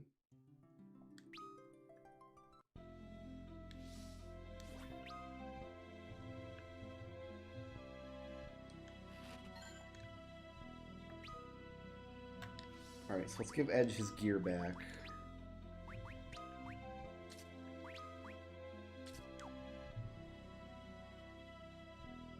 I don't have a lot of magic left either.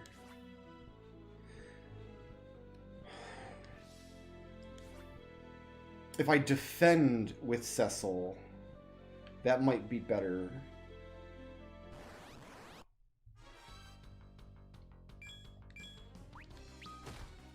So dual cast. So we want to Curaga Cecil and then protect everyone. Cecil's going to defend. You're going to Bard's... You're going to do this, actually, I think. That should take some of the burden off Rosa for healing.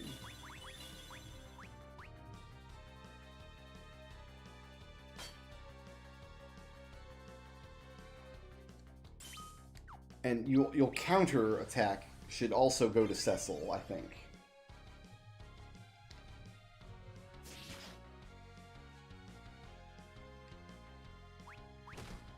No, the counter attack goes to whoever hit him. Okay, so dual casts, Curaga Edge, and then Blink Edge.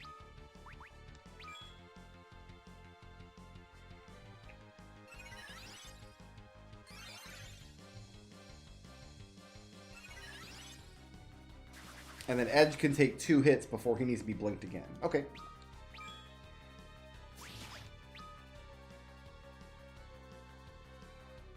That'll whiff.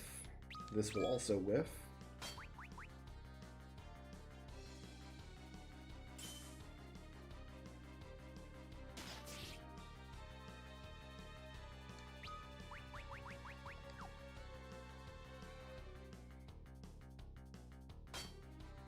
He didn't counterattack that time.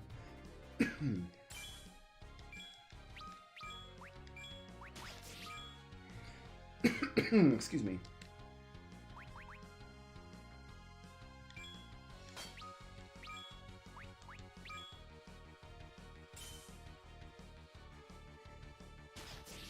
And then Rydia does the healing here. There's the attack. Okay.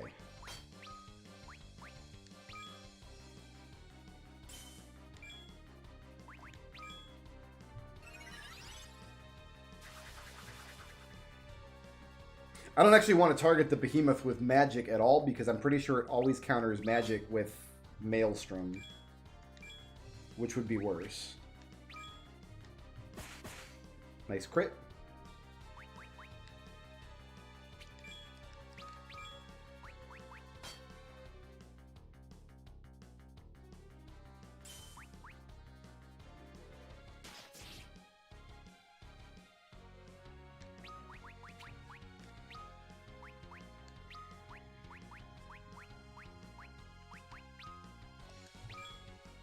Cecil's getting a little low.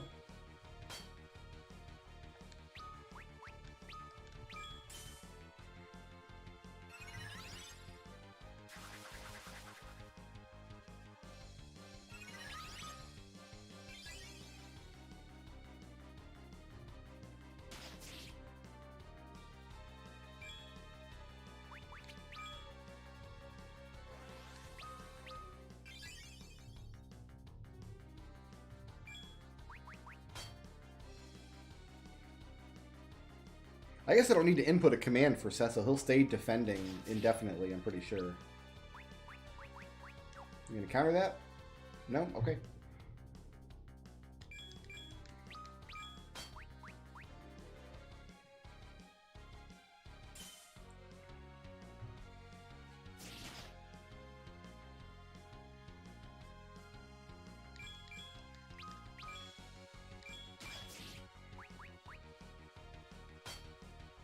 I could probably safely Berserk Edge, actually.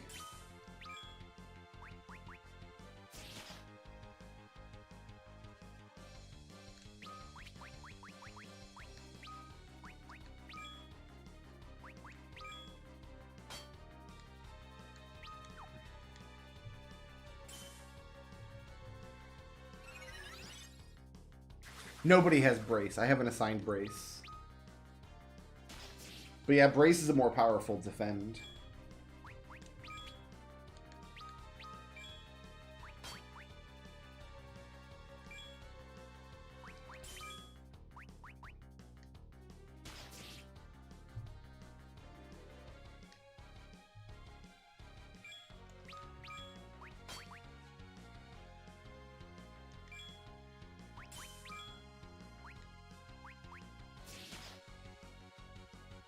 Yeah, I bet I could safely Berserk Edge and then just make sure I stay on top of his blink. Then the only turn I'd have to input would be Rose's.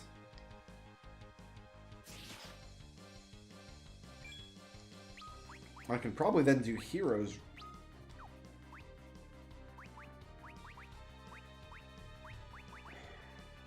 I think I'd still want to stick with this, because Cecil takes nickel and dime damage over the fight.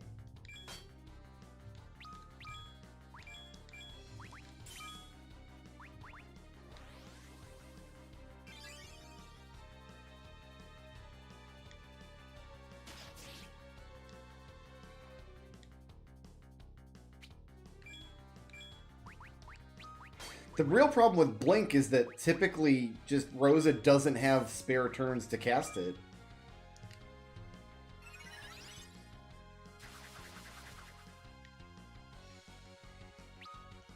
There's a lot of places where you use it in Free Enterprise, for sure. Alright, we got him.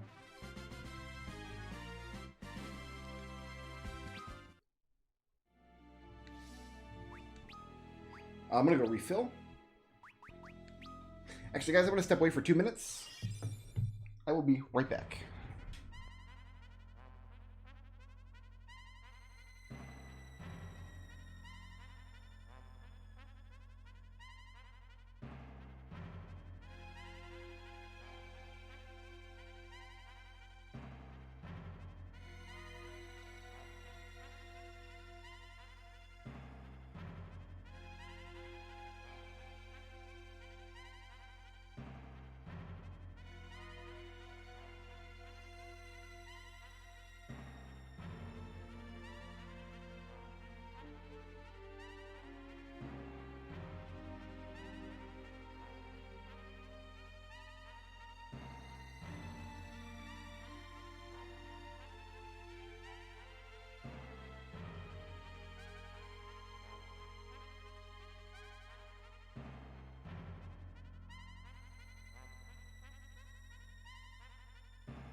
Alright, there's 3 of those behemoths we have to fight in that cave.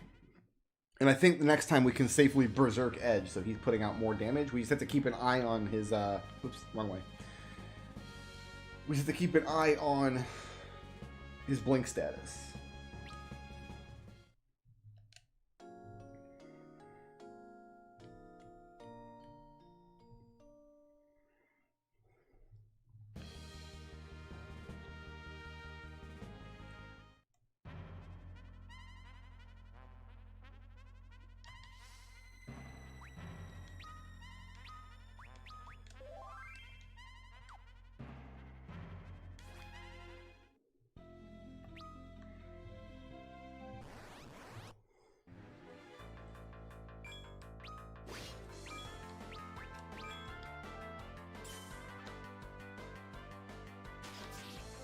Maybe it's only...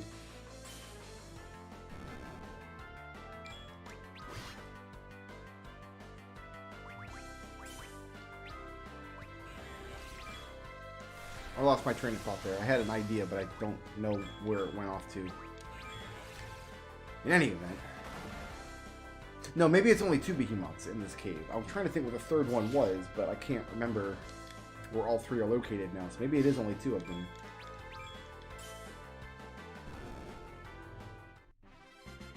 I have played Xenogears, but I won't ever play it again. Hey, there's some Artemis arrows. Nice.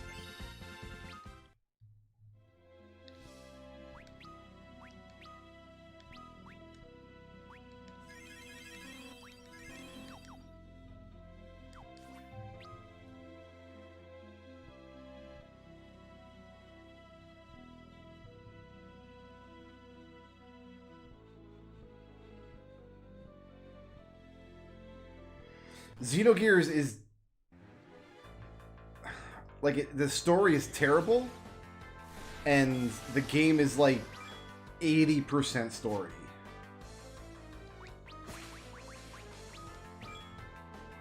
There's just no reason to play Xenogears if you're primarily interested in gameplay. Even though the combat system is kind of cool, like you reach a point in the game where you're doing like 6 battles for every hour of like cutscenes you have to watch. It's really stupid.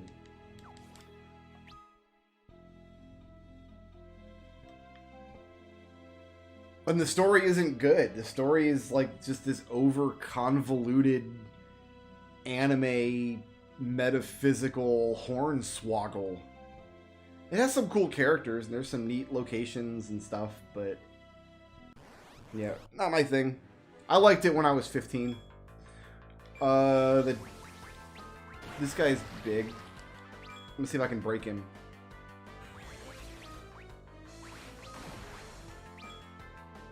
No effect, okay.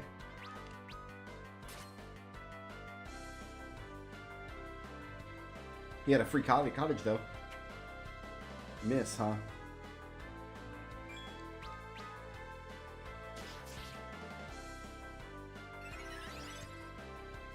It'll be nice when Rosa gets Fast Talker.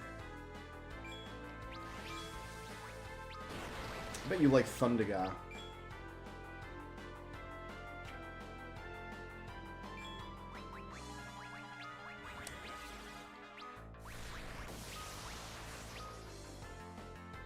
He enjoyed that.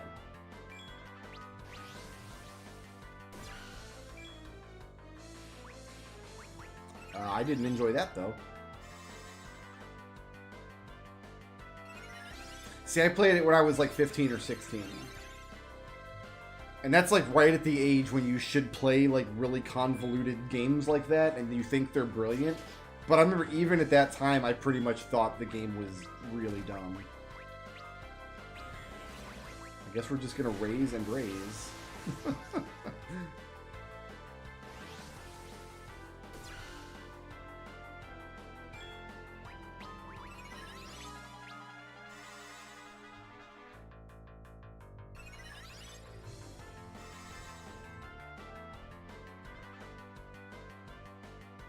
Like, I think I parsed it out once, and I'm pretty sure the text of the game wants you to think that, like, the hero is his own father?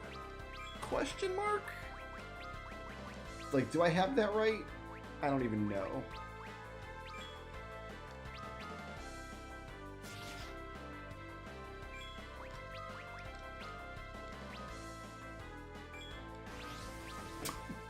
I don't think we're winning this fight, guys. Oh, we might. We might. If this is it. If he likes his last Thundaga. Nope. The dream is dead.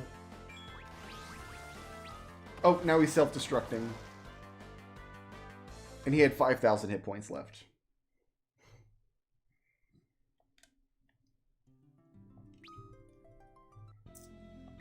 Cool. Cool fight. Glad we did that.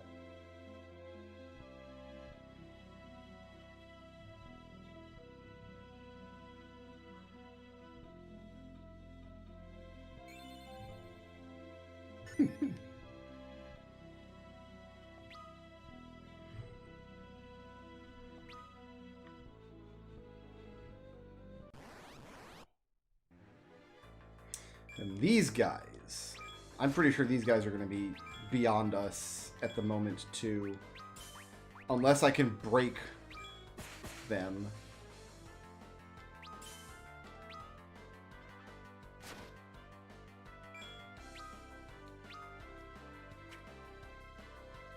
It said accuracy 100, so no effects. Maybe we can break the silver one.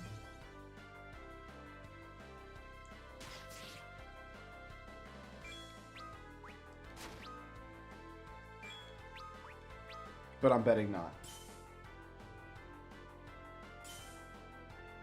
So one of them's gonna paralyze like my whole team. I think the gold one has an attack.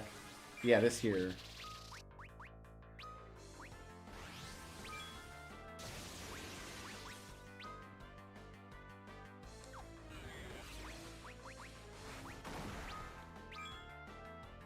So no, they can't be broken.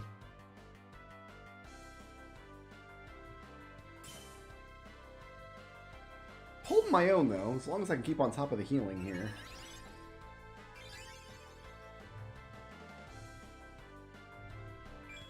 So what's good to do on your turn then? I guess death is worth trying.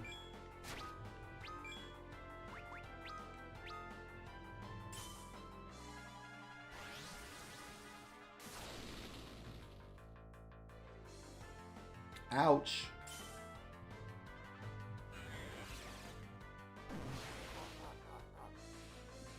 No, they just make all the monsters immune to good magic.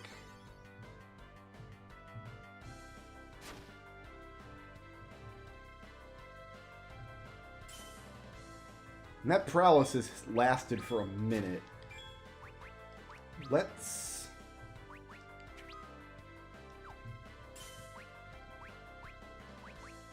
I'm going to go with a Kiraja. And then we're going to blink Cecil. I don't know what's worth even I guess Flare. I guess Flare is what we get. Like, just...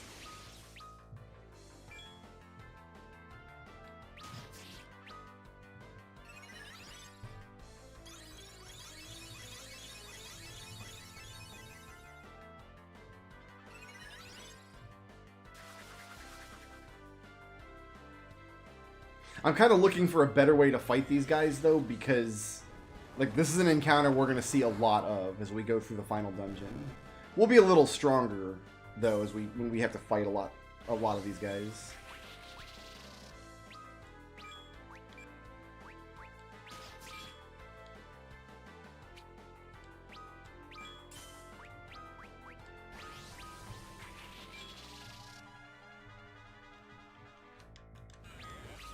I wish Xenogears were a better game. I do. Unfortunately, it's not. Because it does. It has some legitimately cool stuff in it. I like most of the characters. Like the little character arcs.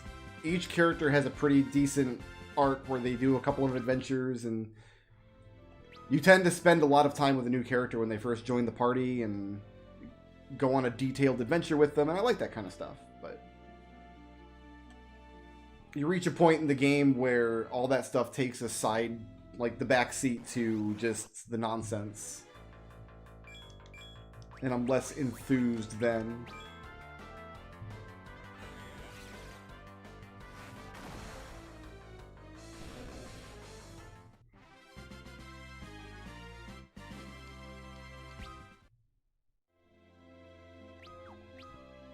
I think we got another behemoth here. Yeah. Alright, so dual casts. Blink. Blink. Bard Song. Life's Anthem. You defend.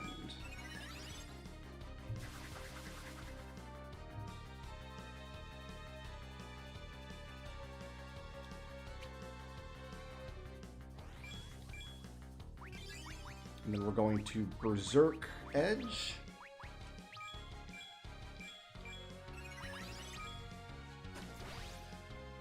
And we should be good from there.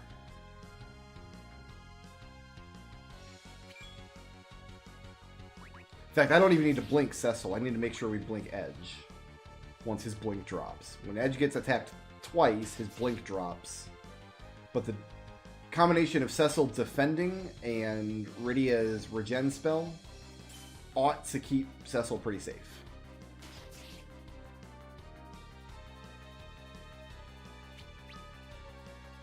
Okay, so he has one more. There it goes.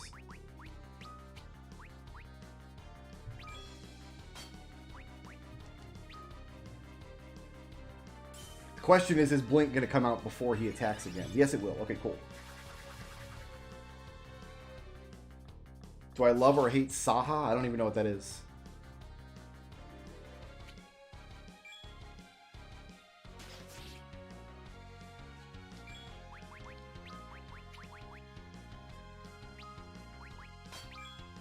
I'm going to basically have to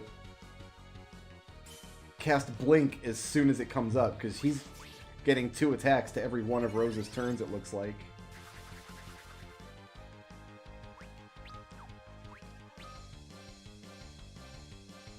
He doesn't have a 100% counter rate, though. Sometimes he's not counterattacking.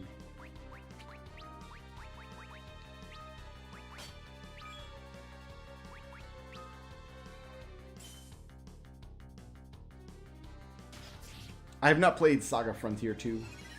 I don't know. The original Saga Frontier is a interesting game. Oh, he didn't use up both of his blinks yet. Oh well.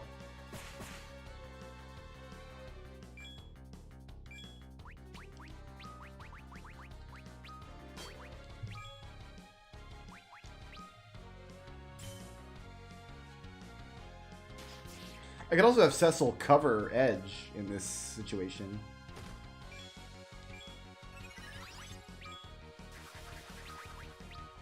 Oh, no, I can't. I don't have cover equipped.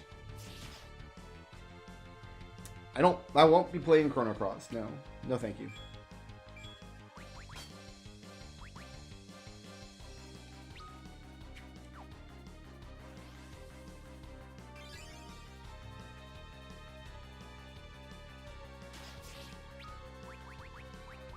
Are we going to counter that?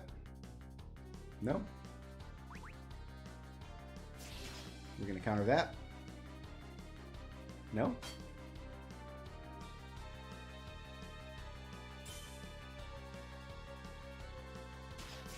We're going to counter that?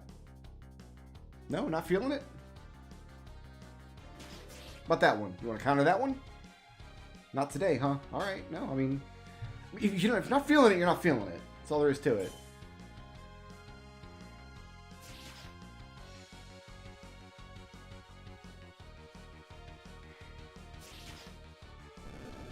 Alright, easy peasy.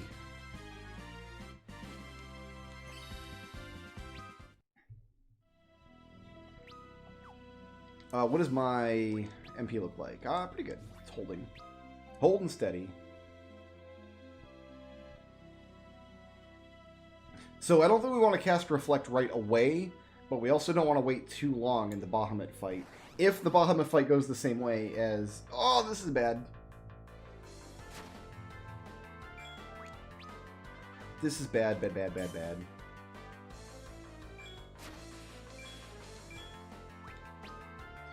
I need to Kiraga, Cecil, and then I'm just going to protect... No, I'm going to shell everybody because they have the magic attacks. Yes, yes, yes, yes.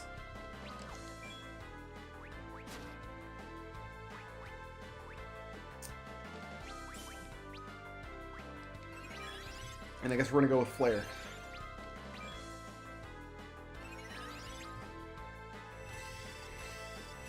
Tornado the Gold Dragon. Think that'll work?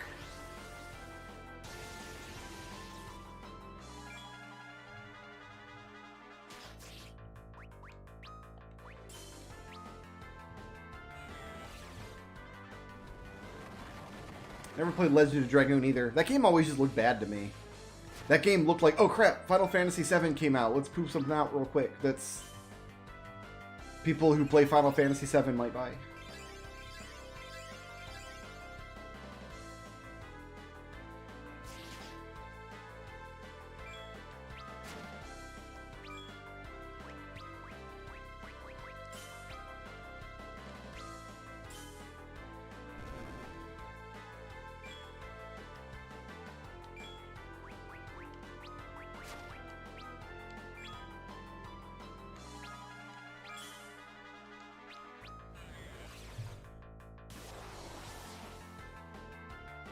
Nope, doesn't work.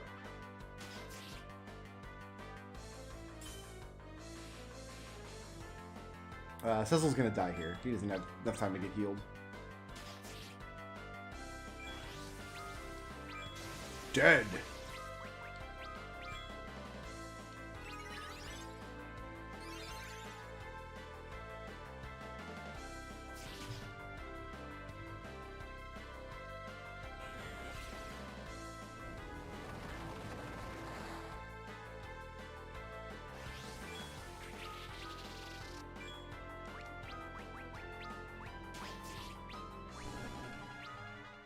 Cecil gets no experience for that fight.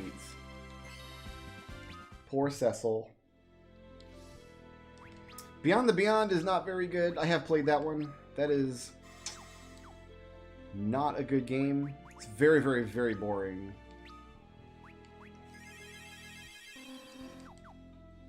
Rydia's gonna need ethers before we fight Bahamut. What's this thing, eh?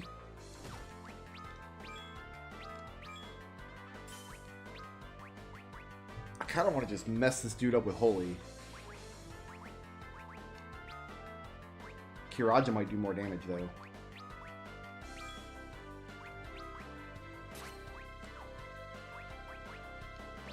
Red Fang? That's not nothing.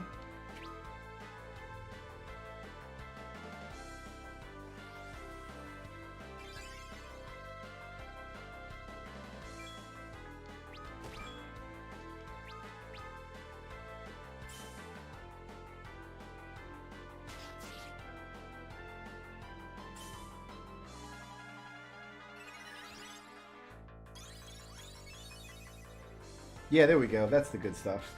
I'm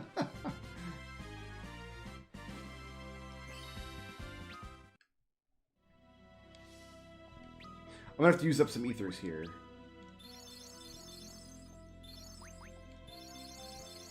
Alright, that should be good. We get basically as many of those as we want, so...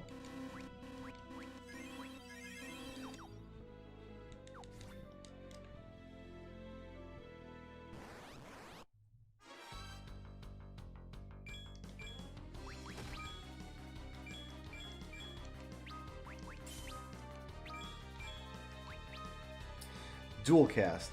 Do I want to put up Protect? No, I just want to put up Blink and Berserk.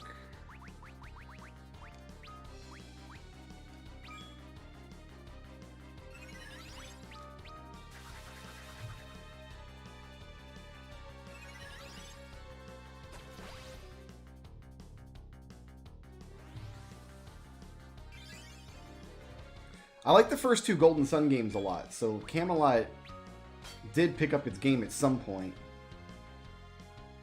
But Beyond the Beyond is not a good experience.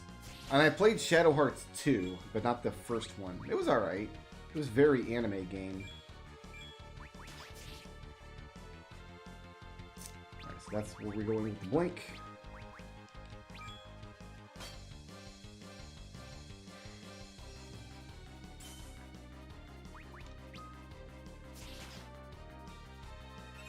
Blink comes out before the counterattack does, apparently.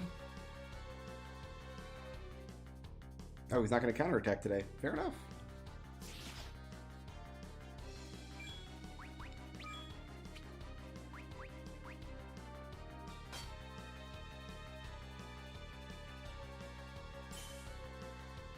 I forget if I liked Wild Arms or not. I remember playing it, and I completed it, but I don't remember a lot about it. Did I stream it once? Did it win, like, a Patron's Choice once, and I streamed it?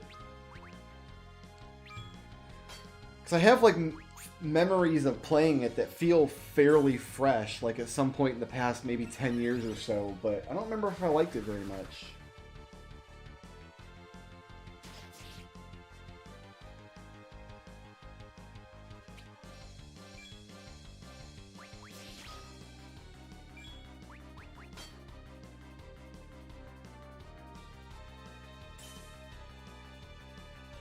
No, I played it when it was new.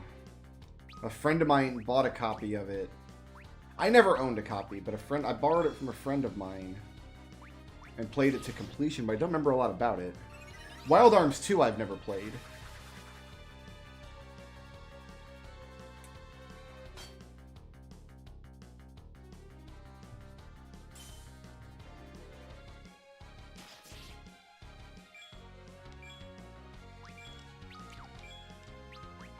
Bard song back up. Is that it for Blink? Yes.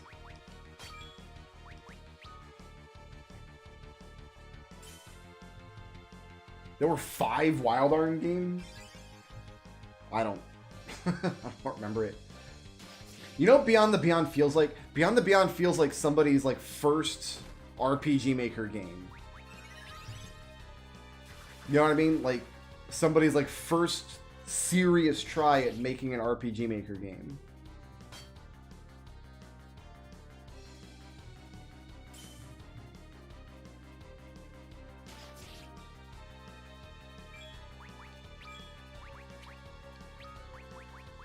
Oh, he's still got Blink. He won't now, though. We're gonna counterattack? No, we're gonna die. Oh my god, Shadow Madness is awful. Shadow Madness is goddamn borderline unplayable. I have played that garbage.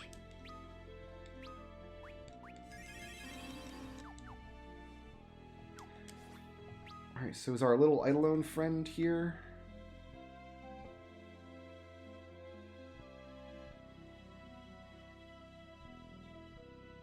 Yes, okay, cool.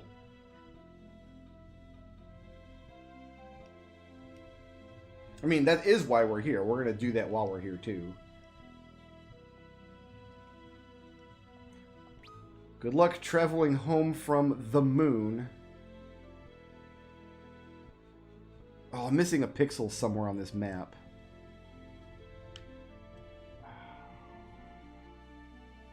Is it this down here? No.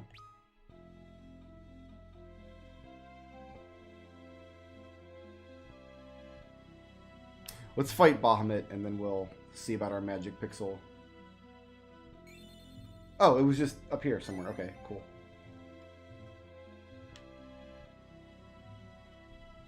You're goofy looking.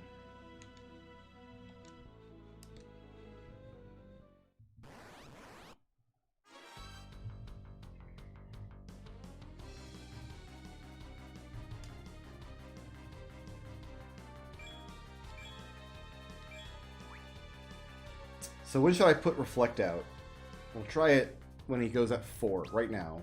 Let's see if I can get Reflect on Rosa, and Reflect on Rydia, and then you can use this curtain, and then you can use this curtain, and then you can summon Leviatran.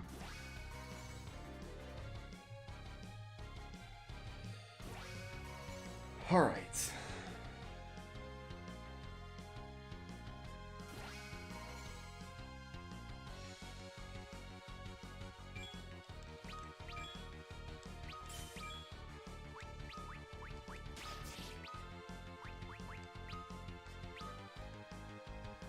That's why I bought Shadow Madness back in the day, because it was put together by a company that was made, like, comprised of a bunch of, like, Square of America alums. If Reflect doesn't work here, it's going to be really funny. Like, really funny. We're going to find out. Or maybe I cast it too early, because everybody's getting a bunch of turns here.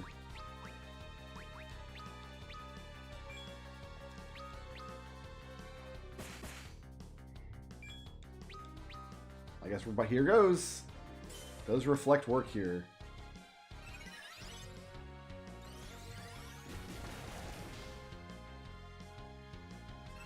God, Shadow Madness is so awful, I kind of want to go back and try playing it again.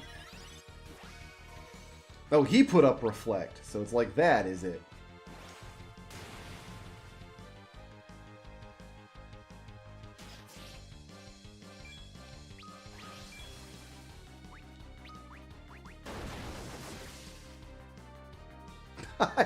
Reflect doesn't work. Okay.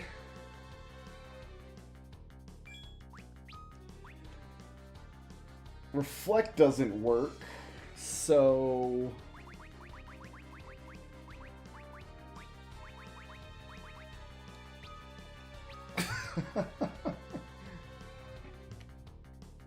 If that's the only thing he does, I don't have to worry about healing. I just have to worry about reviving, I guess. Because if I can't kill him by the end of the second cycle, like, we're dead anyway.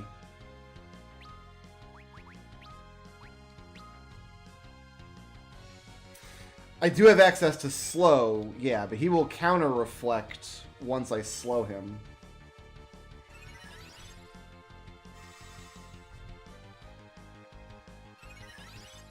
I mean, I'm still going to put some damage on him. Like, I just know not to waste turns on reflect next round.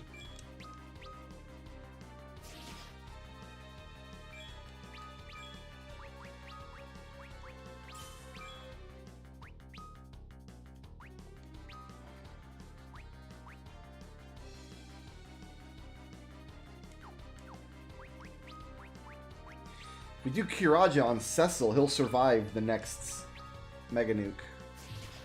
Mega Flare, whatever it's called.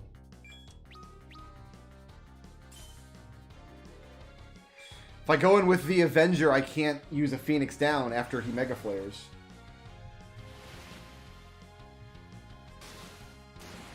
I think if he reflected it off itself, it would have only hit one target. So I don't think that's the case. Cecil's got Reflect. That's not going to work. Oh, Jesus. This was a learning situation. This was just a learning situation here, alright? We're fine. We learned what doesn't work. Okay. I'm gonna pray.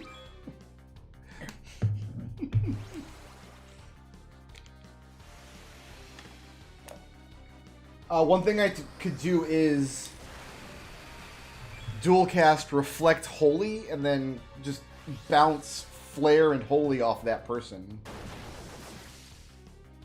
Might be better than going for Leviathan. Continue! Oh, we gotta send Homeboy home again now. Go home!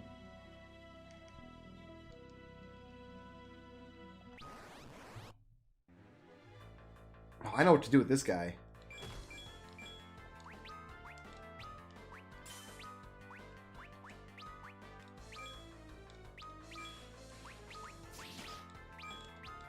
I'm happy to use all of my ethers in this cave if I have to.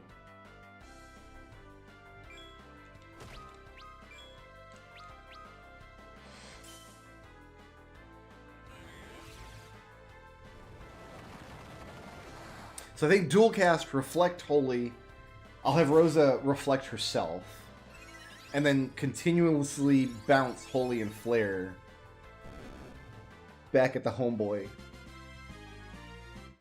This is the first time I've ever fought Bahamut with a party of 4. I've never had cause to come in here with a party of 4 before.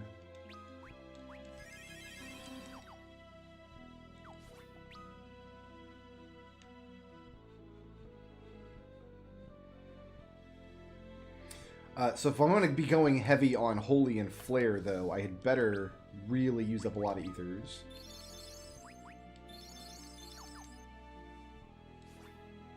I'll also haste Cecil, so... No, I won't. I'm going to use an item to haste Cecil. We have plenty, and I don't want to waste a turn on Rosa.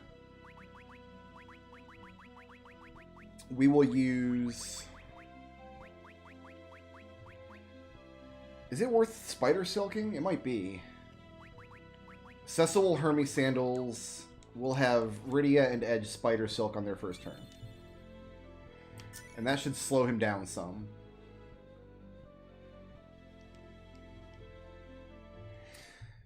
Apples and Soma Drops carry over, so we're only going to use them on our third playthrough.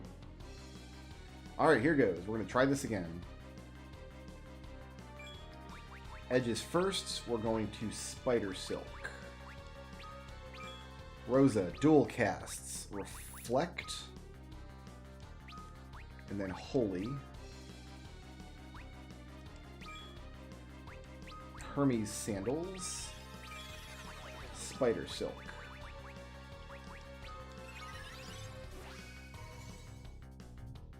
Oh, is that going to bounce off? Yes. Well, he's going to haste himself, so it's not going to matter. Whatever.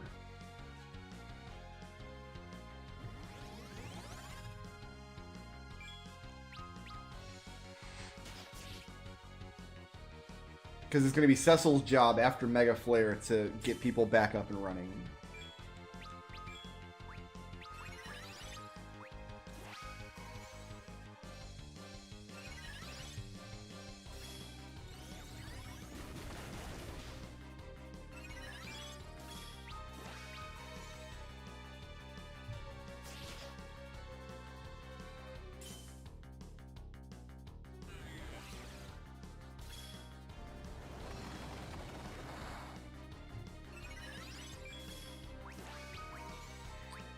Dual cast Holy's not doing a great amount, so what we're going to do actually is...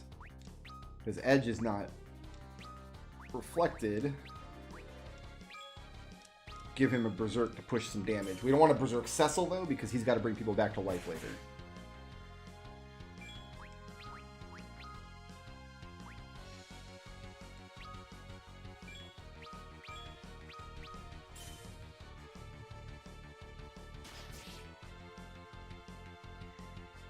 I don't know if the Spider Silk actually helps here, because he's slowed, but I don't know if it's his actions counting down, or if it's just part of the nature of, like, the battle script doing it.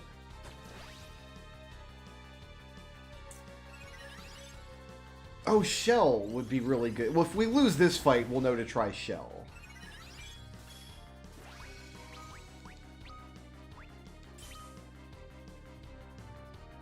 Because Shell, everybody might survive.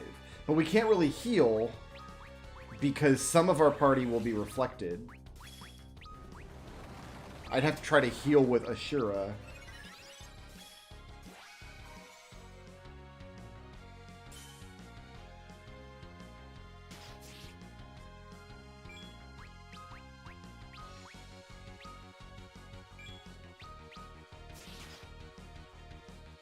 Got him. Just a matter of pushing damage out, I guess. Whew. Flare is stronger than Holy just because Rydia's spellcasting stat is higher than Rose's is.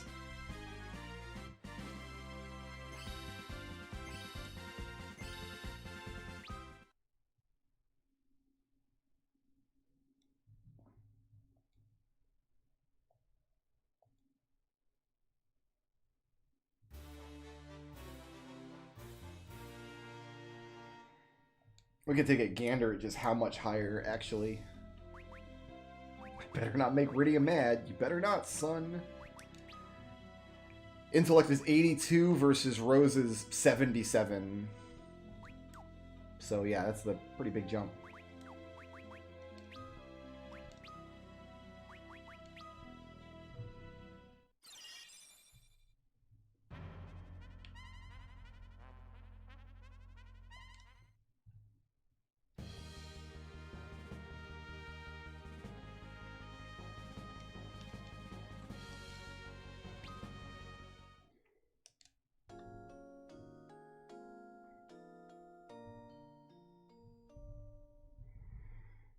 Alright, so now we should finally get our augment. I want to put Cecil back in the lead.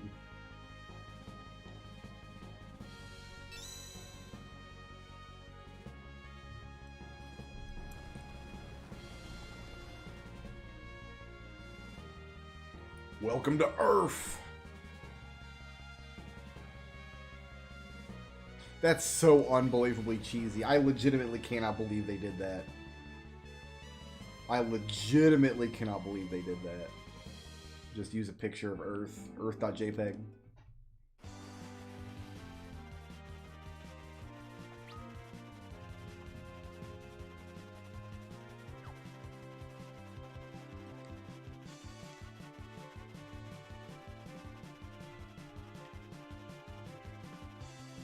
So the only maps we should have left are the Lunar Path and the Lunar Subterranean, which isn't nothing. They're big maps, but...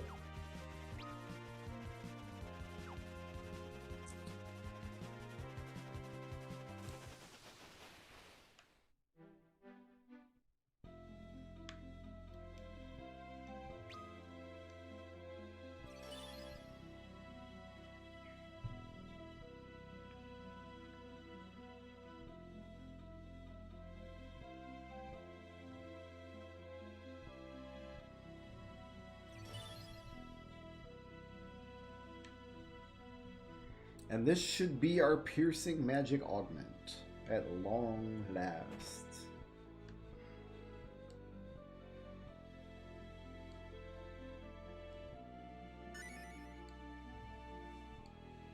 And that's Faridia.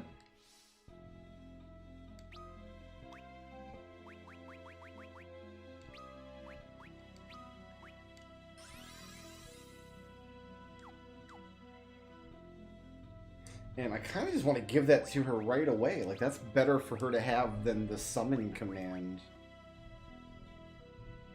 Going into the CPU fight, at least. Or I could replace Bard's Song, I guess.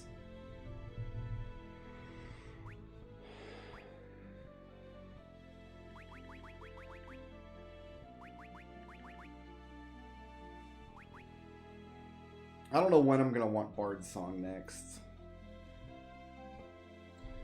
Maybe in random encounters in the Giant.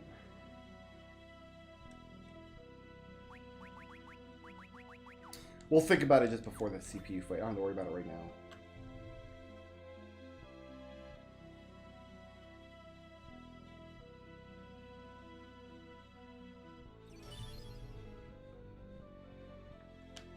Oh, I did the same thing last time.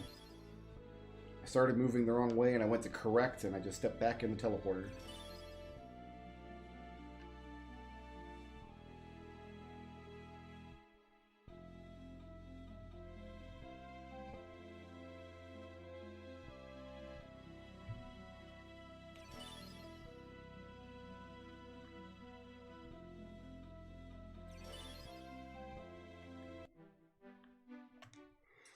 All right.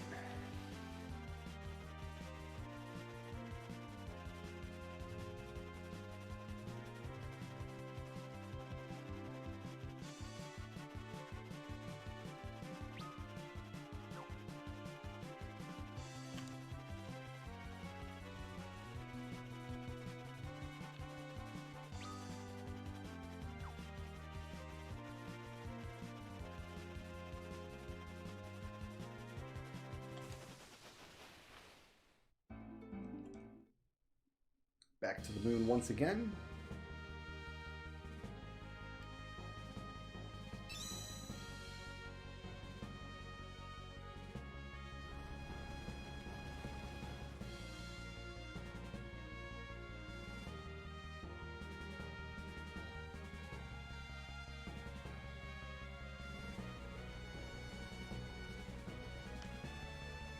Ah, there's the man on the moon face, still here.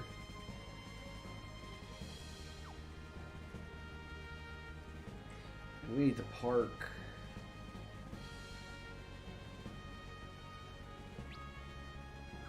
Like here, yes? I have Excalibur. All you have to do is go to the moon and then return, and Excalibur's ready. So you can just travel to the moon, then immediately travel back. But that's going to do it for me tonight, guys. I want to thank everybody for hanging out with me. We should be able to make a huge dent in the final dungeon next session, and maybe get a jump on some of the grindiness we got to do, looking for tails and stuff. Alright, peace out. Everyone, sleep well.